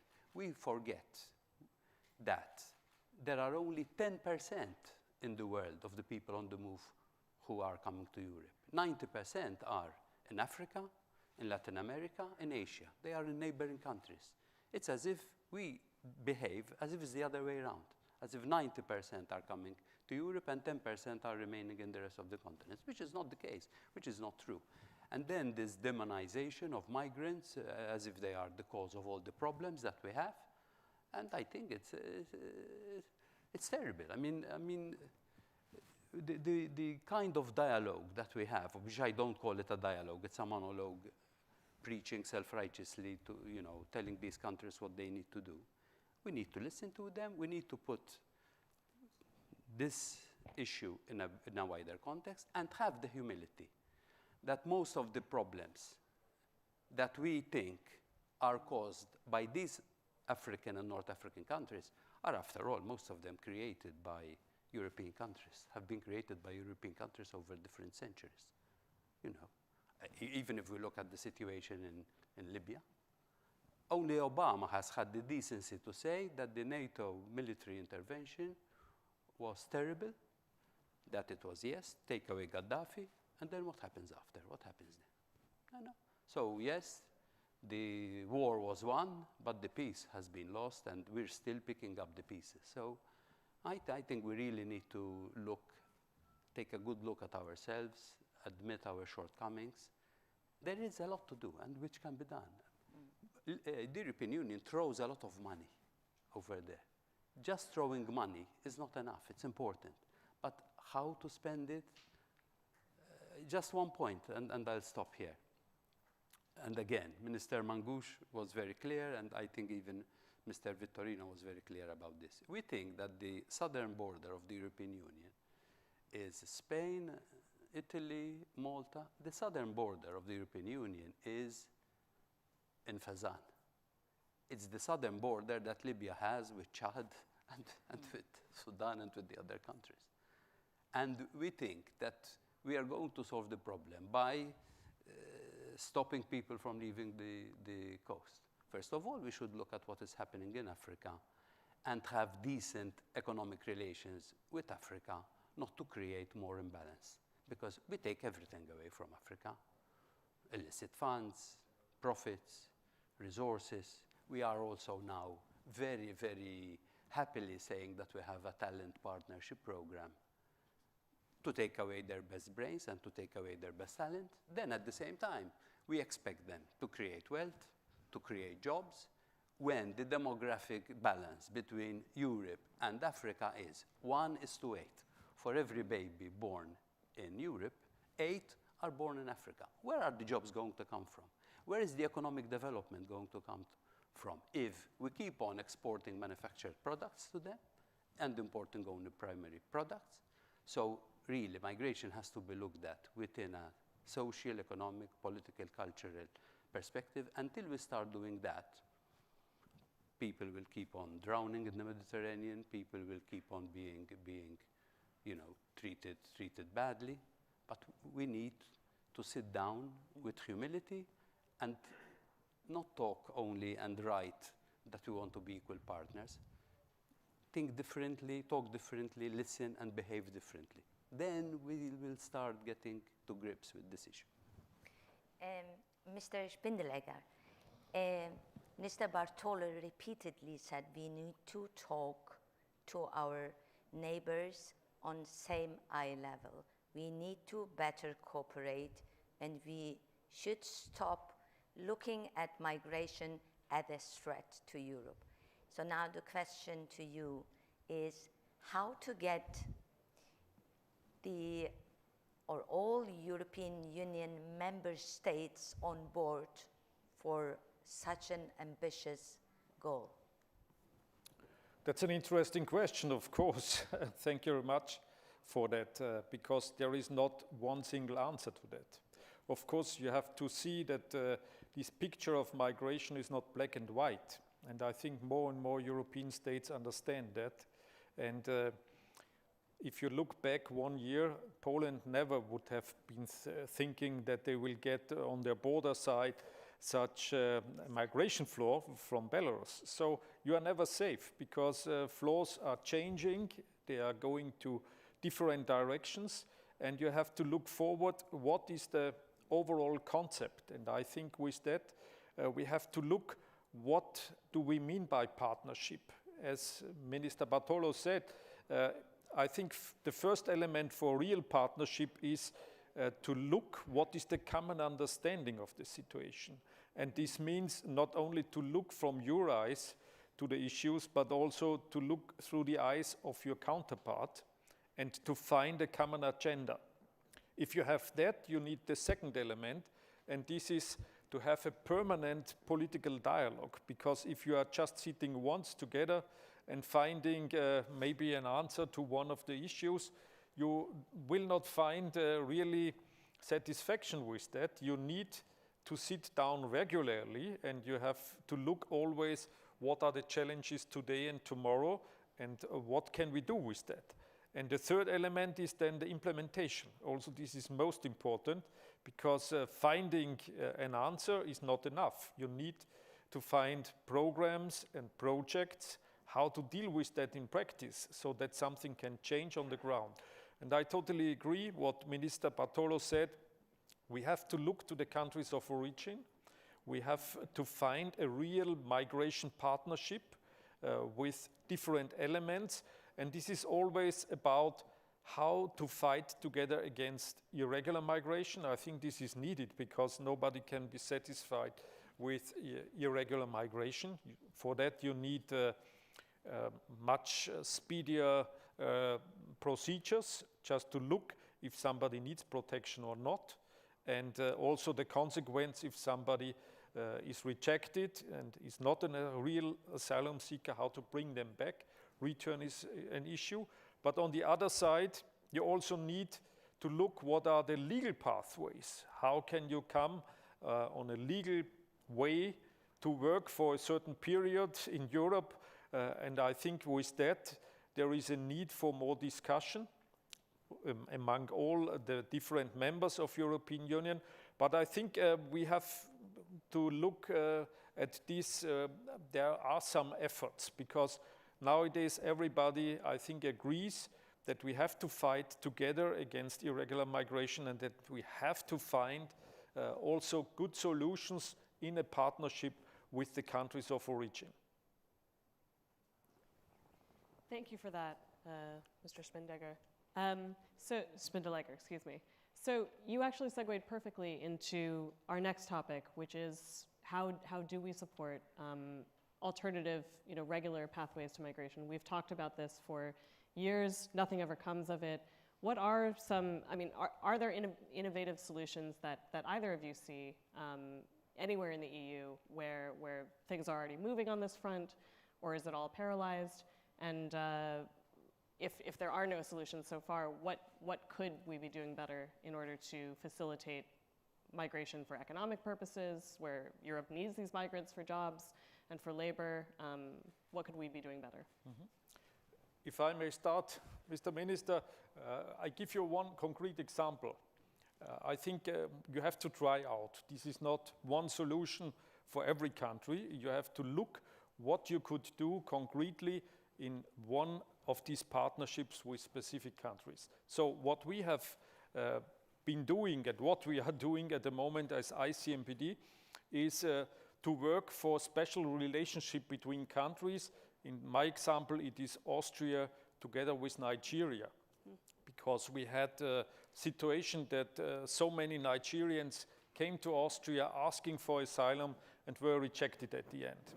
So the question was how to bring them back and what to do so that we really have a good partnership. So what we created together with Nigeria was to find Austrian enterprises that are ready to invest in Nigeria, special part where many of the migrants come from, and then to give public money from the taxpayer to train people in Nigeria that they can work, especially for these enterprises, because it is not possible if you are also a student at a university, you will not be in the position to work for a European enterprise immediately. You need special skills.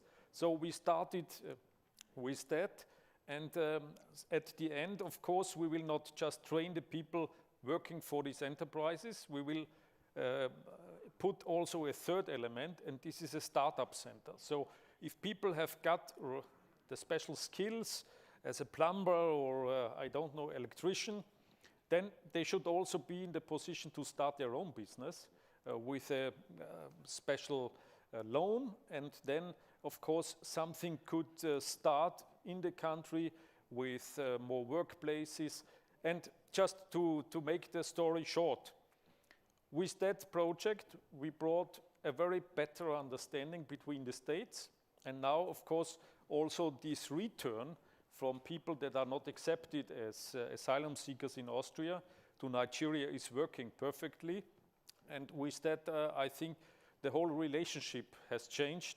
And I think something like that you cannot duplicate with every country, but you can start to think, especially for the needs of two countries, and how to find a solution in a new way, especially involving the private sector.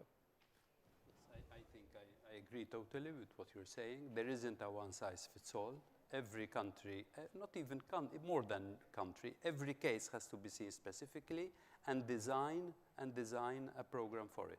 Definitely, the return program. So I think what is important, and it's already happening with some countries, that you have a good agreement with sending countries. Like, I'll take Malta, for example, our relations with Egypt, with Ghana, with Morocco. I'll just take those 3 examples. There are other examples. And we have a relationship which says, listen, we need regular people. We need regular migrants. And just to give you an idea, in Malta, we create about, remember that we're talking about a country with less than 500,000 people. We create 11,000 jobs a year, of which the Maltese can only fill 4, because our birth rate is the lowest in Europe. From being the highest, it went to being the lowest in a century. So we need people from overseas, I mean, to fill 7,000 jobs practically a year. So we told them, listen, we need people, but let's let them come on a through regular routes. We have some irregular citizens from our side, take them back and send us the regular ones. But that is only part of the story. And this is where our return programs need to be different, where they need also to have the component of training, as you're saying, so that when they go back, they are reintegrated in the labor market, because otherwise we know what has happened. We have had return programs where they go back and then basically, I've been told, cross the street and with the money that they have been given to go back, start preparing to come again. Because if they are not reintegrated in the labor market, they will come back. They will come back. I think we should also look very much at the Spanish-Moroccan reality. There, for years now, so there is good practice to follow. For at least 30 years, there have been very strong programs for circular migration, where people come, they do their work, they are in the official labor market, they are paid decently, they do their job, go back, and know that they can come back again. So I think, yes, there are things that we can do. And I think now, that is why we cannot see this. I think we have to be strategic about this. And that is why we should align policies together. Trade policies, financial policies, employment policies, and migration policies. Not working in silos differently, even within the EU. These structures need to work together. So for example now, and the pandemic has shown this, we need, and it's fashionably now being called nearshoring. We need to get work that has been going on in Asia as part of the production process of factories located in Europe. We need to start bringing them to Africa. Obviously, we have to see which sectors these are, where this would be possible, and start doing it. But then we need to do it as a policy. I know that it's already happening. There are individual factories that have already started getting their operation from Asia, part of their operation from Asia, to North Africa. And what they were waiting for 7 weeks before, now they can do it in 4 days. The quality of the work is good, and the price is even better. So that is why it's important not to see migration on its own. And as we are saying that nearshoring is going to be so important, let's do it. Let's do it, because like that, this is a win-win, because it's a win for our companies, for our countries, and also for these countries where we will create jobs. Obviously, we will have to talk to these countries and say, listen, but we still need to see what needs to be done about the banking sector. We still need to see what needs to be done legally so that the investment is protected. We need also to look at the issue of regulatory to make sure that things are done. But let's do this. And I think the European, and it's good that you've asked me about the European Union, but at the same time, we should also ask, what can we do with the African Union? I think we need to keep on linking together structures that exist in the area. So European Union, African Union, Union for the Mediterranean, use all the possible tools that we have and see this, not just in a holistic manner, but proceed with it in this holistic manner to try and involve everyone as much as possible. Let us remember that even with the new development of the ACTFA, the free trade area for Africa, unless we get involved with investing in Africa, we will be shut out of that market. So it is in our interest. And something that we need to take care of, the Mediterranean, both the northern and the southern shore, risk becoming more peripheral and more marginalized. Because on the northern shore, we are at the periphery of Europe, and on the southern shore, they are at the periphery of Africa. Sure. So let's have a Euro-African solution. Great idea. So the partnership idea as a key to overcome or to better manage the migration flows. But this brings me to a partnership that was not mentioned, and this is the EU-Turkey deal. So for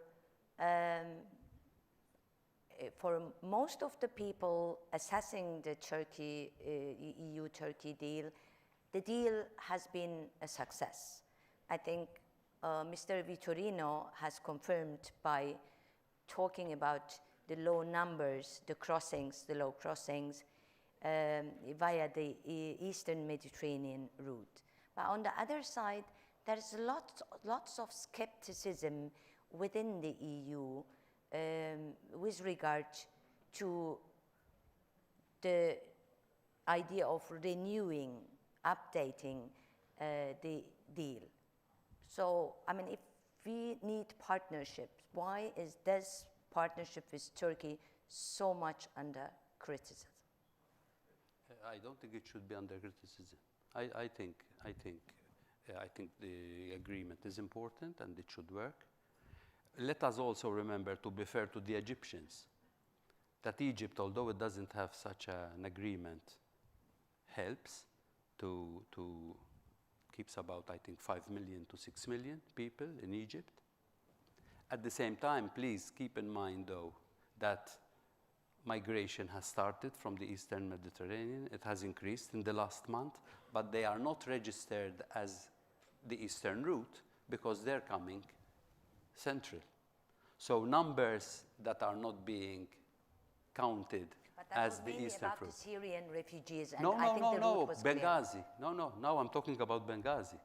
Okay. Boats have started leaving from Benghazi now, not just from the western side.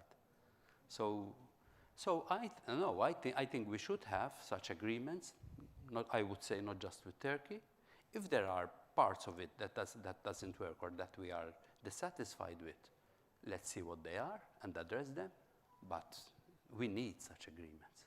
We need such agreement. And I'll say why, politically.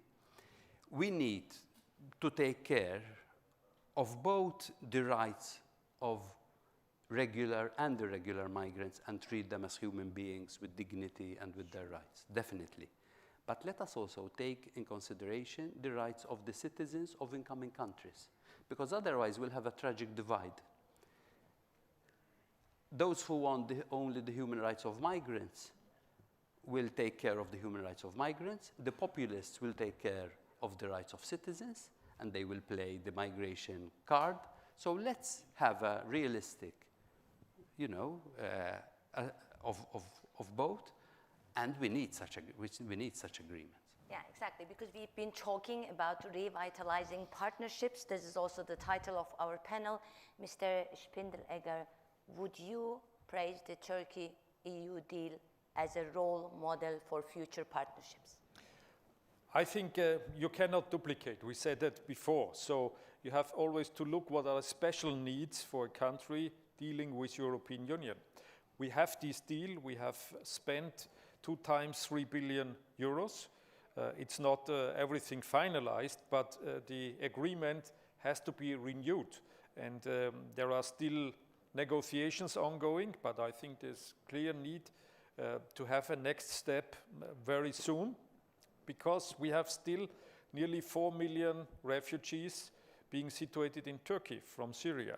We have a lot of Afghan people trying to go over the route through Iran to Turkey, and maybe from there to Europe. So I think if we don't have a partner Turkey, Europe will struggle a lot. So for that reason, I think it's needed to finalize these negotiations and to start again with a third phase of this cooperation.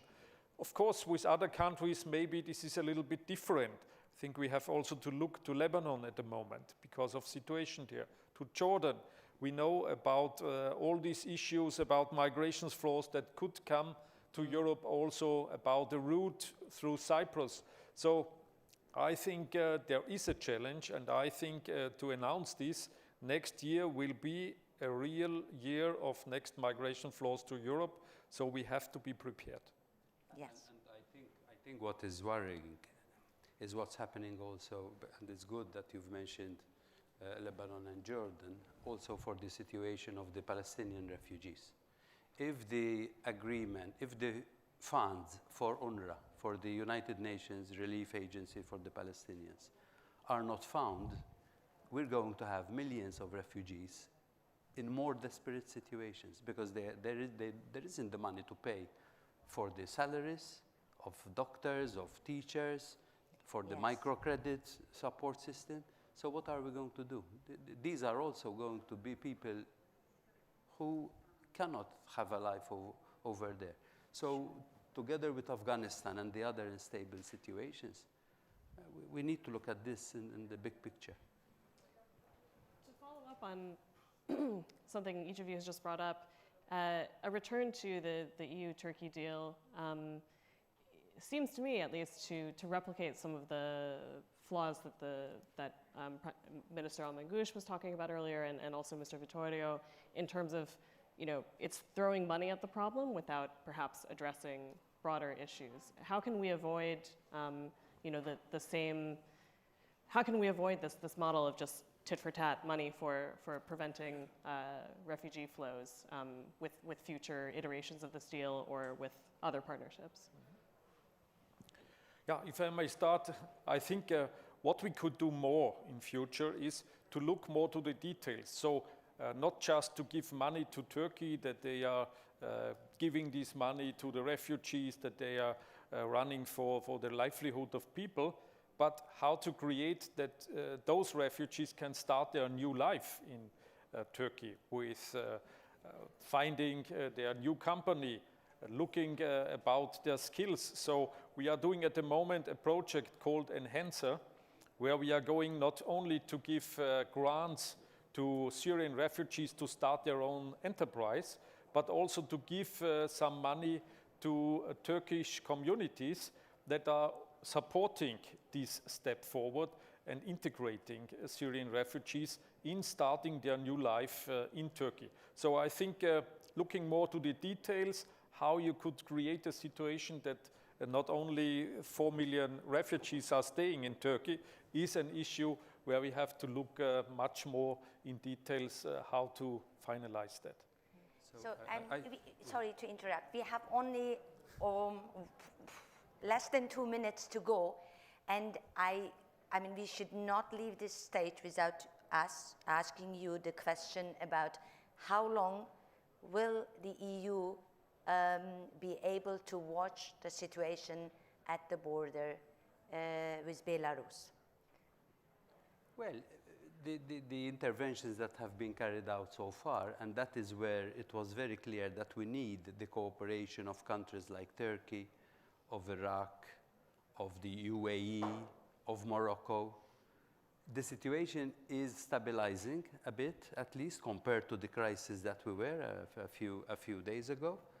But then this shows that the weaponizing of migrants is terrible. So that is why you cannot just discuss this on its own. You have to see it even within the geopolitical situation. And we need to be very strong. We need to, when it comes to border management, we need to take it much more seriously. And humane? Definitely. Definitely. Definitely. That's why I said at the very beginning, treat people with dignity and with the humanity that they deserve, whether they are asylum seekers or irregular, they are human beings. You know, that's only an adjective. Humans are a noun, not an adjective. And, but then let's go deeper. Let's go deeper. So in the case of Belarus, obviously one has to deal with the geopolitical issue.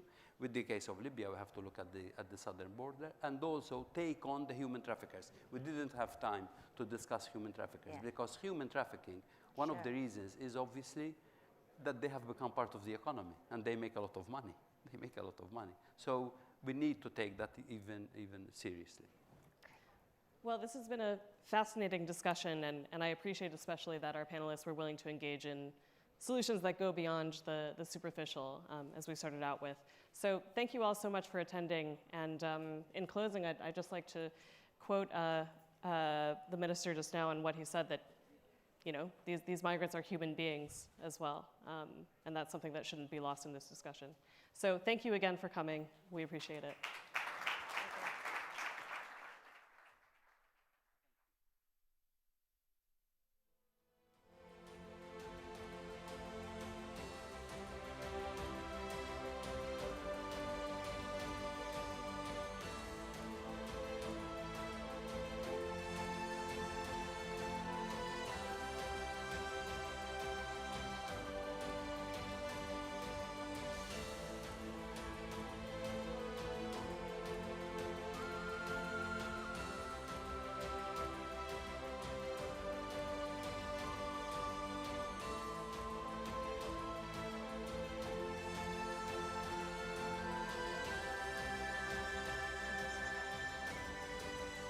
Ladies and gentlemen, please remain seated as we are going to start next session right away. Thank you.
Ladies and gentlemen, take your seat as we are starting now next session. Please take your seat now. Thank you so much.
Good afternoon, everybody.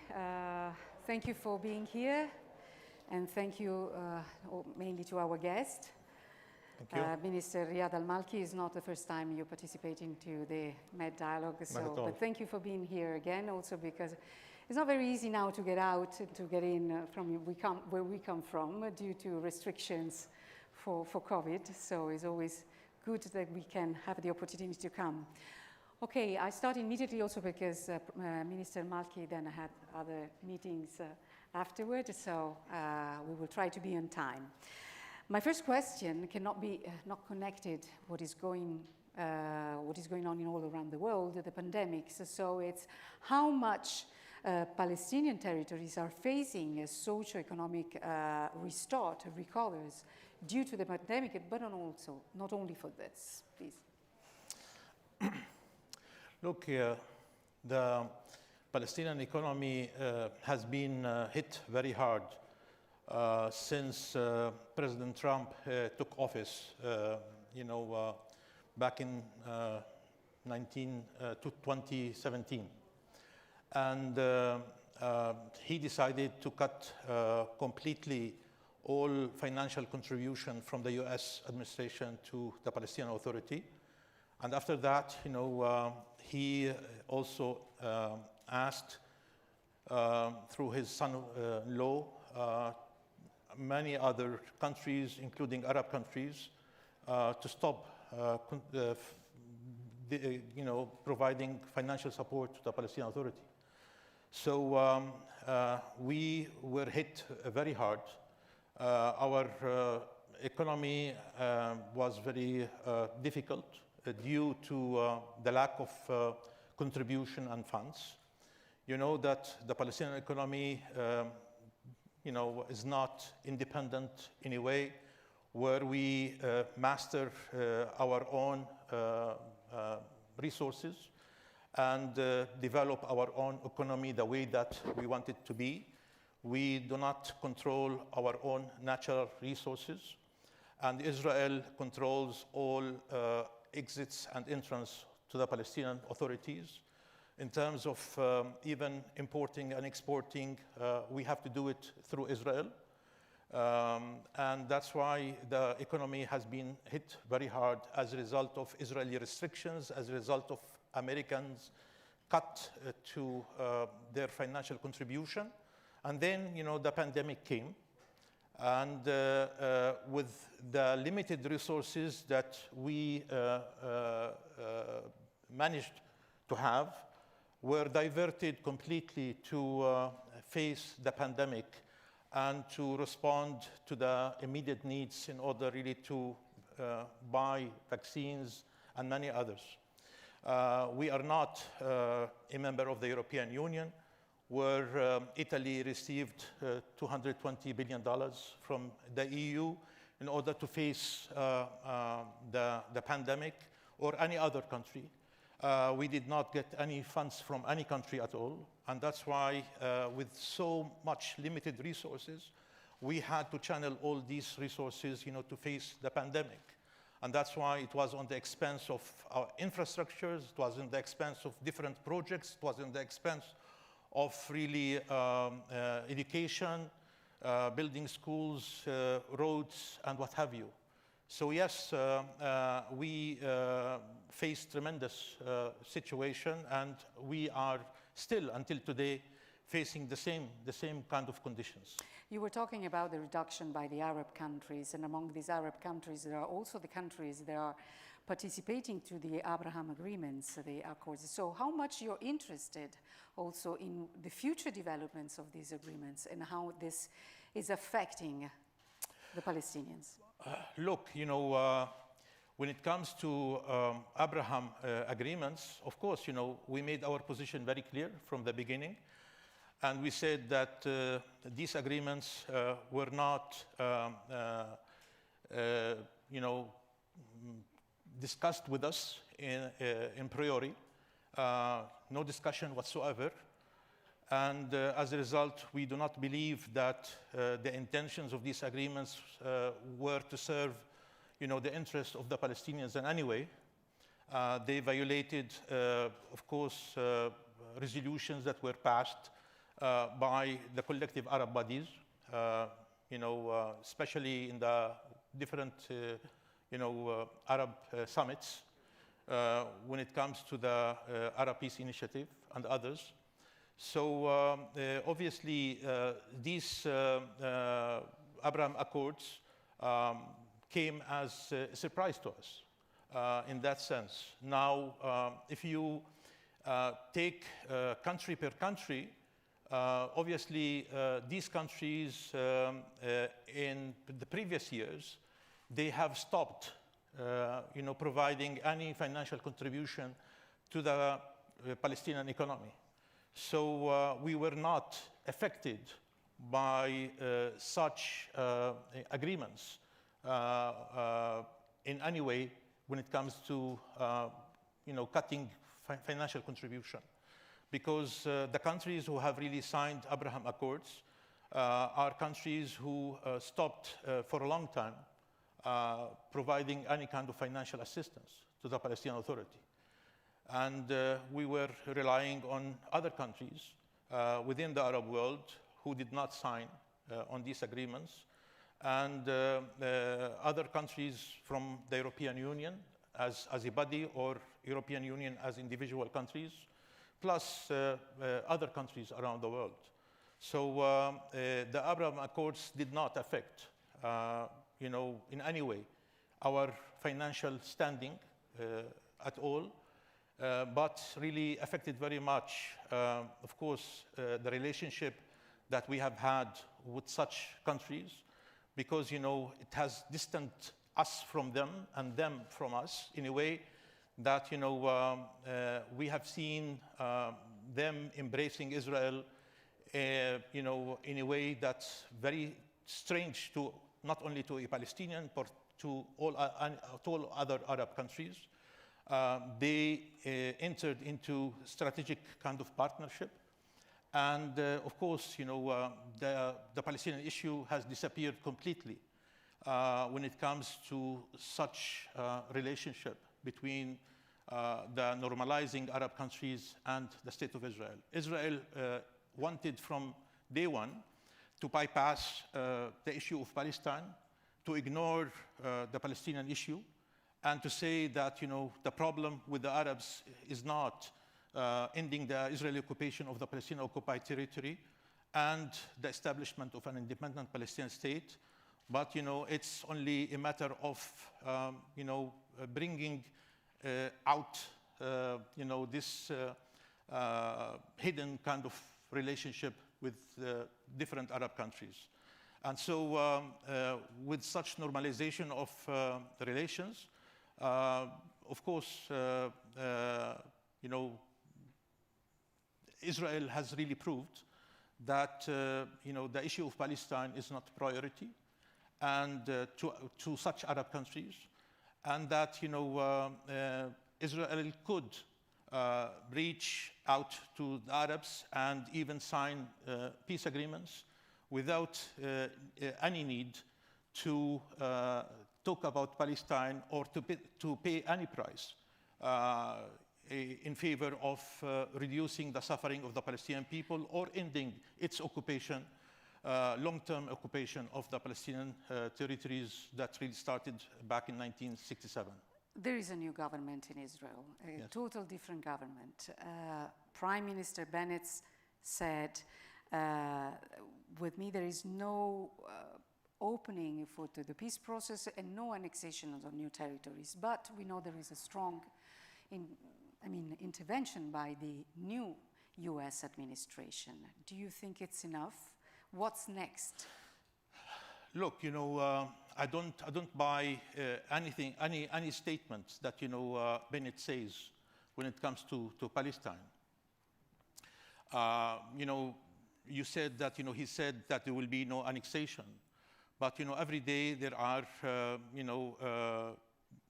decisions taken by his government to confiscate Palestinian land and to annex this Palestinian land to the state of Israel.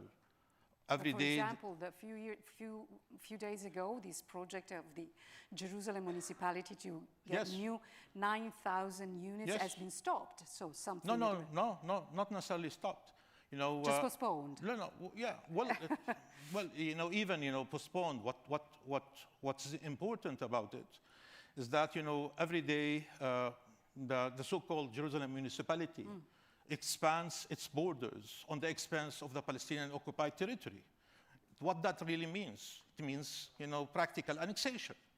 What it means? It means practical annexation. When Israel, expands its existing illegal settlements in the Palestinian occupied territory, what it means? It means, practical annexation. When Israel starts the construction of new settlements, what it means? It means practical annexation. So if Bennett, tells you or tells any other official that he is not in favor of annexation, but in practice what his government does on a daily basis is real annexation. This is really very important. Now, on the other hand, he said that he is not going to sit with the President Mahmoud Abbas, that he is not going to accept the concept of negotiations with the Palestinians. So there will be no negotiations as long as he is Prime Minister of Israel or as long as he is a member of the governing coalition in Israel, meaning that in the next 4 years there will be no negotiations. So if there will be no negotiations between us and between the Israelis in the next 4 years, what are we going to do? Are we going to sit and wait for another government in Israel to come and to declare that they are willing to negotiate or not to negotiate? Are we going to put our, future, in the hands of a government that we don't know what they will do?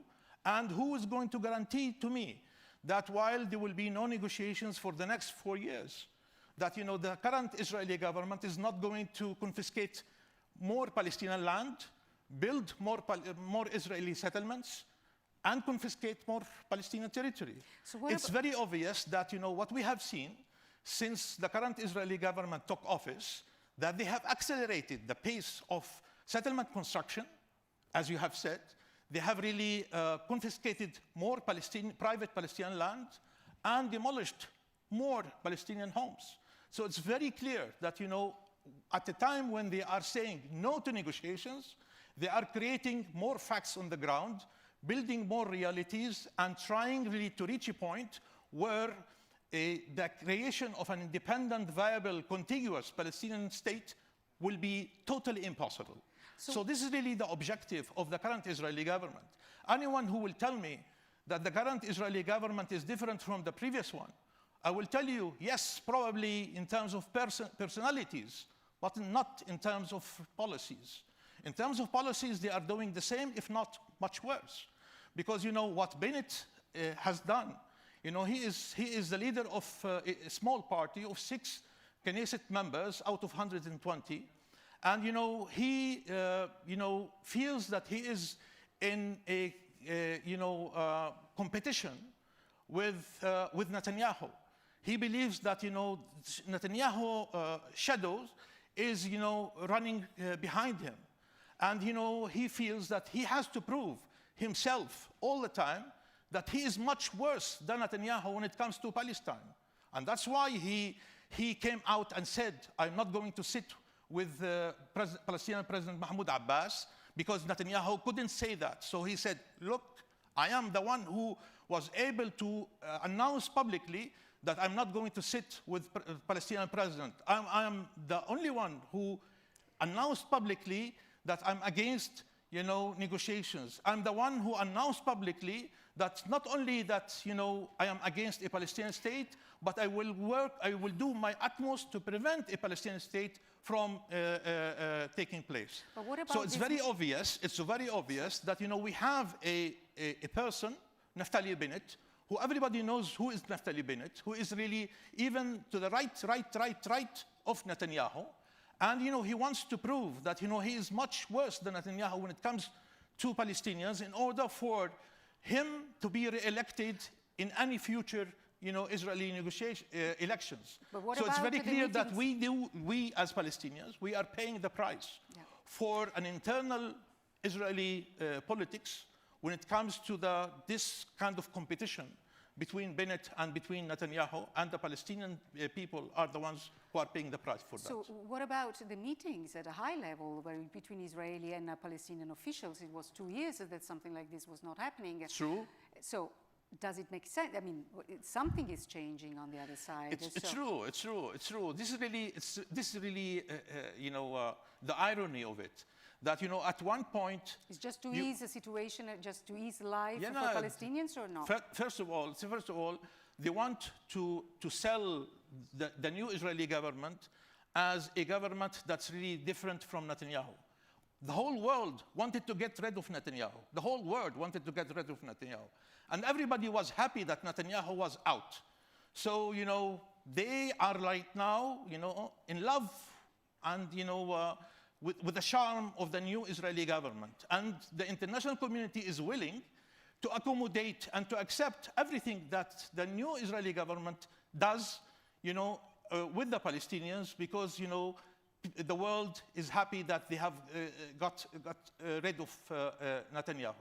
So this is really an opportunity for Bennett and others, you know, to go far more than what Netanyahu was able to go when it comes to the Palestinian and the Palestinian basic rights. Now, within the Israeli coalition government, you have people from, you know, from the left, from the center, and from the right. And an Israeli-Palestinian yes, party. but, you know, they agree not to discuss, you know, peace with the Palestinians. They have agreed among themselves not to discuss negotiations with the Palestinians, because the issue with Palestine is a problematic issue among, you know, the coalition government in Israel, and they have decided to avoid talking or discussing among themselves, you know, problematic matters. So that's why there is an understanding, an agreement within their coalition that, you know, the issue of Palestine and the negotiations with the Palestinians is not part of the agenda. And that's why when Gantz wanted to come to Ramallah and to meet with President Mahmoud Abbas, Gantz is the Israeli Minister of Defense, Bennett refused to give him the permission, you know, to come to Ramallah in the first time, the second time, and the third time. It happened when Bennett was in Washington meeting with Biden, when Biden asked him why you are not allowing, you know, Gantz to go and to meet with the Palestinian president. Only when he arrived to Ben Gurion Airport, where he, you know, gave Gantz the permission with the condition to talk about everything except politics with the Palestinians. So, you know, the problem between us and between the Israelis is about what? About our political rights, about negotiations, about the resumptions of negotiations, about the respect of Israel to the international law, to you know, agreements signed, and to UN resolutions. And so Gantz came. The first thing that he said to my president, he told him, I'm happy that I'm here, that you are receiving me in your house, but you know, I cannot talk politics. Let's talk about everything else, but not politics. So the president told him, why you came then? You want me to talk about what? The weather? You know? That's really nonsense. The problem between us is about, you know, our basic fundamental rights as Palestinian people, the right to the Palestinian people to self-determination and to statehood, you know, the need to Israel to withdraw from the occupied Palestinian territory, and the requirements to sit and to restart negotiations. And unfortunately, you know, the discussion, you know, continued. They talked about many other things, but you know, Gantz was not being able to talk about politics. Time is running fast. There's a lot of criticism also inside the Palestinian territories, especially after the election. The presidential election has been cancelled. We've seen a lot of protests against President Mahmoud Abbas, against the Palestinian Authority. Something is moving also inside the Palestinian society. It's time to change. It's time to change the leadership. That's what a lot of Palestinians are also asking, in order to have a better future. Yeah, it's up to the Palestinians to decide if they want to have a change or not. They have all the right, you know, to choose their own representatives. And that, you know, we do believe in democracy. We do believe, you know, in democratic system. We do believe in elections, you know, as a right, as an obligation, and as a responsibility. And that's why President Mahmoud Abbas was the one who initiated the whole concept, you know, and the whole idea of holding, you know, parliamentary and presidential election. No one, you know, asked us to hold elections. He surprised everybody when he addressed the United Nations and said, I'm going to hold elections, you know, next year, both parliamentary and presidential. And when we reach an agreement with all political parties to hold elections, you know, and he issued a presidential decree defining a date for parliamentary elections and a date for presidential election. What happened, as we have done in the past, in the 3 previous elections, that, you know, we informed Israel that we are going to hold elections, you know, on the 22nd of May for parliamentary elections, and we are going to hold elections in East Jerusalem the way that we are going to hold elections in the rest of the occupied Palestinian territory. And, you know, we wanted to inform Israel because according to the agreement that we have signed back in 1996 between Israel and Palestinian Authority in the United States, Israel, we have the right to hold elections in all the Palestinian occupied territory, including East Jerusalem and Area C, and we have to inform Israel in order for Israel to facilitate, you know, holding elections in East Jerusalem. So we did that by informing Israel. Israel said, no, we are not going to allow you to hold elections in East Jerusalem because, you know, the situation today is different from the previous elections that you have held, you know, in Palestinian territory back in 1996, 2005, and 2006. We told them, you know, why it's different. They said, well, after Trump announced publicly that he recognizes Jerusalem as united eternal capital of the State of Israel, we are not going to allow you to hold elections in East Jerusalem because East Jerusalem, from our point of view, is right now is part of the State of Israel. And if we are going to allow you to hold elections in East Jerusalem, that means, you know, we are giving up on East Jerusalem as part of the State of Israel. From our point of view, it's impossible, it's detrimental, it's a suicide to hold elections in the West Bank and in Gaza without holding elections in East Jerusalem. You know, who on the earth could imagine that the Palestinian leadership will hold elections in the Palestinian occupied territory without holding elections in East Jerusalem? East Jerusalem is the heart to the Palestinian body. East Jerusalem is the capital of the state of Palestine. And as we have done it in the past, we should do it also tomorrow. East Jerusalem is an occupied Palestinian territory according to international law, according to UN resolutions, and we have all the right to hold elections in East Jerusalem. So what we have discovered, that Israel has a veto over the Palestinian democracy. Israel prevented us from holding elections in East Jerusalem, and by doing so has prevented us from holding elections in all Palestinian territory. So if you are asking me, if we are ready to hold elections, I will tell you tomorrow, if you can assure me that I will be able to hold elections in East Jerusalem, the way that I'm be able to hold elections in the rest of the Palestinian occupied territories. And you're not scared about the fact that probably in West Bank Hamas can win? Well, this is really democracy. If Hamas really wins, then this is really the wish of the Palestinian people. But it's a clear message also to the actual leadership. Well, clear message not only to us. It's a clear message to Israel, to the United States, to the European Union, to the international community. That's why they have to see that during Netanyahu's period of 12 years of government, he did all his utmost to weaken the Palestinian Authority, and he did all his utmost to strengthen Hamas. That was very clear. Everybody knew that. Everybody have seen that. So this is really the outcome, and this is really the result. We have been promoting peace negotiations with Israel. We have been promoting, a peace agreement with Israel. And we said that the only way in order for us to be able to reach a peace agreement with Israel should be done through a negotiated peace agreement with the Israelis. Now, Israel has not only weakened us, but has really proven to the Palestinian people that this slogan, has no implementation on the ground.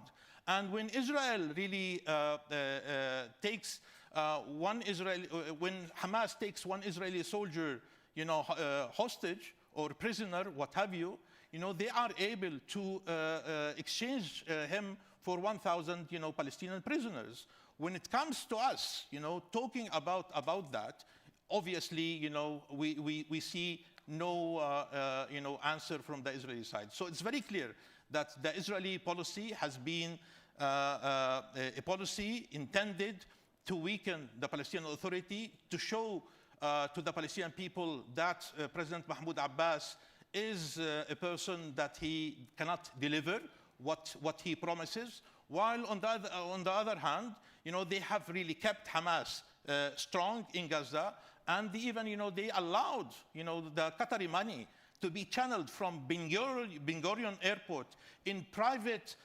Israeli government cars to be transported from Ben Gurion Airport to the borders of Gaza in order for Hamas to stay and to pay its, salaries to their own employees. Thank you, Minister. Our time is over. Thank you very much. Thank you for being with us. Thank you.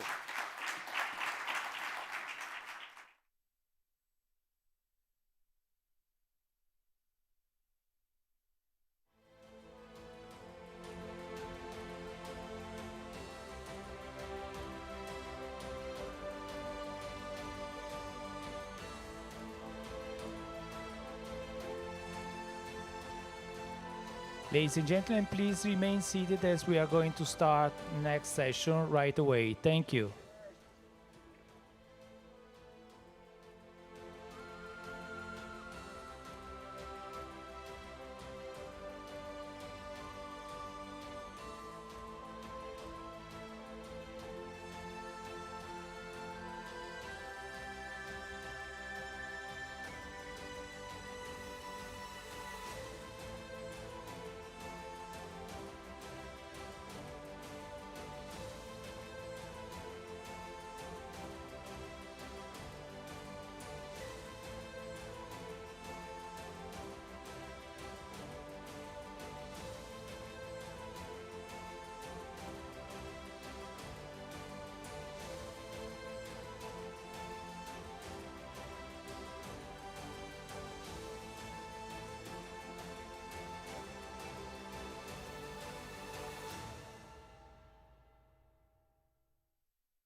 Please keep your seat. We are starting next session now. Thank you.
Okay.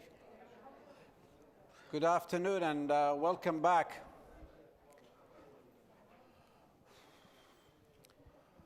Well, I will begin by thanking the organizers for the wonderful environment post-COVID.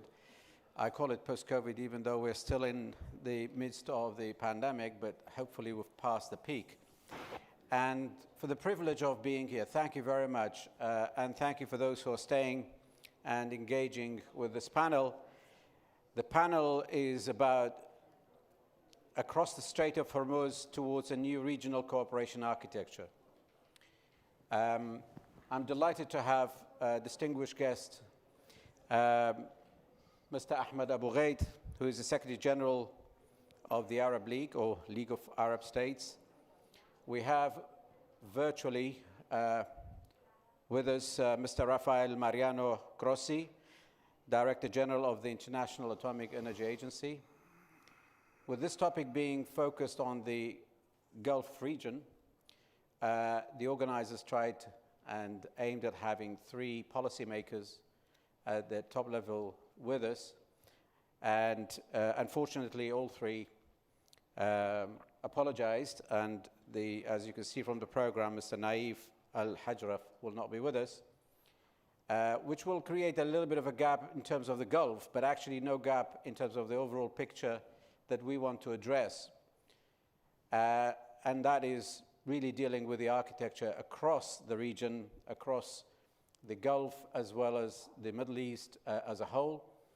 And we all know from the debates that we've heard today and the topics of the day is that everybody's focused on the global power priorities in the region or the Biden administration's priority in the region, and everything comes back to one major issue, and that is the nuclear deal, JCPOA.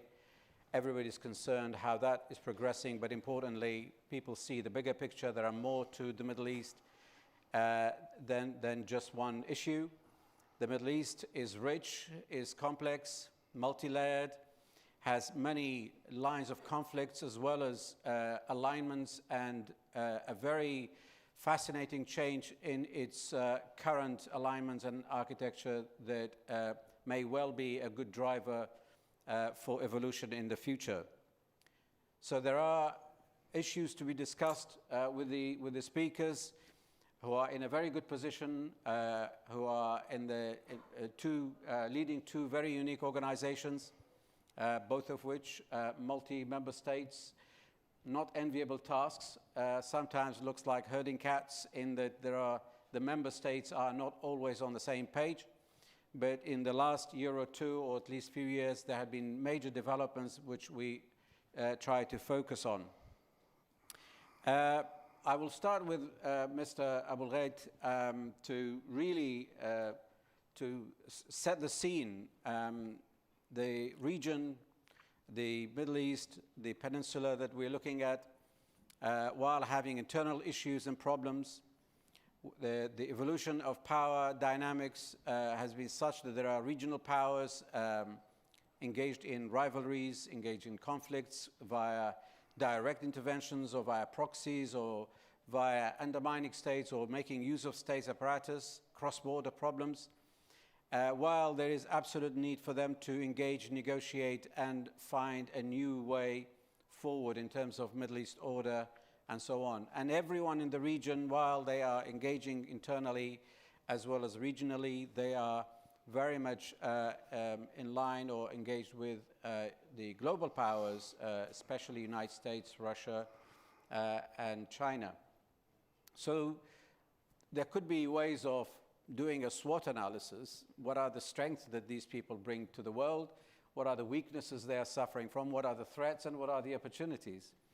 So I'm going to ask you, Mr. Abul Ghaid, to give us the picture, because you are in a very good position to really tell us with, in a very objective way, with your bird's eye view of the challenges that the Gulf as well as the entire peninsula and Middle East are facing, what is focusing their mind in terms of external threats and challenges, and where we are heading. And I'm going to then ask you to end with the issue of JCPOA, because this will then lead me to the next speaker.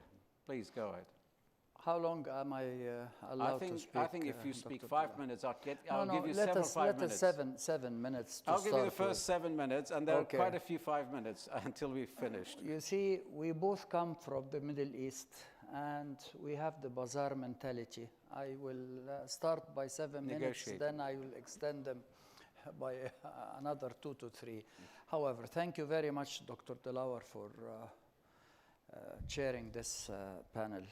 When I received the invitation to speak on that specific subject across the Hormuz and structure, future structure for cooperation, I felt it was too narrow.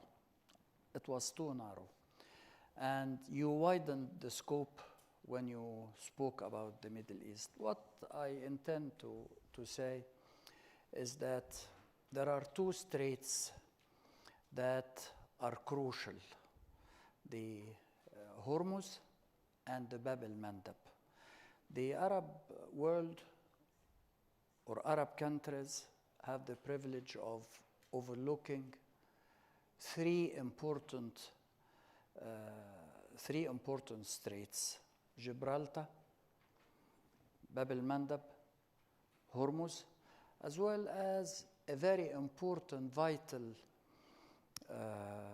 passage, sea passage, the Suez Canal, to bring energy and to bring trade across the world.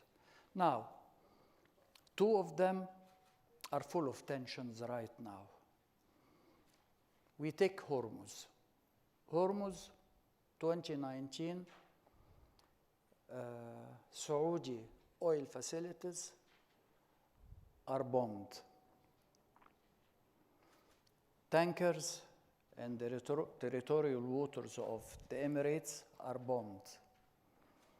That resembles what I have seen personally myself when I was serving in the United Nations in the 80s, the tanker war. Now, there is tension. Why there is tension? Because we have two issues that are tormenting that region, the Gulf. The Iranian nuclear file, and allow me to speak a little bit on it later, and the behavior of the Iranian state across the region, aiming at reaching and building influence in the Mediterranean. the coastal line, Eastern Mediterranean. That is one aspect of the issue. The second aspect, as I said, Bab el-Mandab. And there also you see the accusations against Iran interfering in Yemen, building up tensions there, to the point that, again, tankers are being attacked, mined, or torpedoed in the Red Sea. And again, it reminds me of what I have seen in the 90s when there were lots of mines scattered all over the Red Sea at the time in the 90s. Nobody knew how did it emerge, and then the accusation emerged that again it was the Iranian revolution that was spreading the mines in that area. So you have two points of tension.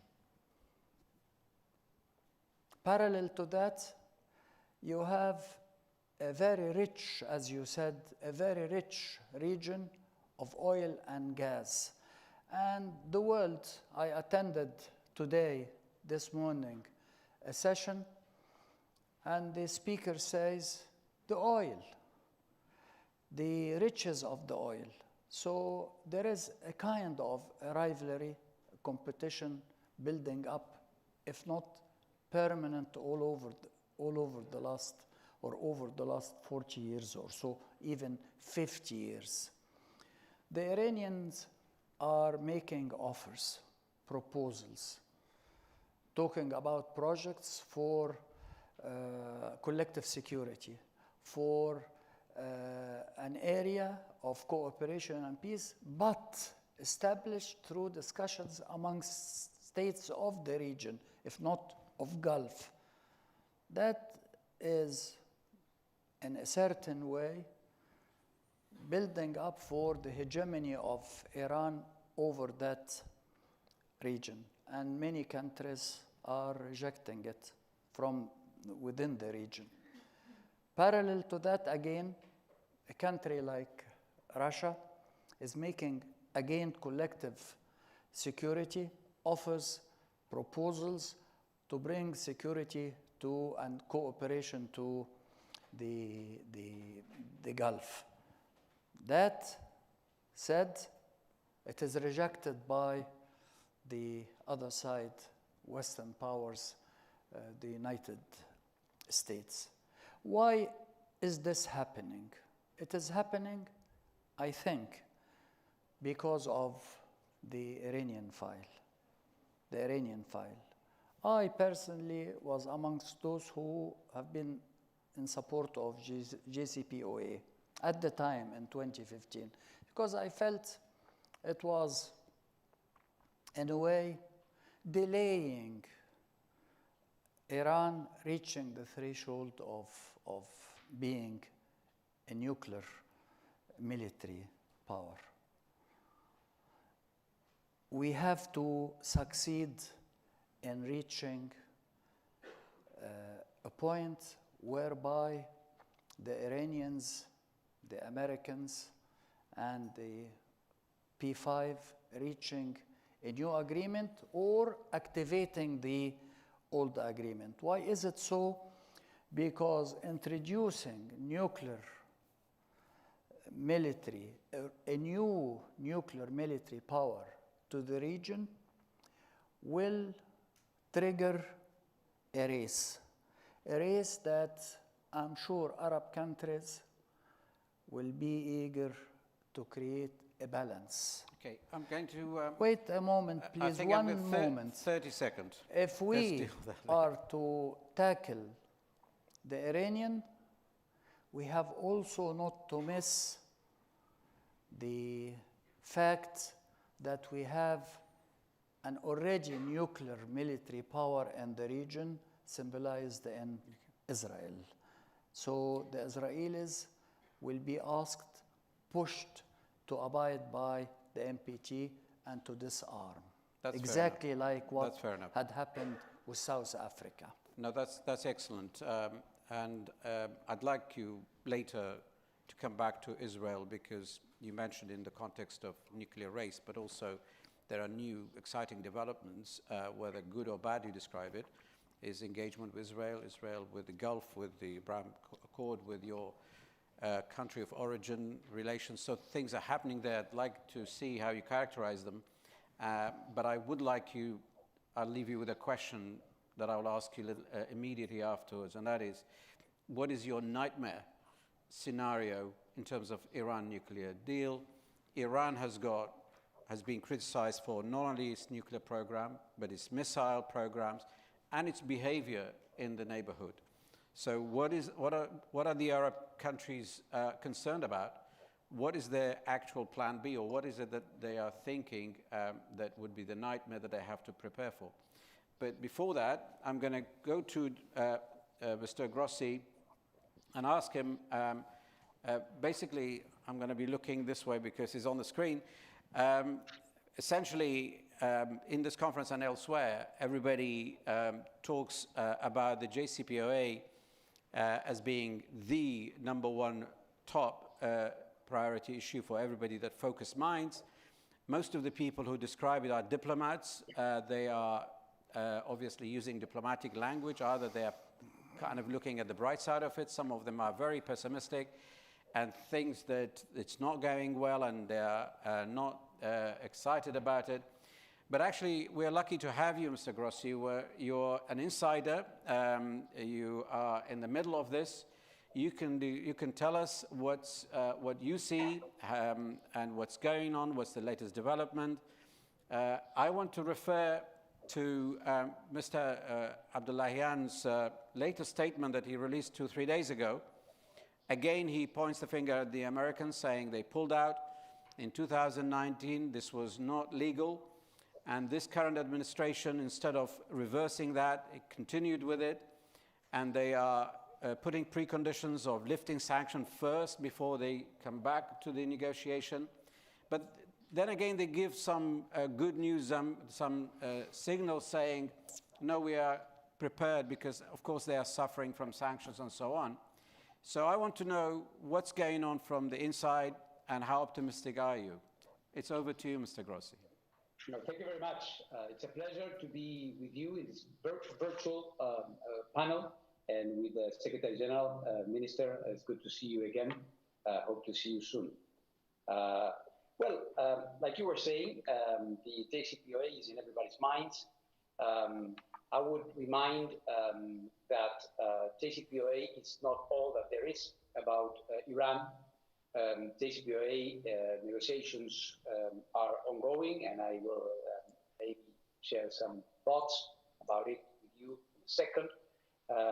But it is also important to be reminded that there are, in parallel to that, a number of things that are outstanding regarding the activities and nuclear program in Iran that we have been trying unsuccessfully so far, and I hope that we'll be able to make some progress, but unsuccessfully so far, to clarify with regards to the presence of traces of uranium in places which were not earlier declared by Iran. This is a matter that needs to be clarified, because we have to have a level of confidence that the places we are inspecting are all the places we should be inspecting. This is very important. It's still on the table, and I have been discussing about this with Foreign Minister Amir Abdullahian just a few days ago in Tehran, and with his main nuclear negotiator, Vice Minister Gary Kani, yesterday here in my office in Vienna. When it comes to the JCPOA negotiations, I would say this is ongoing as we speak. A few blocks from here, you cross the Donau River, the Danube, and you go downtown. They are still working, and they will continue to work. I believe that, on above beyond what statements are being made, we are a little bit, I would say, superseding that area of and attributing responsibilities for where we are or for where they are. They have sat down again for this 7th round of discussions, which I think in itself is a good indication. And the process is ongoing. It's going to be extremely complex. It is being extremely complex because the expectations from the different actors are different. As you know, there's no mystery about it. On the one hand, Iran believes that the lifting of economic sanctions should precede any step in the area or in the nuclear area. And on the other hand, the Western side of the JCPOA believes that there should be tangible progress in the nuclear part, with Russia and China trying to play a role of bridge builders in between. But the process is still ongoing.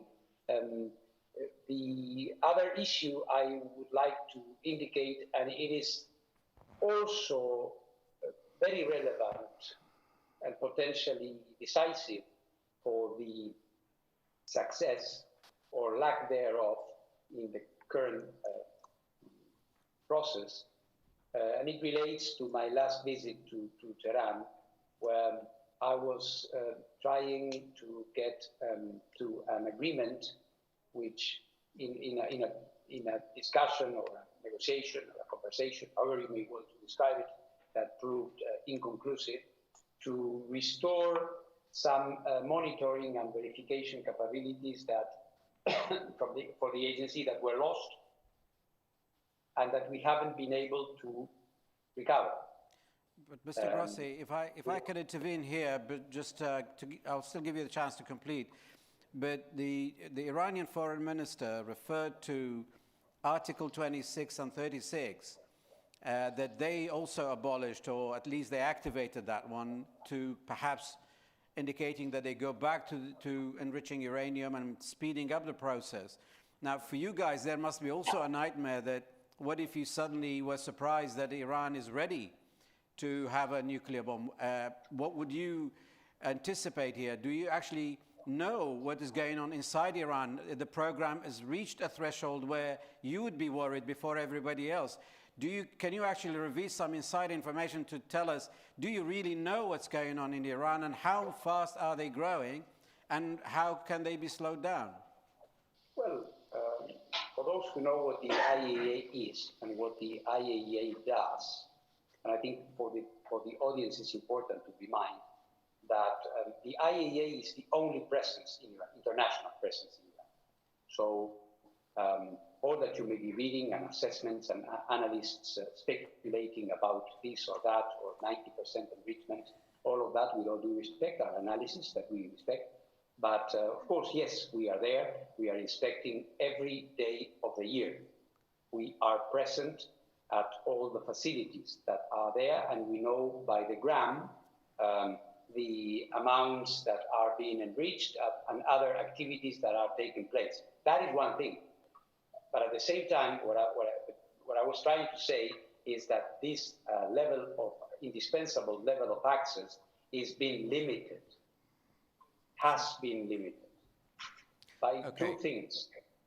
One is by virtue of course, the retaliatory measures. You were mentioning Articles 26 and 36 of the JCPOA, and the fact that Iran decided to retaliate on what they on the withdrawal from the United States by suspending gradually their commitments, their nuclear commitments to the JCPOA. But the other thing is that they have unilaterally, on top of that, they have limited some access to the agency, and this is where there is an added problem, because if there is no clarity, complete clarity on what is going on and the activities taking place there, Okay. I see it as less possible that an agreement of any nature could be reached. And this is what I have been discussing with our Okay, I'll get back to you. I'll get back to you for more. I'll leave you with a question you think about and formulate the answer. We are talking, this session is all about, and not just MENA, but the Gulf as well as the Middle East as a whole. Most people feel left out. They think they are not party, or at least not big at the table in discussions about the nuclear deal. They cannot influence the ultimate deal. So their concern is genuine. Their reaction could be very unwanted or negative. So there must be a way of you guys in your organization or the global partners engaging the Gulf as well as the entire Middle East guys, to listen to them, to reassure them, to see how they can be reassured and they be prevented from themselves investing in nuclear programs in the future in return. So I'll leave you with that to see how you can help them, reassure them, but also engage them. But I'm going to turn back to you, Your Excellency. So I asked you about your nightmare scenario. And what is it that you guys can do to help at least be a big part of decision making and make them listen to you?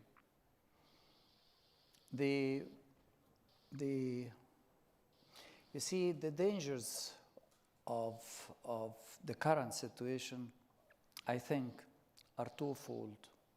One, the Iranians reaching or having a breakthrough towards a nuclear weapon. That will create tensions beyond the region. That is one.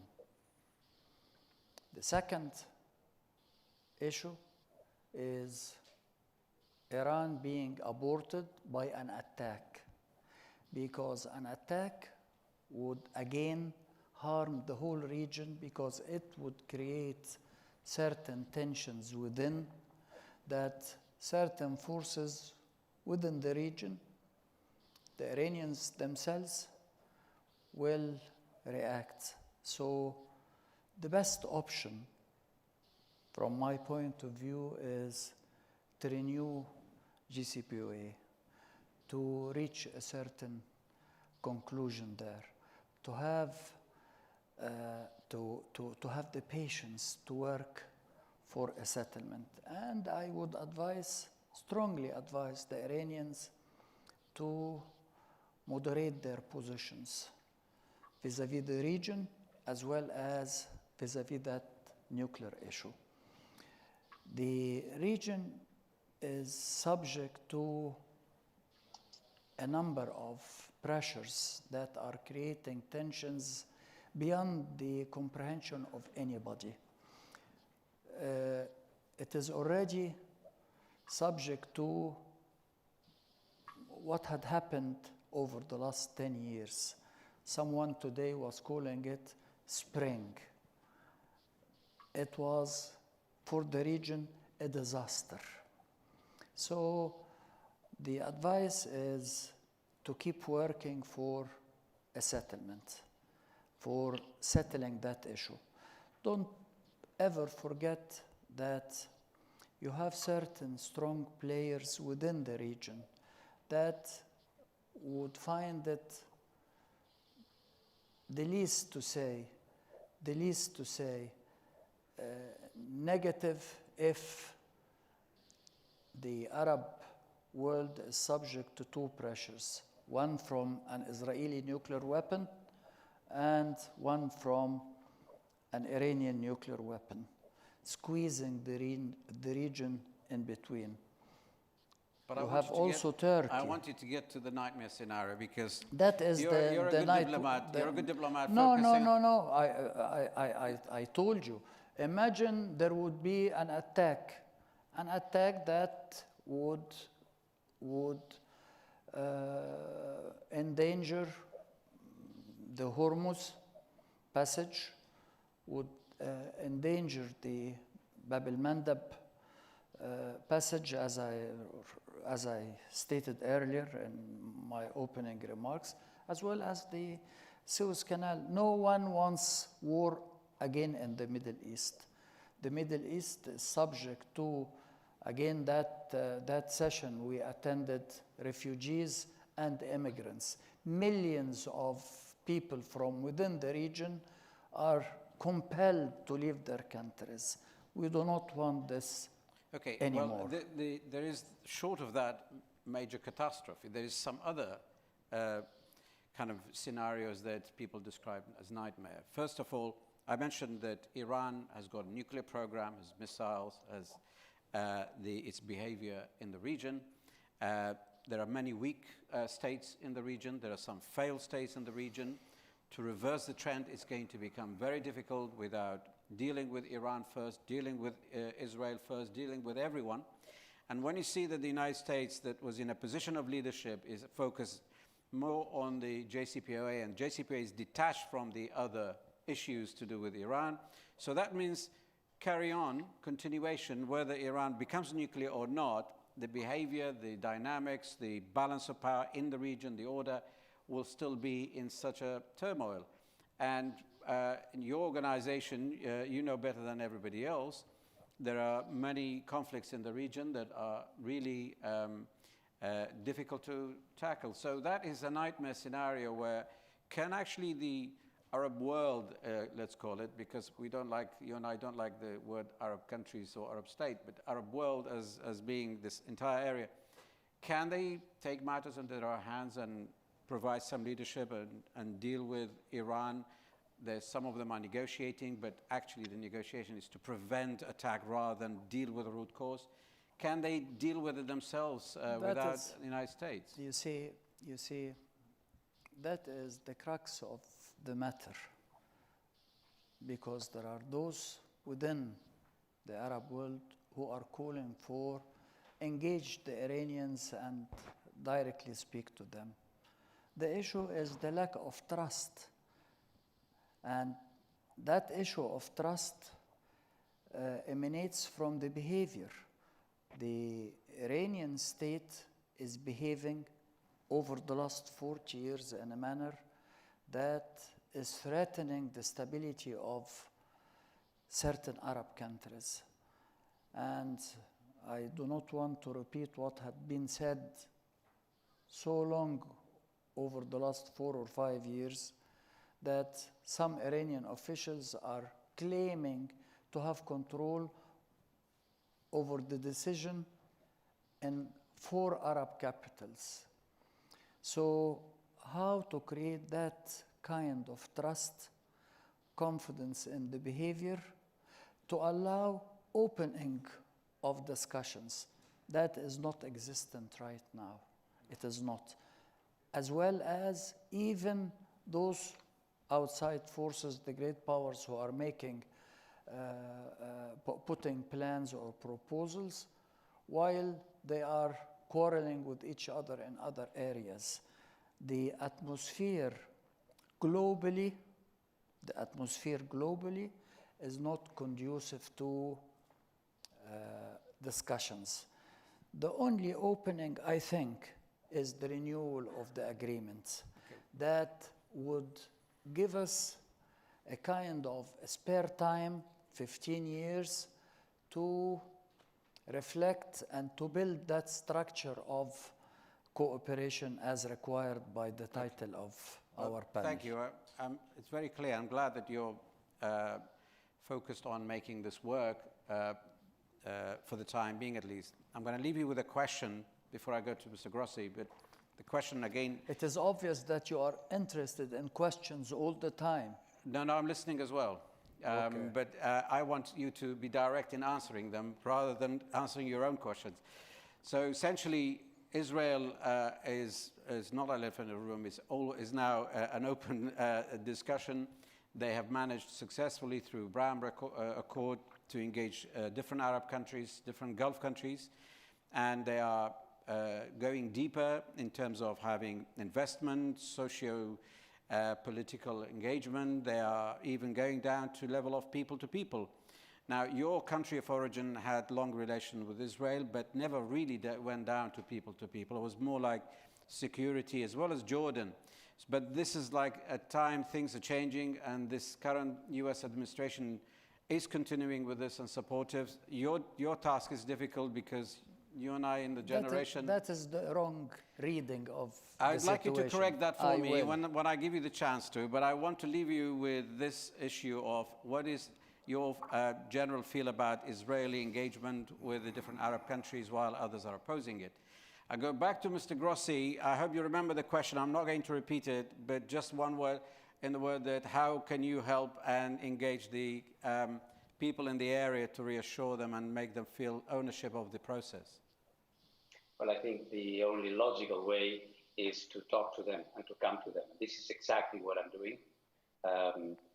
It is obvious that there is a great anxiety all over the world, but in particular in the region, as Minister Bouguet was just saying very rightly, because of the reverberations and the repercussions of whatever may happen in Iran will go far beyond the limits of the Middle East, however you describe it. It is interesting to note in this regard that the whole approach to nuclear in the region is changing quite significantly. Why? Because you have, for example, the United Arab Emirates, where I will be very soon, that is today is a nuclear energy producing country.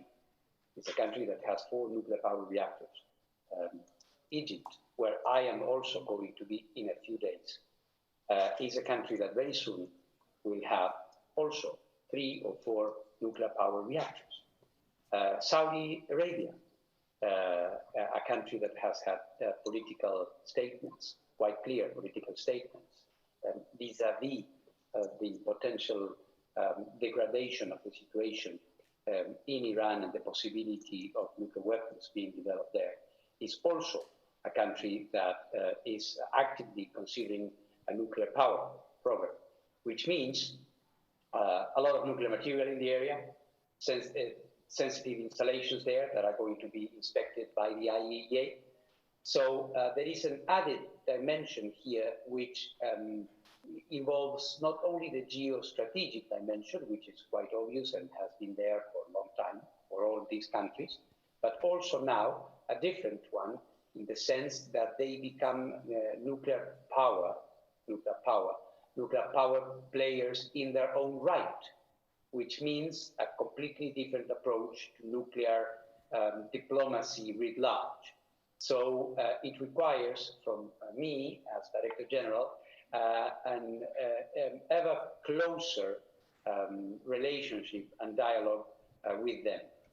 Hence, and this is a coincidence, but not so much, the fact, as I am mentioning to you, that in very few days I will be in Cairo, in very few days I will be at the Emirates, in the next few months I will be in Saudi Arabia. So there is also in the part of all these countries a demand for a closer relationship with IAEA in terms of us, like you were saying, involving them, letting them know what is happening, making them feel part of the situation, because at the end of the day, whatever may happen will have quite obviously very clear consequences for all of these countries. So the IAEA, what you will see in the next few months and years, is an IAEA that will be deployed in a much, I would say, intensive way in the whole area.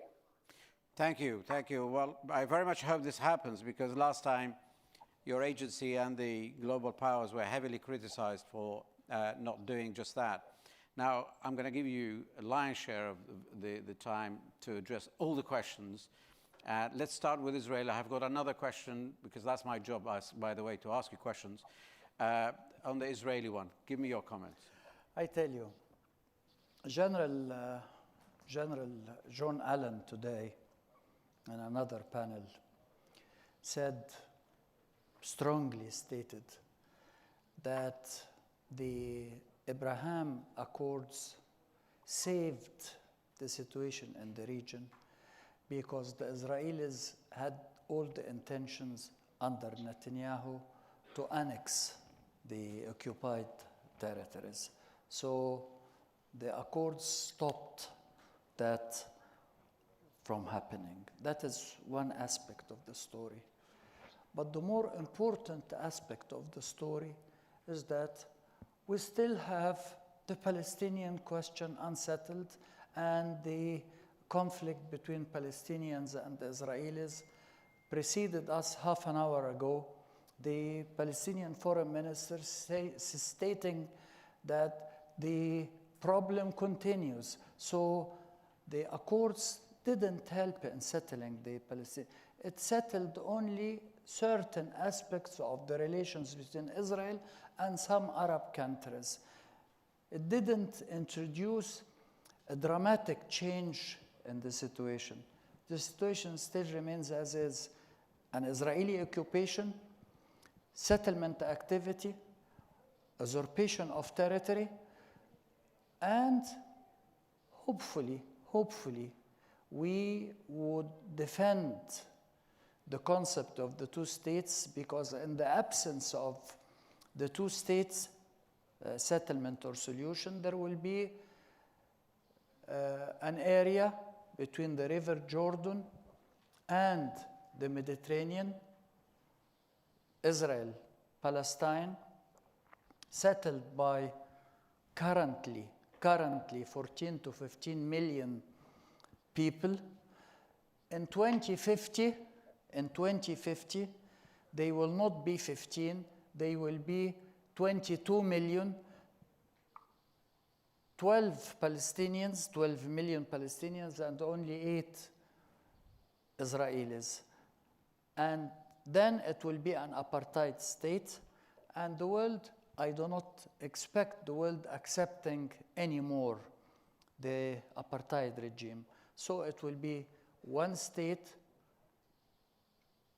and we have then to give the so-called democratic values of the Western world, meaning each citizen has the right to select his own prime minister and his own foreign minister, and maybe then the Israelis would recognize how wrong they were 10, 15 years earlier. That's great. So I hear that you are obviously mindful of the root causes or the historic problems, but also encouraged by the new developments and the accord and so on. Now, as a Secretary General of the Arab League, all these member countries, they had problems, they had conflicts that maybe your league could not really solve or help or coordinate, or at least crack barriers until member states themselves decided they are ready. Now we are witnessing new movements, new negotiations. I think the United Arab Emirates is leading the way in cracking a lot of barriers. They started engaging, obviously collectively, with under the Al-Ula Accord or agreement earlier this year in January. They all decided to reconcile with Qatar and lift all the blockades on it. They are reaching out to Turkey. They are reaching out to even Bashar's regime, I understand. They are reaching out to all the classical foes they had problems with over the years. But equally, they are engaging Iran, and Saudi Arabia is doing something similar. So there are movements, there are negotiations, but we don't know if that translates into alignments, translates into security architecture, security alignment.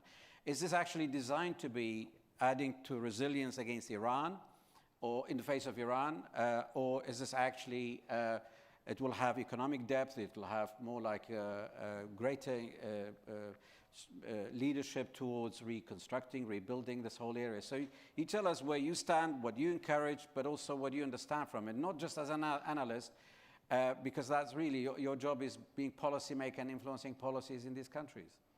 You see, Dr. Delauer, it is, from my point of view, a kind of a probing measures, steps, opening up to different partners, aiming at possibly understanding their positions and creating some trust, as I told you. Maybe that trust and confidence would bring in a change of course. The Iranians, you see, neighbors of the Arab world have been taking advantage of what had happened over the last 10 years. And taking advantage, and you come from Kurdistan and you understand fully what I am aiming at.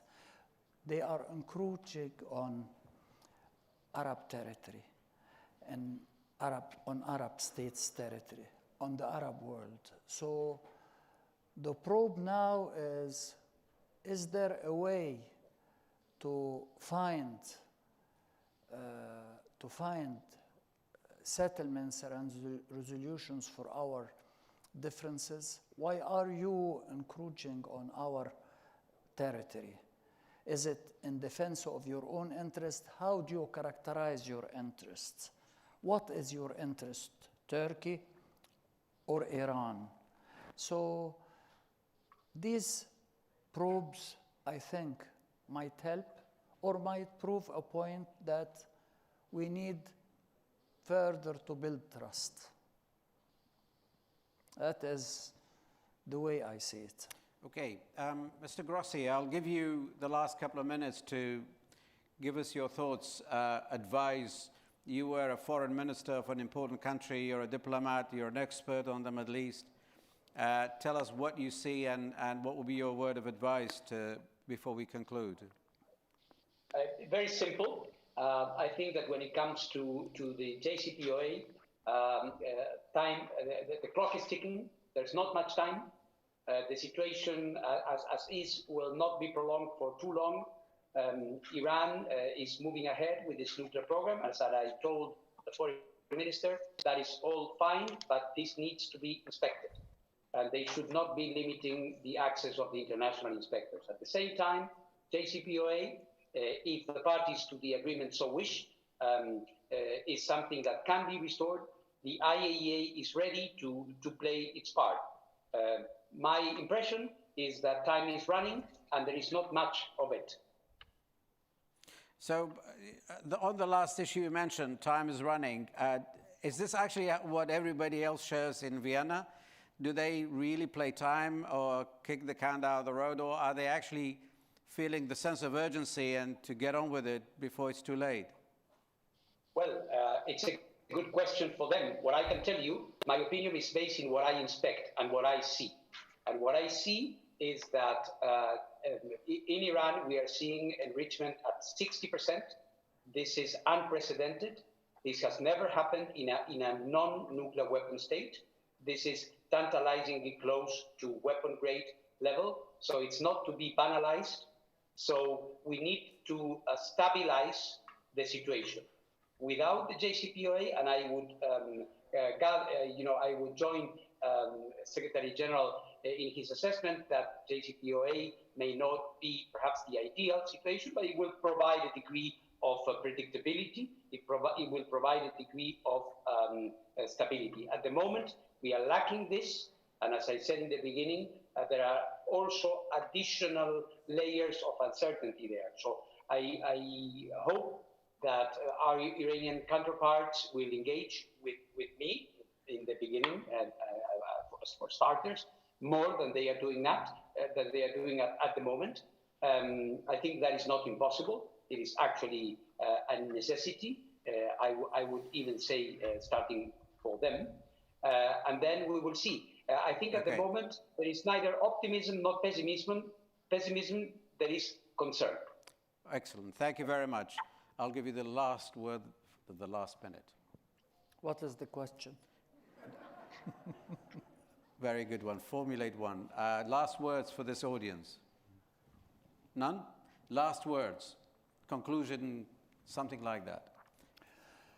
If I would say in this forum one word, I would advise the Western world to be careful not to intervene the way they intervened over the last 10 years in affairs of the Arab world, because it led to many, many, many disasters. Thank you. Word of wisdom. Thank you very much. The organizers, the audience, and those who stayed awake and attended, and of course, the speakers who shared their thoughts and their ideas, and they were generous with us. So thank you in the usual way. Thank you, Thank you, Dr. Polawa.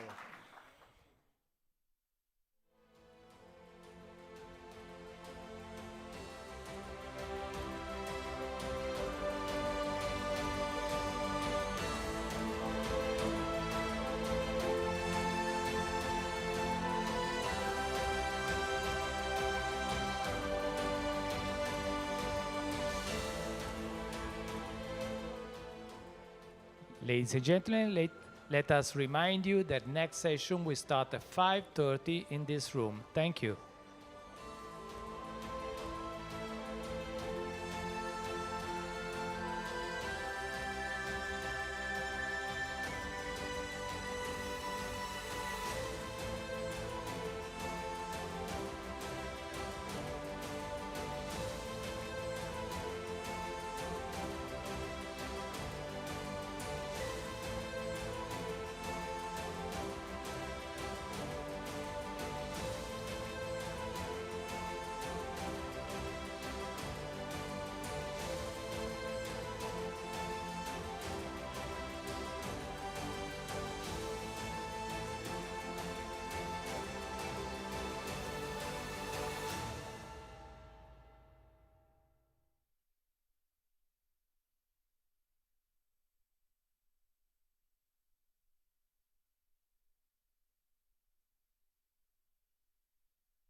Ladies and gentlemen, please take your seat as we are going to start right away. Thank you.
Okay, so hello everyone, and thank you for joining us both in person and virtually for this panel entitled Mediterranean Common Goods, a positive agenda for the future of the broader Mediterranean. My name is Fernandez, and I am senior analyst for the Mediterranean and the Arab world at the Madrid-based think tank Elcano Royal Institute. Today we have the pleasure of having with us 4 ministers of foreign affairs who devote some time, I guess, of their weekly working agendas to Mediterranean issues, or shall I say, a lot of time, maybe. With us today we have, in the order that they appear in the program, Minister José Manuel Álvarez, Minister of Foreign Affairs, European Union and Cooperation of Spain. Pleasure having you with us. We also have Minister Anže Logar, who is the Minister of Foreign Affairs of Slovenia. Pleasure too. To my right, Minister Augusto Santos Silva, who is the Minister of State for Foreign Affairs of Portugal. Welcome, Minister. And with us, to my left, Minister Gordan Grlić Radman, who is the Foreign and European Affairs Minister of Croatia. I don't know if the broader Middle East is confronted nowadays by unprecedented challenges, but for sure, the multifaceted impact of the pandemic has raised awareness of the urgency to increase cooperation at the regional level and also dialogue on a set of common goods. The need to strengthen peace and security in the Mediterranean and the Middle East as well is a priority challenge in any political agenda nowadays. Additionally, peace and stability are a sine qua non condition for the economic and social development of the region. So without further ado, we will start the conversation with the ministers. You will have 2 rounds. I've been told by the organization it will be 6 minutes each. And I will start in the same order that I introduced you with Minister Alvarez. So last year, Minister, we celebrated the 25th anniversary of the Barcelona Declaration, the Barcelona process that was launched in 1995. One of the most important and imaginative political projects in the promotion of regional cooperation in the Mediterranean, and some would say even in other parts of the world as well. What role is Spain playing right now in the promotion of regional cooperation, and in which regional dossiers is Spain investing more, and not only investing in economic terms for sure, but also its diplomatic capital, and what are the main obstacles and how to overcome them? The floor is yours, Minister. Thank you very much. Thank you very much for moderating this table. First of all, I want to congratulate Minister Di Maio for animating all this and once again putting the Mediterranean community on the table. On Monday, we were all the ministers that we are here, we gathered in Barcelona around Union for the Mediterranean and the meeting EU Southern Neighborhood. There was a record of attendance at minister level, and the discussions were very alive. And the first thing that points out, we start Monday in Barcelona around Union for the Mediterranean. We end the week on Friday here in Rome with the May Dialogue, is that we have a real sense of community. We acknowledge each other as a part of a community, and beyond our bilateral relations, there is something else. There is something that we can only achieve in common. COVID has put even more emphasis in this need of cooperation. Spain animates and participates in all the different groups in which there is a Mediterranean dialogue. Right now, there are very concrete things that we are trying to push forward. First of all, we have to give a definitive answer in our region to COVID-19. In the same way that we put the emphasis in vaccination in each one of our countries, we have to do it together in the region. Therefore, we are putting at access of any Mediterranean country our vaccination doses for donation. The Mediterranean region is one of our priorities for vaccination. So far, we have donated 40 million doses to the COVAX system, and we are ready to do it to any Mediterranean country that needs it. It's not the only region of the world, but this is a priority region. And we are fostering the Union for the Mediterranean that has already a memorandum of understanding with the World Health Organization, push that forward and gets into a dialogue to try to get best practices to end COVID-19 in our region, and at the same time to make a World Health Organization benefiting from what is our experience so far.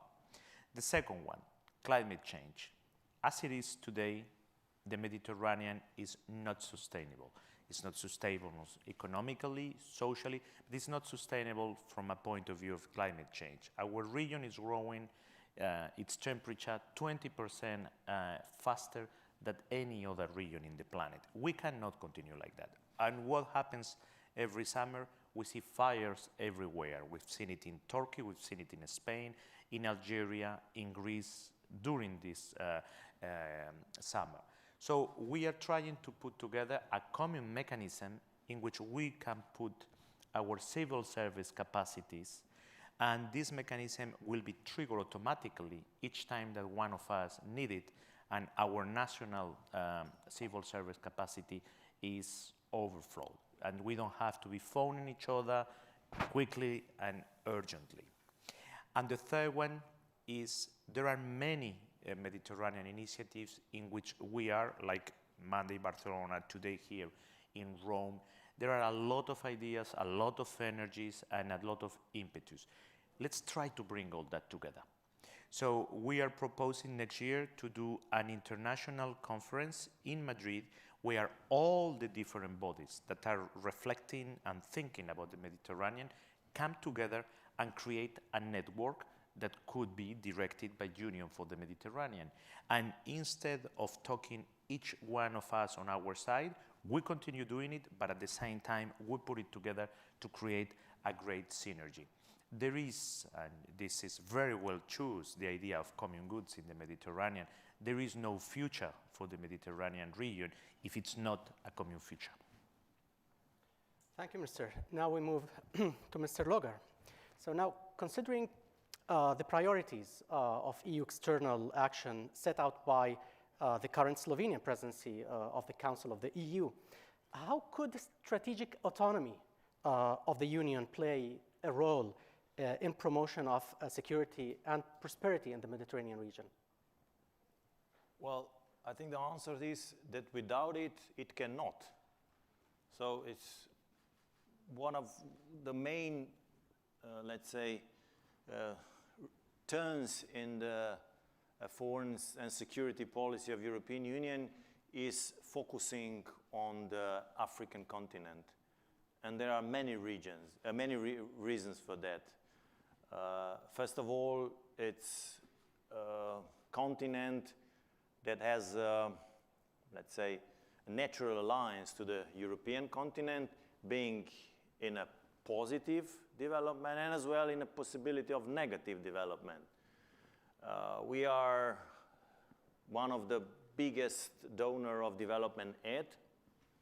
We are not so good in promoting goodwill and good name of the one that is delivering the development aid.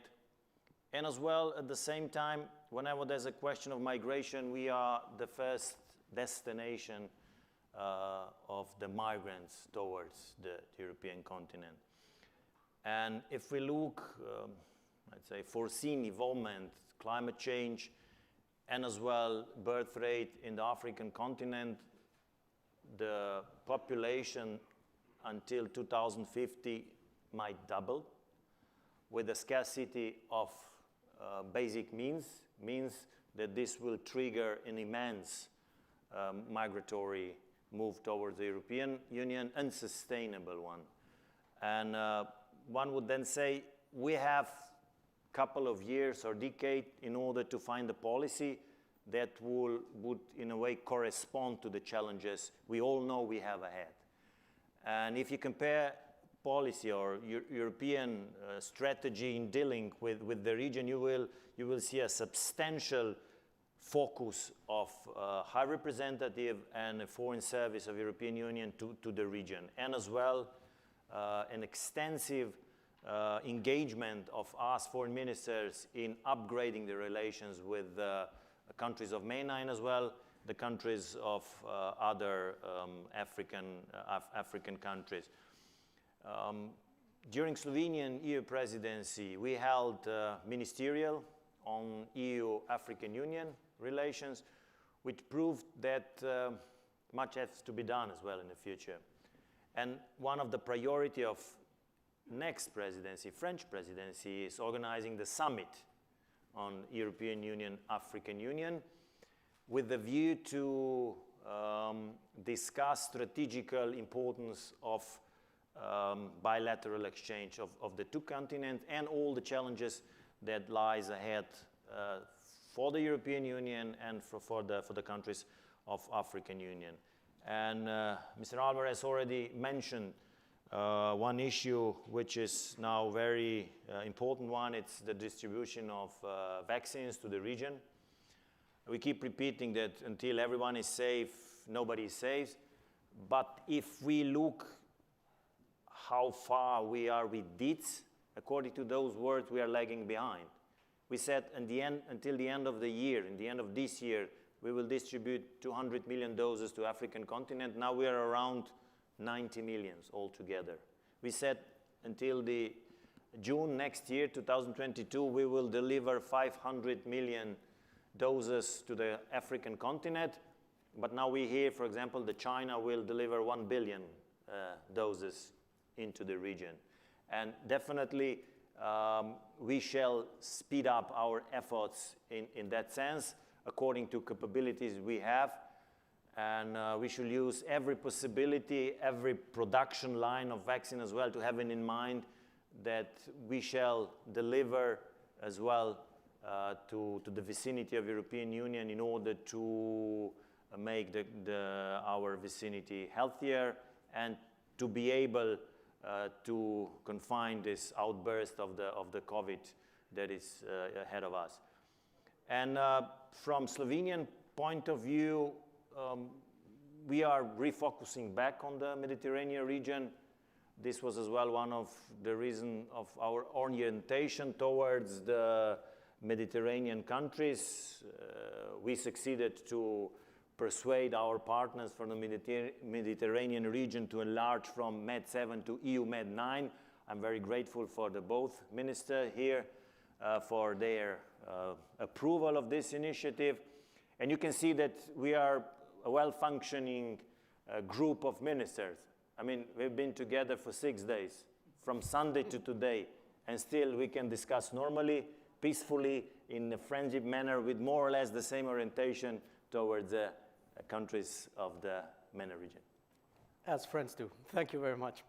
Mr. Silva, earlier this year, in May, in the Porto Social Summit, which took place under the Portuguese presidency of the Council of the EU, the main pillar of that summit was to create a synergy for an inclusive, sustainable, fair, and job-creating recovery. My question to you is, in what way could the EU facilitate the same synergies or similar trends and dynamics in order to also help for the recovery of the entire Mediterranean region? Well, thank you for your question, and thank you for the invitation to be here. I think that it can do, and it must do, in a very simple and direct manner in what concerns education and training.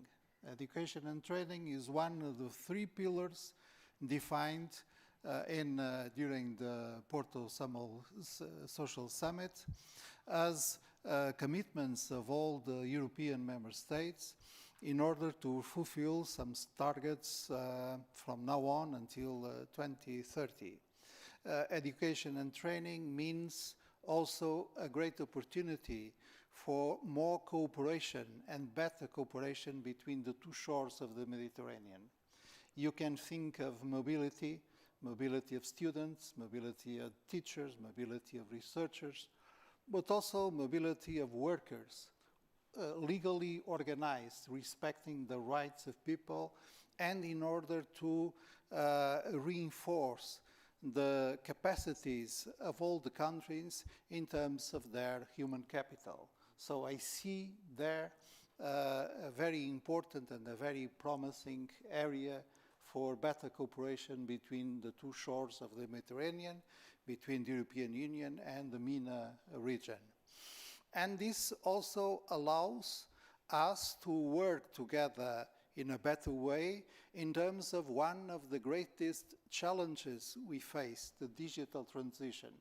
Because when you think of education and training, of course, you have to think of the generalization, the massification of digital competences, because this will be the work of the future and, of course, the skills of the future.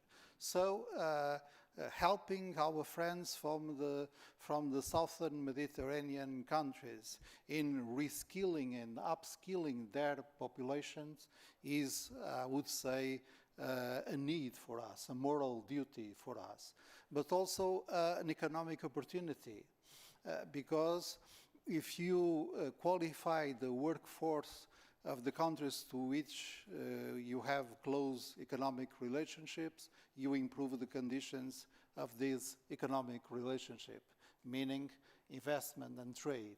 One of the main focus of the new agenda of the European Union for the Mediterranean is the economic focus, the investment plan that is so crucial, so central in that agenda. So I see very large room for cooperation in what concerns the human capital, education, training, but also the digital competences we will need in the next future. Okay, thank you very much.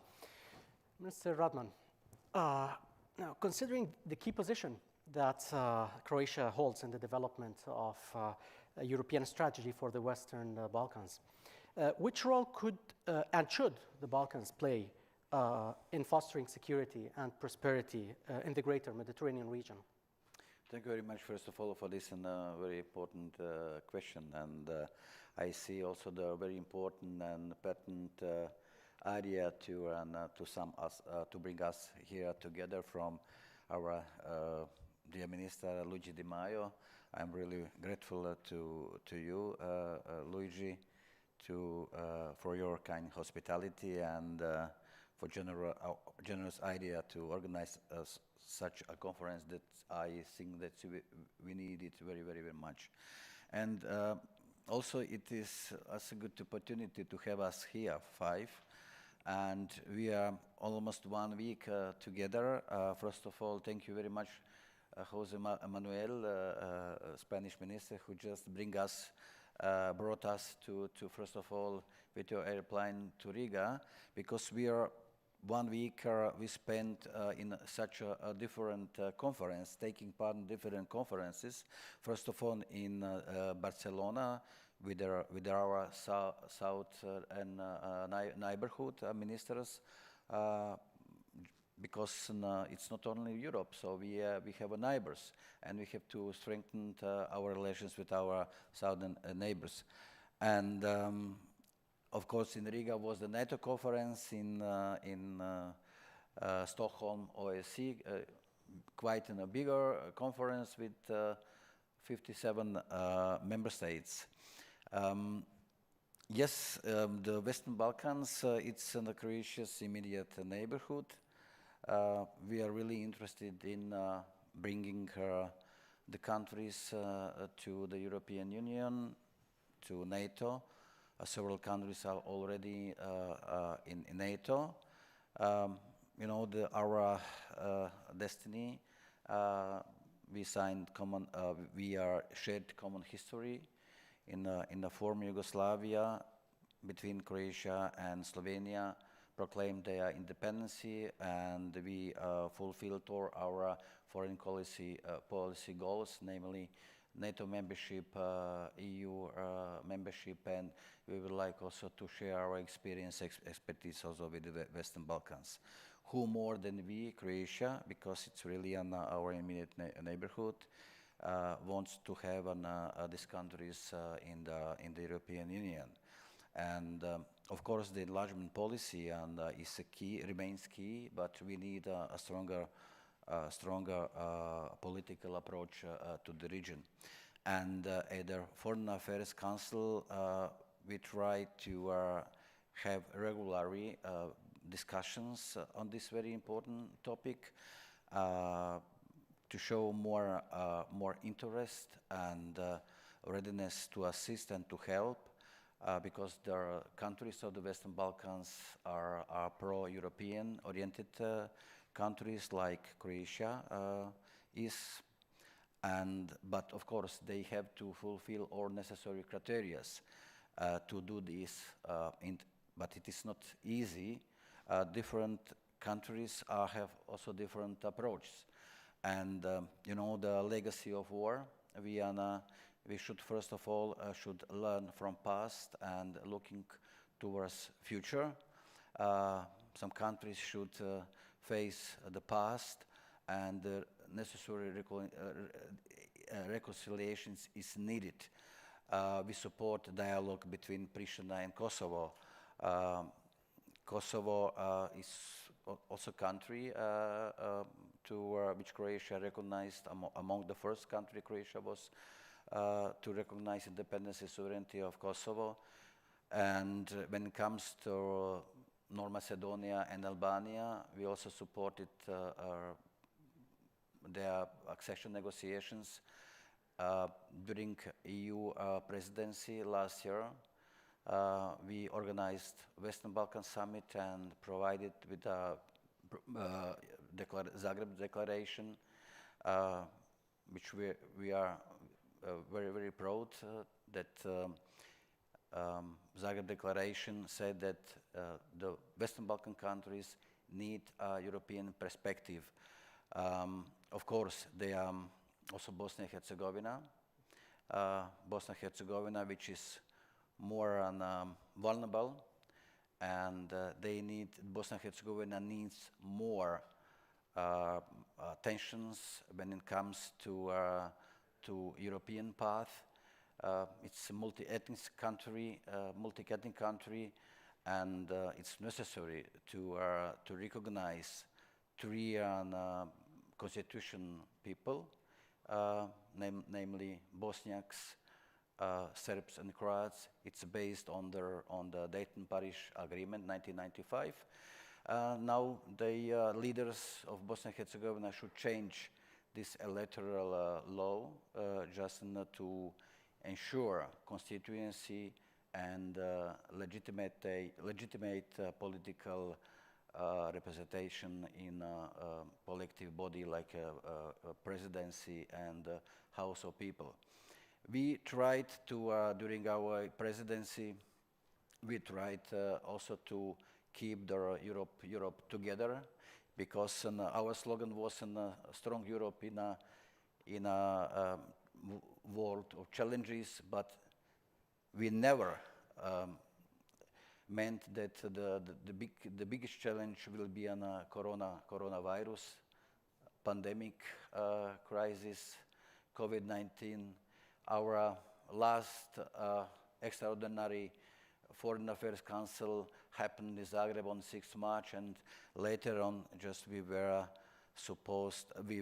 just forced to adapt us to the new reality, to the new forms of cooperation, of communication, but really we succeeded, and it's really a big experience.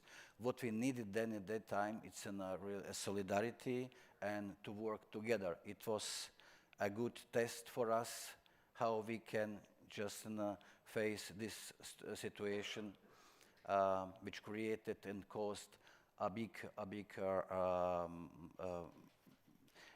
actually a situation that was really making troubles and problems in the European Union. But however, although it was really a big challenge, we succeed and Europe to save our unity and to save our solidarity and European values. I think so. It is very, very important. And when we go back to your question, actually, in the Mediterranean, there are a lot of things which are connected us to as a Mediterranean countries with the Western Balkans. There are also some countries who are Mediterranean countries, Bosnia and Herzegovina, Albania, and Montenegro.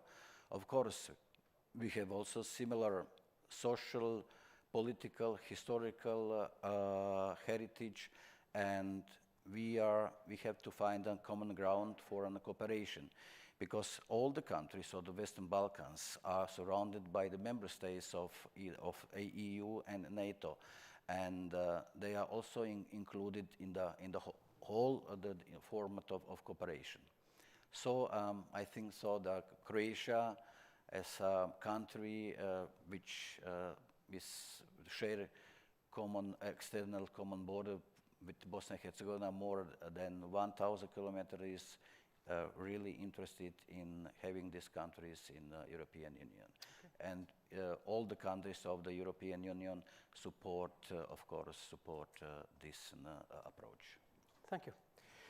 Thank you. Now let me go back to Mr. Alvarez, talking about the need to work together.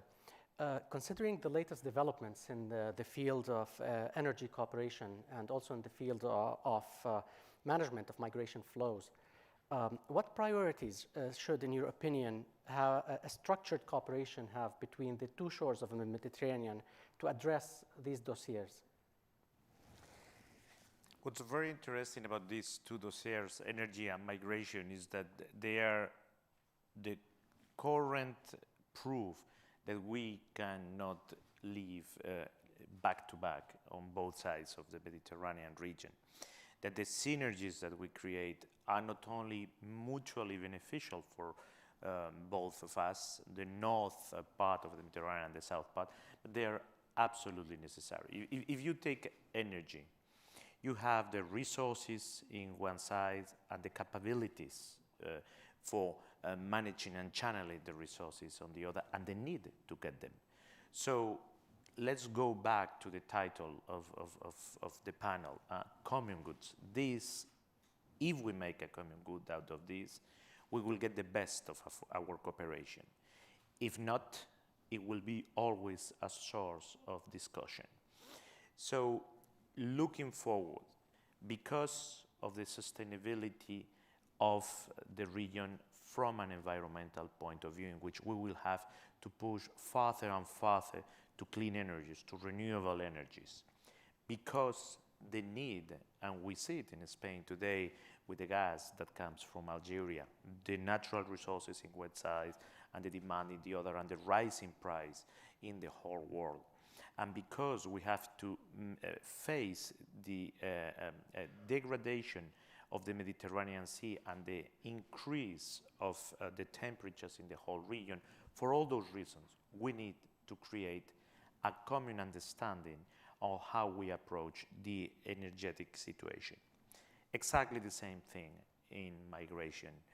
As long as the differences in revenue, education, health, death expectancy in one side and the other of the Mediterranean remain as they are, we will see irregular migration flows. And I have to remember that although that's a big subject that we have to tackle, migration is not only irregular migration flows, but if we take that one, we have to make, and as Spain has been doing it for many years already, good pacts and agreements with the transitory countries of migration to help them to develop, to help them to fight illegal trafficking of human beings that is totally unacceptable. And today, we see right now in this last few weeks in the border of Belarus, we see the complexity of irregular migration flows and the temptation of making a political use of those irregular flows, which is completely unacceptable, and European Union will never accept it.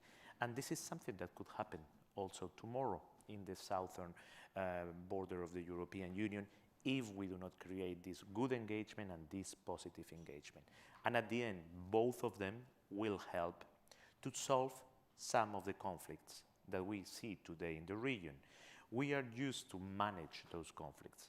If we tackle irregular migration, the root causes of irregular migration with development, and if we create a good partnership in energy, we can foster a virtuous relation that will help to put an end and to give a solution to some of those conflicts that for many decades we are just managing.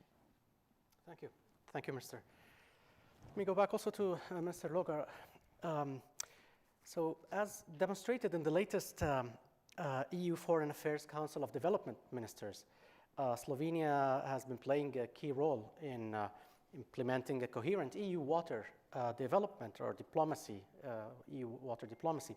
What should be the EU priorities, in your opinion, to implement a long-term strategy aimed at protecting some of the strategic common goods in one of the most water-scarce regions of the world, which is the Mediterranean?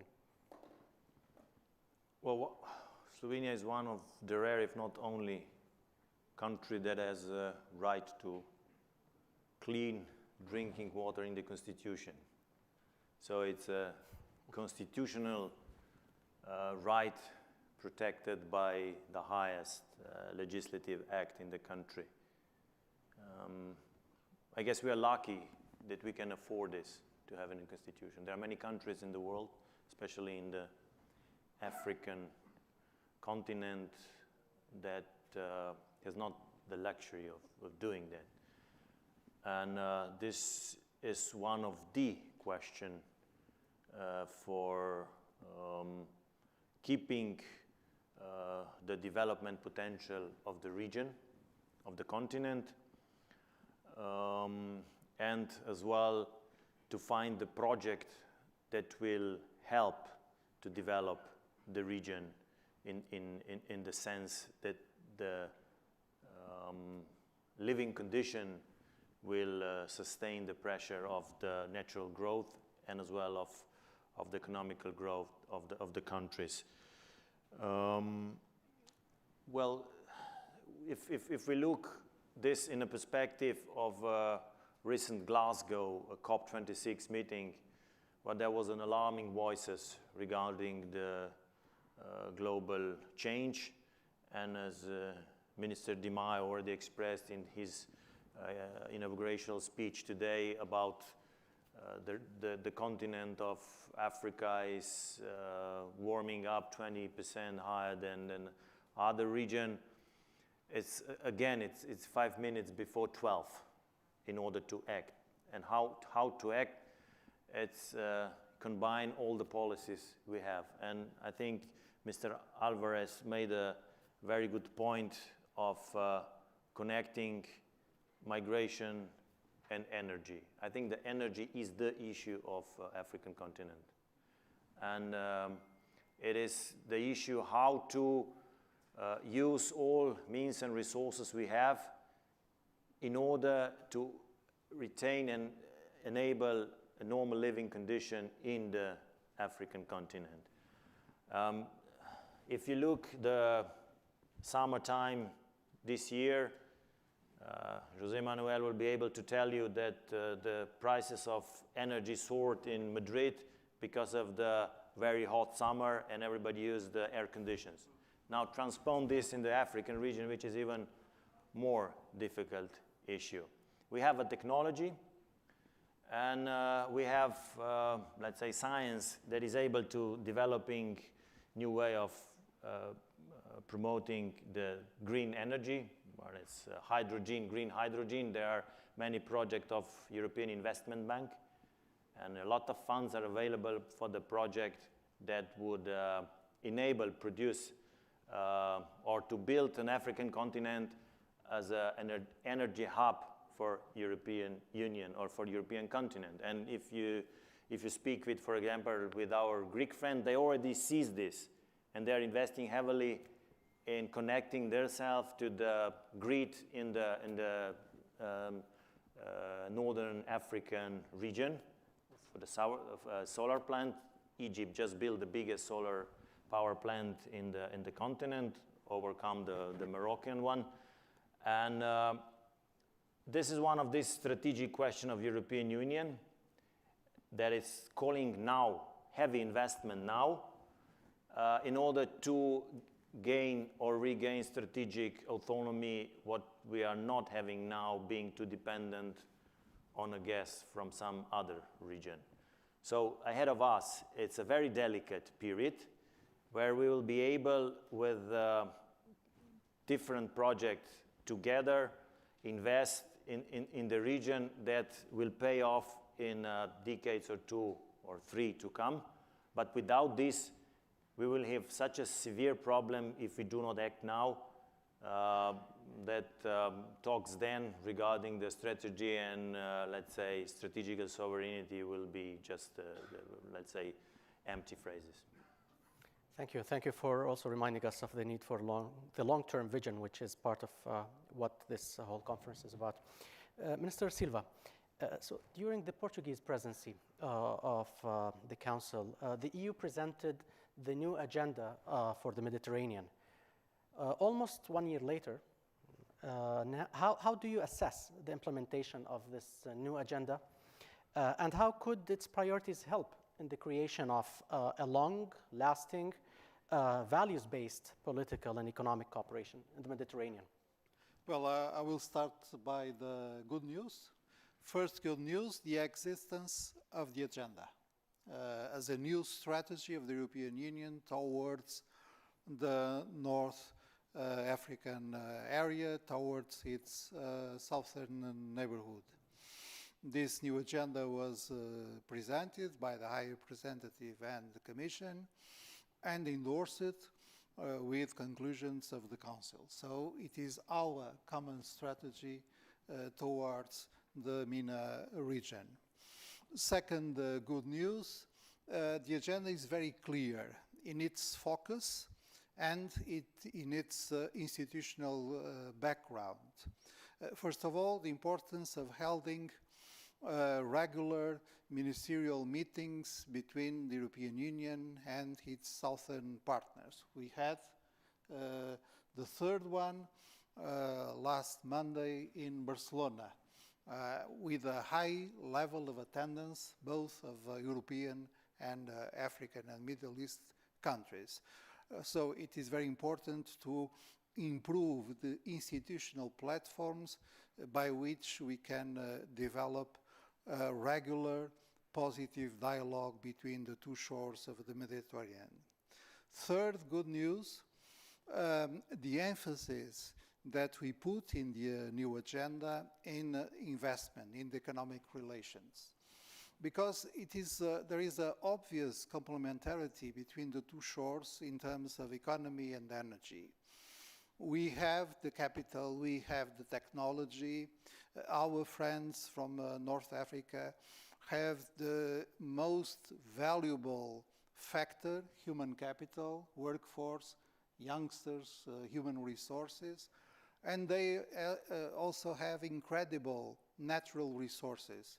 If you think of energy, as Ansha just said, it is obvious that we have to work together in order to implement renewable energy. The capacity of North African countries in terms of solar energy or wind energy are crucial for us and for our green transition.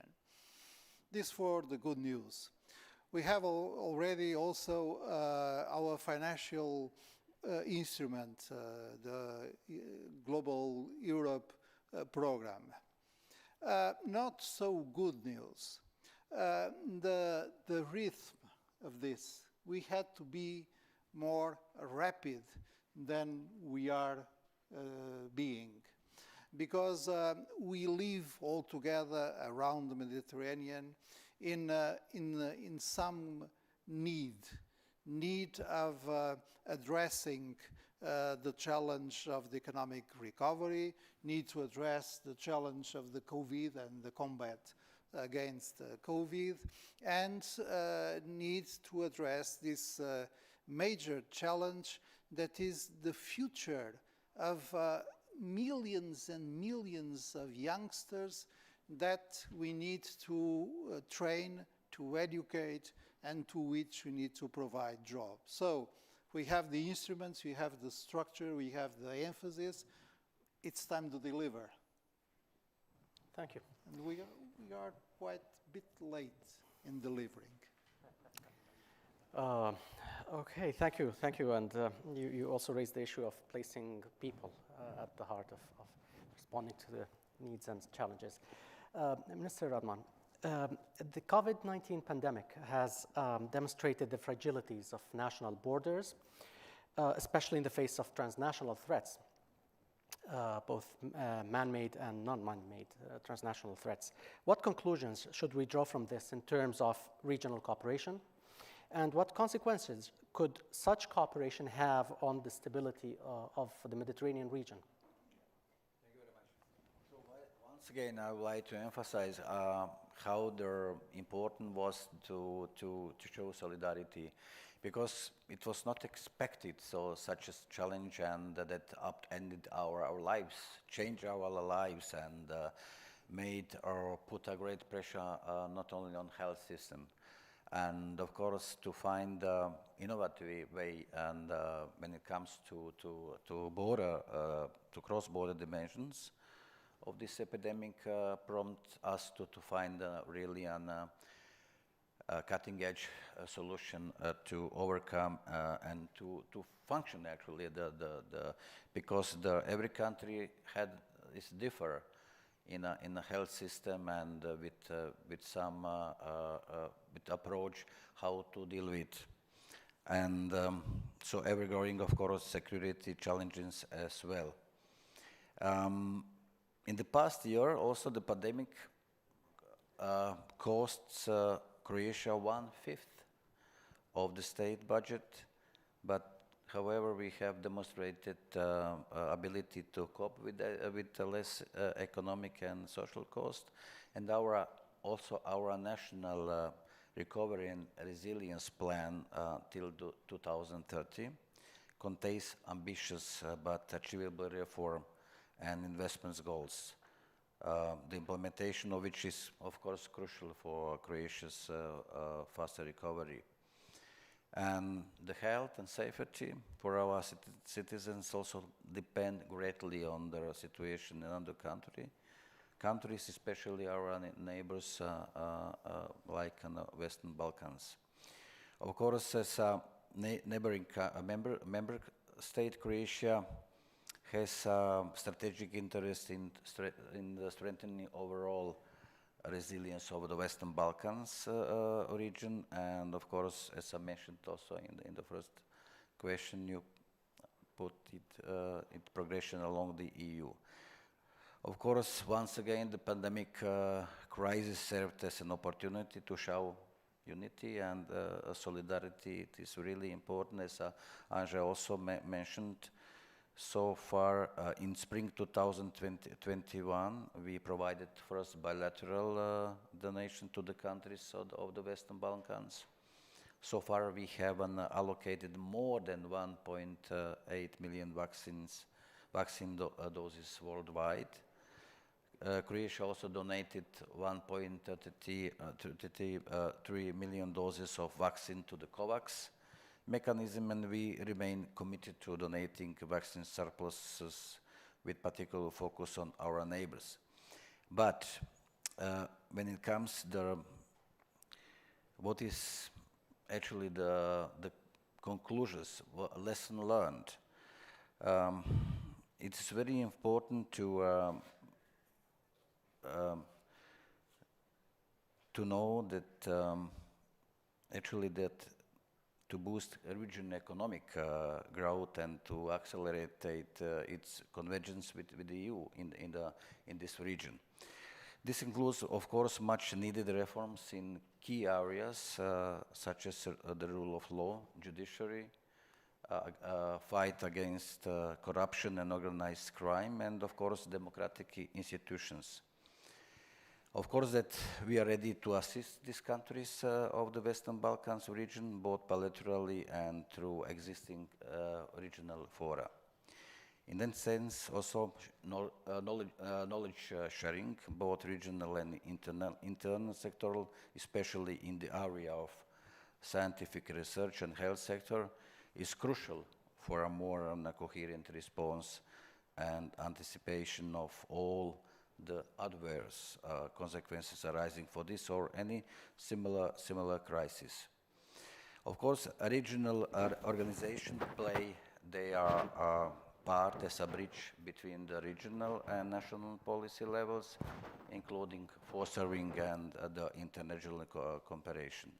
Indeed, crises like the pandemic come as a test of our common vision and resilience. Resolving them successfully requires scale, decisive action, and coordinated approach, both by the governments and business, of course. Thank you. Thank you. In the 10 minutes left, I would like to ask the four ministers, take advantage of being surrounded by four ministers of Mediterranean countries. We all know that Portugal is a Mediterranean country. Were we to meet in Rome Med 2022, what needs to happen in the meantime, from now until then, to consider it that it was a good Mediterranean year? And what are the fears or the things that you don't want to see, that if they happen, we can call that a bad Mediterranean year? Let me ask you maybe in a minute and a half and 2 minutes, and in the reverse order, if you'd like to do a little bit of imagination exercise and share with us. Mr. Radman. We should use the opportunity to actively work together to improve connectivity, cooperation, communication, joint activities, just as this conference, this panel says, greater or common good, and by promoting actually our common values, interests, and of all sides involved. We also in trilateral, for example, Italy, Slovenia, and Croatia, we improved this trialogue when it comes protection of Adriatic Sea. We proclaimed also exclusive economic zone, and we work together to improve, to find fields of common interest, like connectivity, blue economy, and environment. And recently, Croatia and Slovenia also became the members of the MED7, now MED9. So there are so many fields of the common interest, how we can protect the Adriatic Sea, but Mediterranean Sea as well. It's a common value. To find, of course, the sour expansion zone where in the sea to protect also fish and the biodiversity. It's really important. It's a European actually approach, and we show that so we can do, we three countries, it's a paradigm also of the good cooperation. Thank you. What would a good Mediterranean year be for Minister Silva? Well, personally, I have a long list of wishes. First of all, the elections in Libya to be held next 24th. And Libya can find a government and a president and an institutional normal routine. Secondly, the resumption of direct negotiations between Israel and Palestine. Third, the wish that we both, the European Union and Turkey, can find a way of dealing with our common issues in a normal and a productive manner. Fourth, Morocco and Algeria to resume bilateral diplomatic relations and find diplomatic means to solve their problems. Fifth, the Maghreb region should find a higher level of regional integration, since it is one of the regions in the world with less regional integration. And sixth, we Europeans lecture less and work better with our common friends of the southern shore of the Mediterranean. Thank you for that 6-point list. Maybe for Santa, we can ask, and hopefully he could deliver. Mr. Logan, a good Mediterranean year, how would it look like? Yeah, well, I wonder whom you thought at the beginning of your last question when you said there are 4 Mediterranean countries and Portugal is definitely Mediterranean. Well, we are all, and I think there should be something to add to that list. I agree with Augusto. And I think in a year ahead, we can sincerely, with effort, achieve very comprehensive bilateral agreement with 8 countries of our Southern Partnership. We can hire the relation with those countries. We can as well, with some effort and luck, agree on new asylum and migration directive, which is, I think, of utmost importance. And as well, we can combine all policies that European Union has in its hand in order to tackle the challenges that are ahead. For example, in the case of Slovenia, well, it's rather not so big country, but still with the development aid, we are focusing on evolving and developing entrepreneurial skills in the region of North Africa. For example, we are bringing some entrepreneurial young people to Slovenia to learn make chocolate. I know you would say that this is not really right. It would be better if you learn them to do ice cream. But still, there is a very tendency with all of us that each country can, with development aid, definitely make a substantial changement in developing the country in the region with its own people in order to build this confidence in bringing and developing their economy at their soil. Thank you. And last but not least, Mr. Alvarez, what would the Mediterranean good year look like to you? Definitely making of our region the main region of vaccination in both parts of the Mediterranean to help us to eradicate definitely COVID. Introducing digitalization at the same level in a school in both sides to make of digitalization the new way of connectivity among us. Trying to be rapid to control the fires that certainly next summer will be there waiting for us. And finally, sitting around the tables, those that should be talking to each other instead of thinking how to get even more away from each other. So we can get not only, as I said before, to manage some conflicts, but to really solve them. I think if we do those four things, we will get the Mediterranean to be our common sea and not the barrier among us, the north and the south. So given that we still have 2 minutes, when we talk about shared values and interests, the interests can be easy to detect. What shared values you believe that the Mediterranean could have, Mediterranean countries, in order to get to that good Mediterranean year in 2022? Minister, the shared values that should be at the heart of such project together. Of course, I see that. So we improving with every day with the communication, with the cooperation.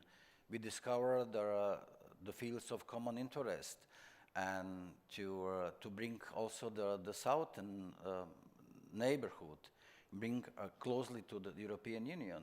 It's in our focus. And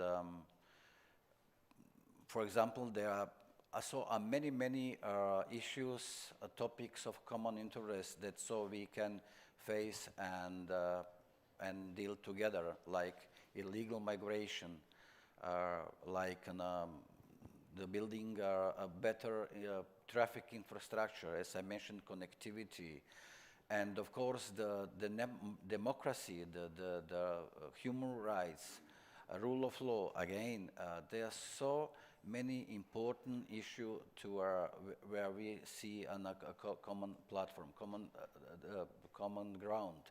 You know that the world order is so vulnerable, and we should just so peace, stability, security. There are for them no alternative, and it's up to us to ensure our people, our citizens, to live in peace, in stability and security, and we are responsible for that.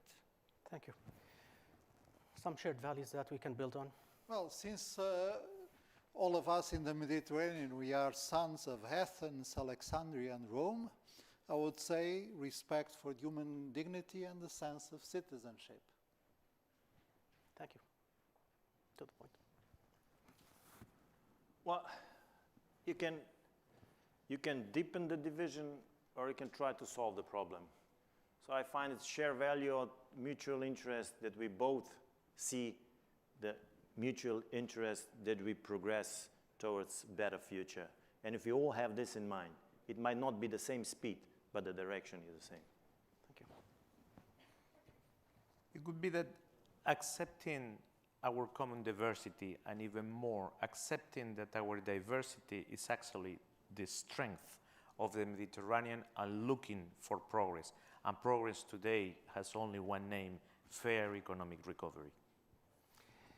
I have to say that after a full week, the ministers being together, we still managed to get an interesting debate, great ideas that were presented by the ministers here. I thank you very much for this, and hopefully, if we meet, and hopefully we meet in Rome 2022, let's hope for a good Mediterranean year. Please join me all in a round of applause to all the speakers.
Ladies and gentlemen, please take your seat as we are going to start the last session of today's day of May.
Good evening, everyone, and good evening, Chu Dongju, Secretary General of what we call in Italian FAO. Yeah. The English are called FAO. Everyone knows FAO. It's such important for old world, but especially talking about the Mediterranean area. So let me introduce the other two distinguished guests that are with us tonight. Miguel Angel Moratinos, High Representative of the United Nations Alliance of Civilization. Good evening, Mr. Moratinos. And Ernesto Ottone Ramirez, Assistant Director General of the UNESCO. Welcome. Thank you. I would like you can enjoy the interesting evening we had here in Rome, but it will be a pleasure to have you anyway. Okay, let me say a few key words. Health, mobility, social cohesion, sustainable tourism, tangible cultural heritage.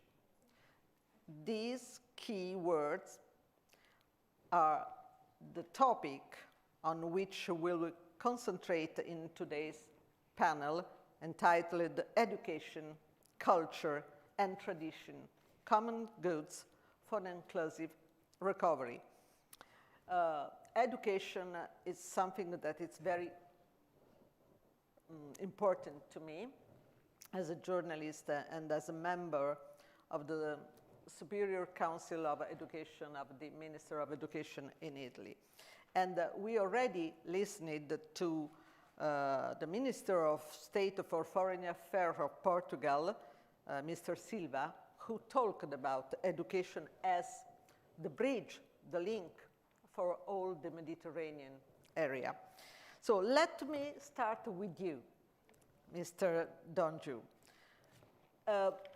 Considering the extreme fragility of the Mediterranean region, which priorities should the regional post-pandemic recovery address first? I mean, in terms of food security and in terms of impact that they have on the regional stability. Okay, it's a very important question. During past years, especially during past 20 months, due to the pandemic, and we are suffering from the crisis and also food insecurity. And the Mediterranean regions, you are so diverse in culture, religion, and also the economic development stage. You have advanced development countries on the north, and you have less developed part on the south and even the other regions on the east. But one thing is common. From point of view, agro-food systems. You know, all the civilization in Mediterranean region, you join the one big common characteristic is Mediterranean weather, Mediterranean biodiversity, Mediterranean diets, Mediterranean food, of course. So if we talk one common is not only education. Education is so different in different countries, but the Mediterranean food, Mediterranean weather are very common in the world. Everyone talk about what it means. Mediterranean weather, it's mixed with tropical and subtropical, and also dry. Mediterranean food, you are dependent on Mediterranean seafood, is dominant. And then with healthy food, you enjoy so much diversity of food, and fruit, vegetables, and others. So, and Mediterranean food also, it's quite a long history from Egyptian or Greek or Roman time. So you inherit it. That's one of the most advantage, comparable advantage globally.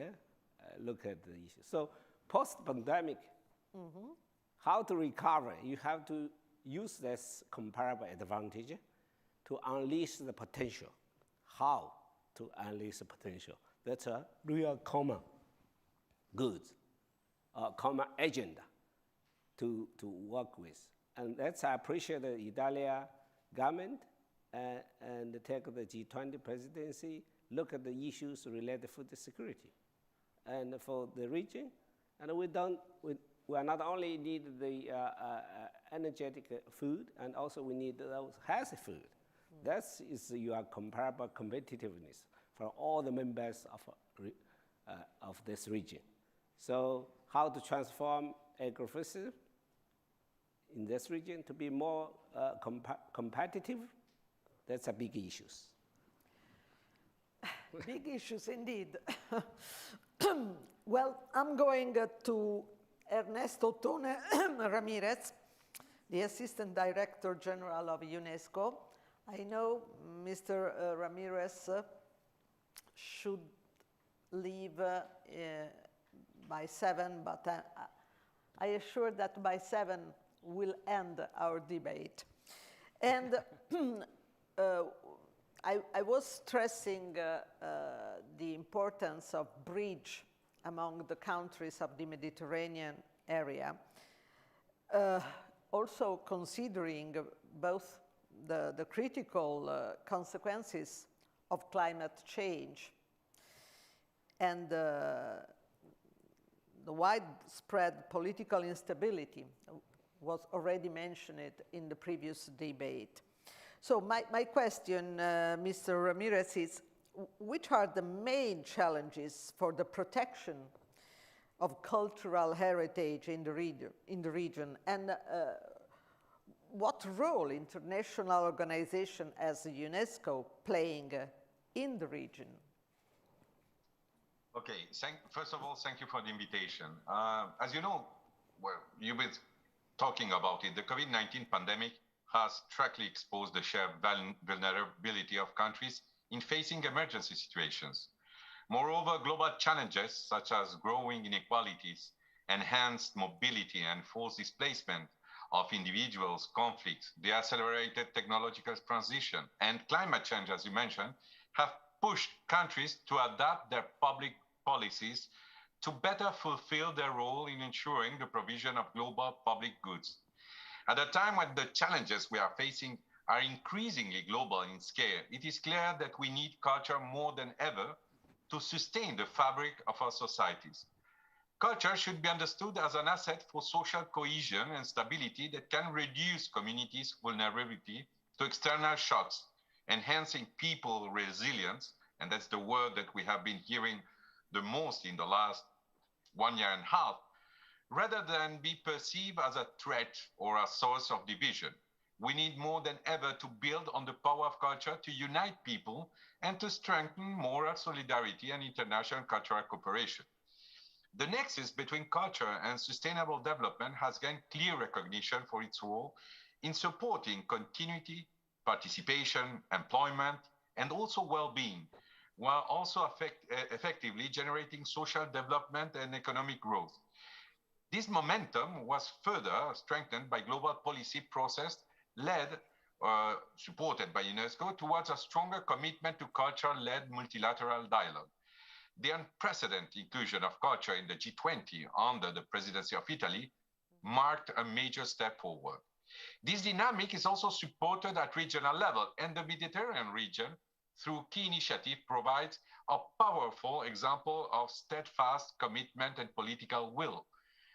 In the past few years, UNESCO and countries in the Mediterranean region have stepped up profiling culture as a vehicle for cultural diplomacy and international cooperation. Food has gradually become an important element of cultural policy and cultural diplomacy, enhancing intercultural dialogue and valorization,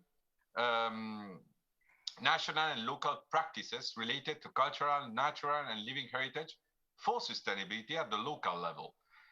We believe that both culture and food lie at the heart of the UN Sustainable Development Agenda and contribute to curbing poverty, ensuring climate sustainability and sustainable livelihoods.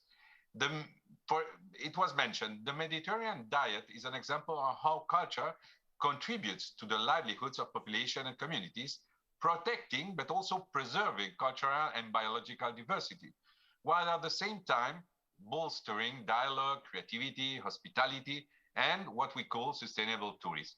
The inscription of the Mediterranean diet in the UNESCO representative list of intangible cultural heritage of humanity was the result of shared vision of 6 countries, notably Cyprus, Croatia, Spain, Greece, Italy, and Portugal.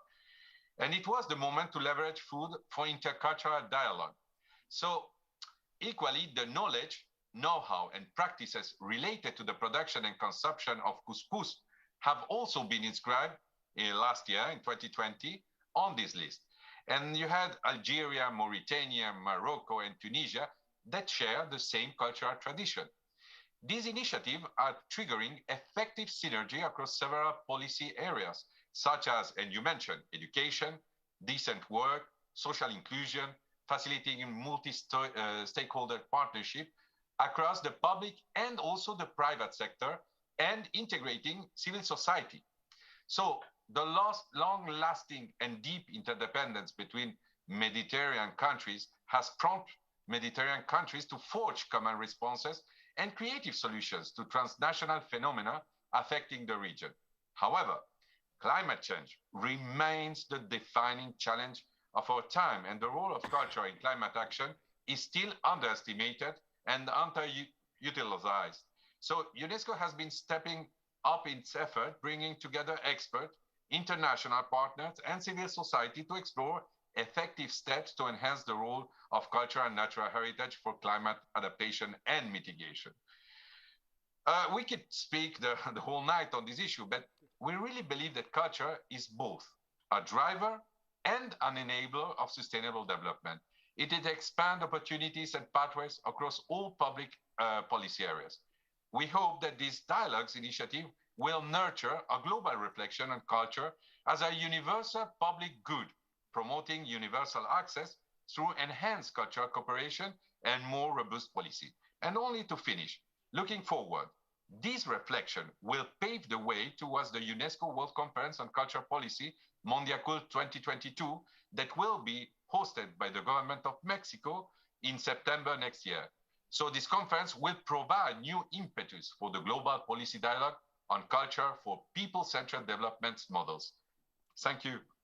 Thank you. And we strongly hope that the conference in Mexico will have a free moment, and I mean free from COVID moment.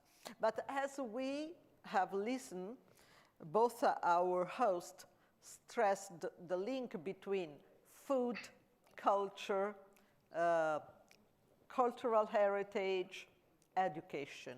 And now I'm going to Miguel Angel Moratinos, the High Representative for United Nations Alliance of Civilization.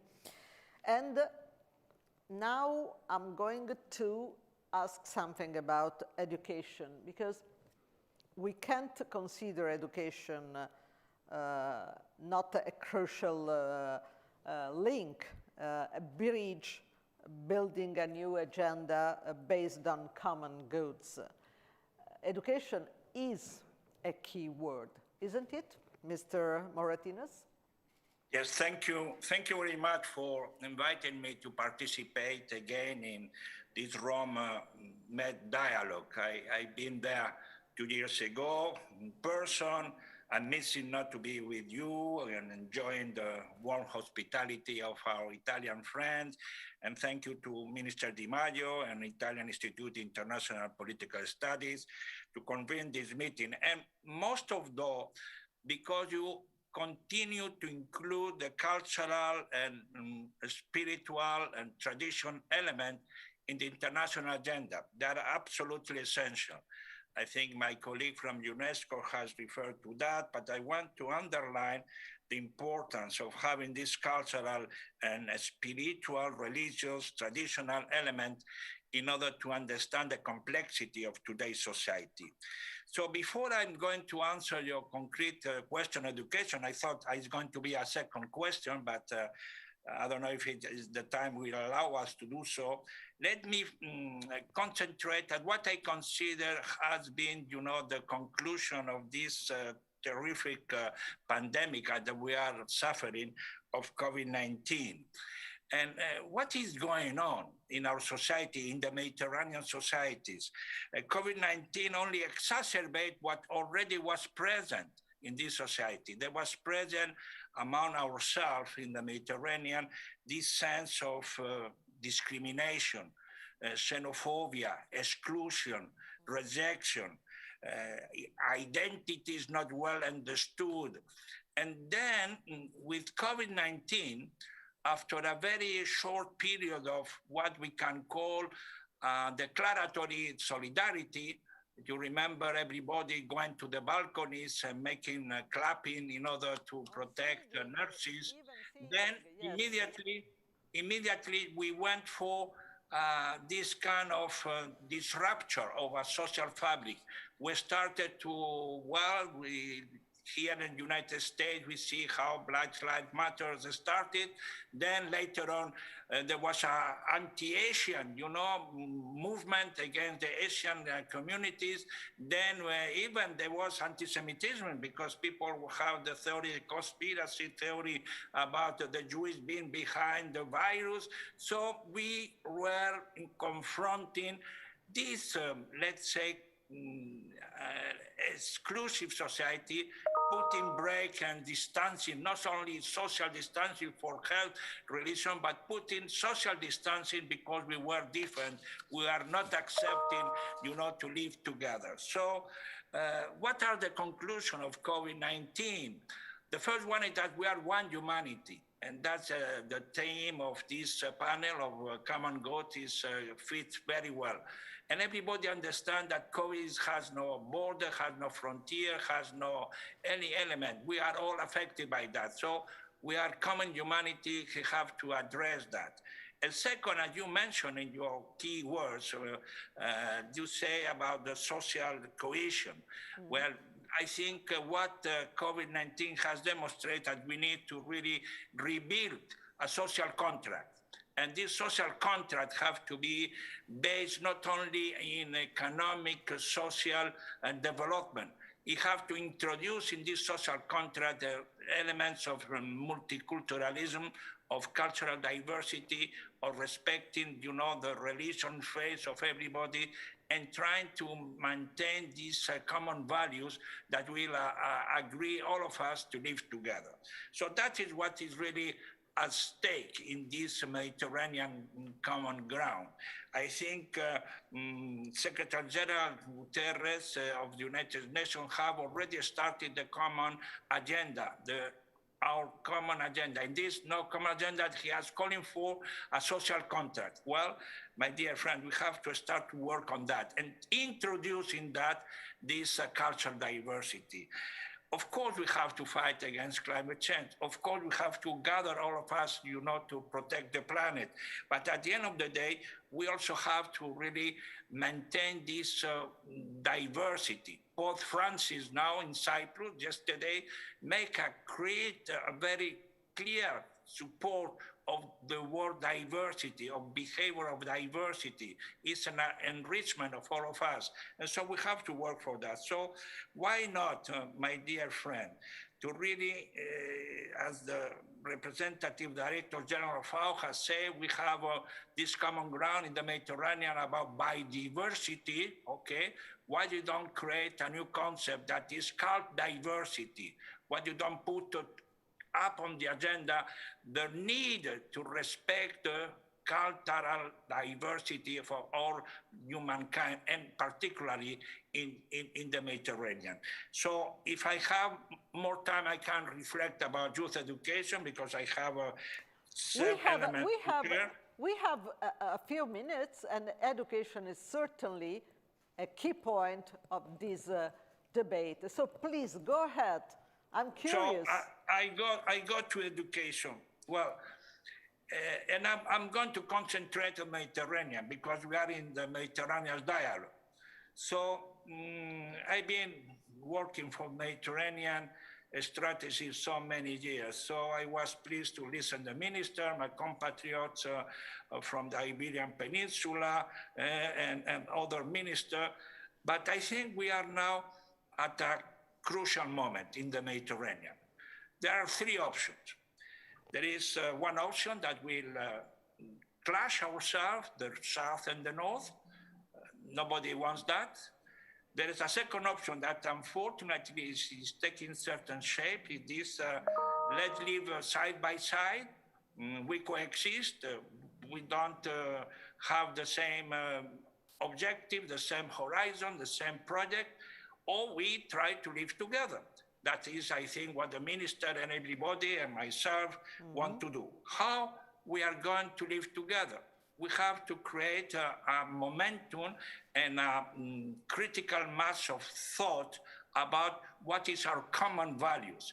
And what the previous panel discussed about sharing value, there is a kind of, I will say, reluctance to go to the real concern element, because it's true, we have a diversity, and the foreign Spanish ministers say a common diversity.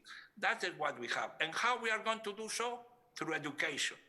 The only way to really have a common engagement of all our societies towards a common goal is because if we educate our youth with the same values, values that include diversity in culture, in religions, in faith, and that is the way. So we are going to concentrate our effort, United Nations Alliance of Civilization. We are having a project for next year to have a big conference in Malta between the Union for the Mediterranean, Al-Ain Foundation, and ourselves in order to gather the majority of the youth of the Mediterranean that are going to be the protagonists of the future.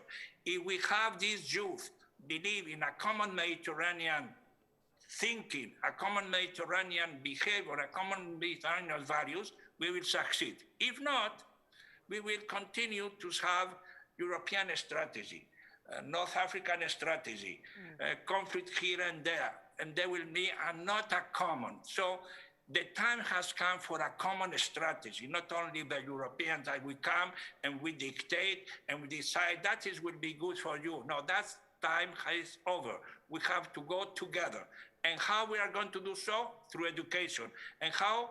Through the new generation, the youth that have to take the lead in this new adventure for peace and stability in the region.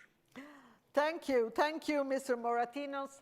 And I can assure our floor is full of young people and it's energy coming from them.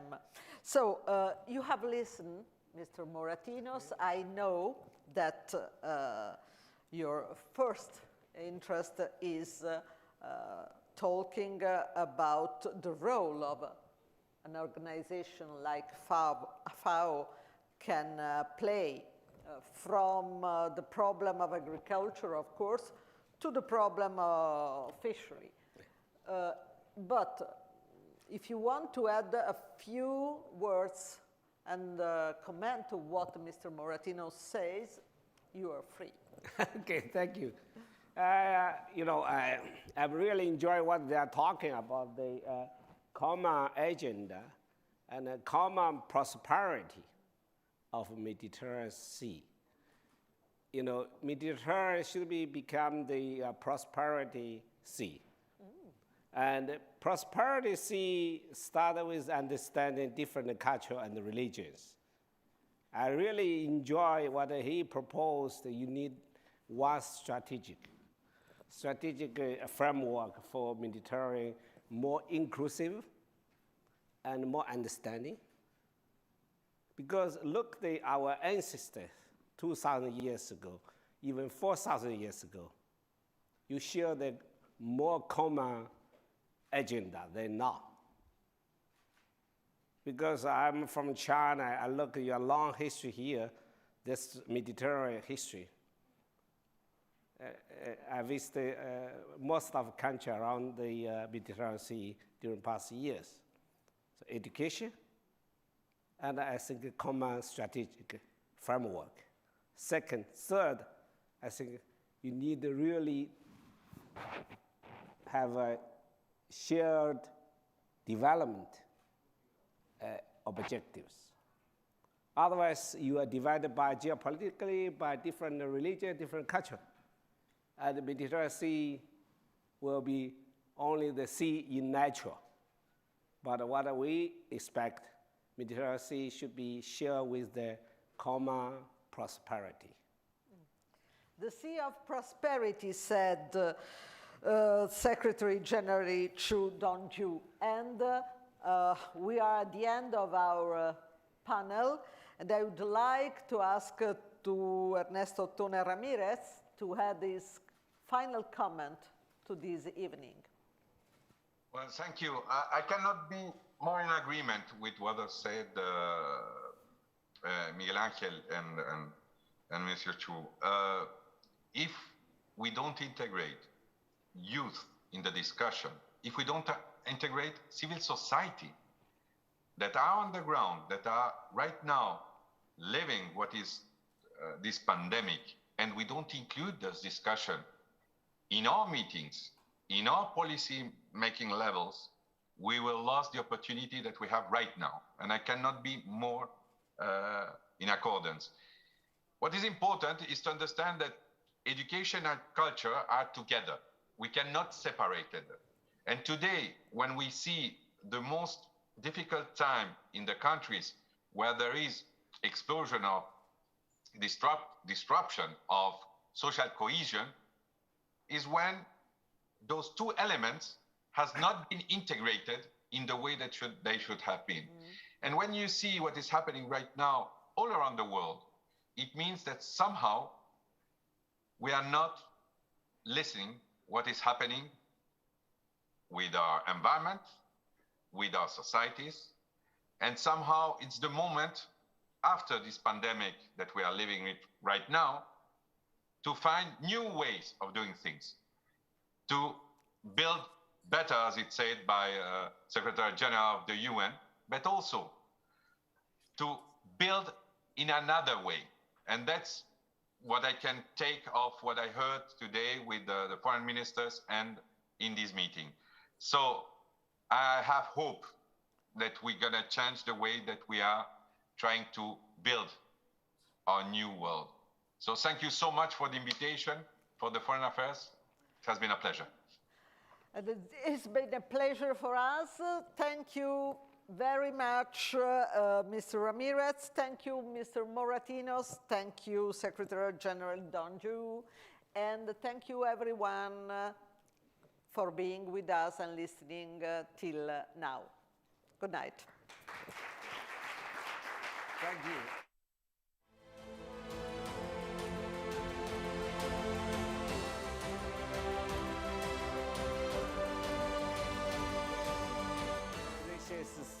Director General. We didn't call the Secretary General, so we are FLDG.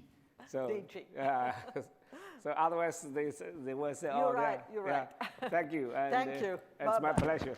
Thank you.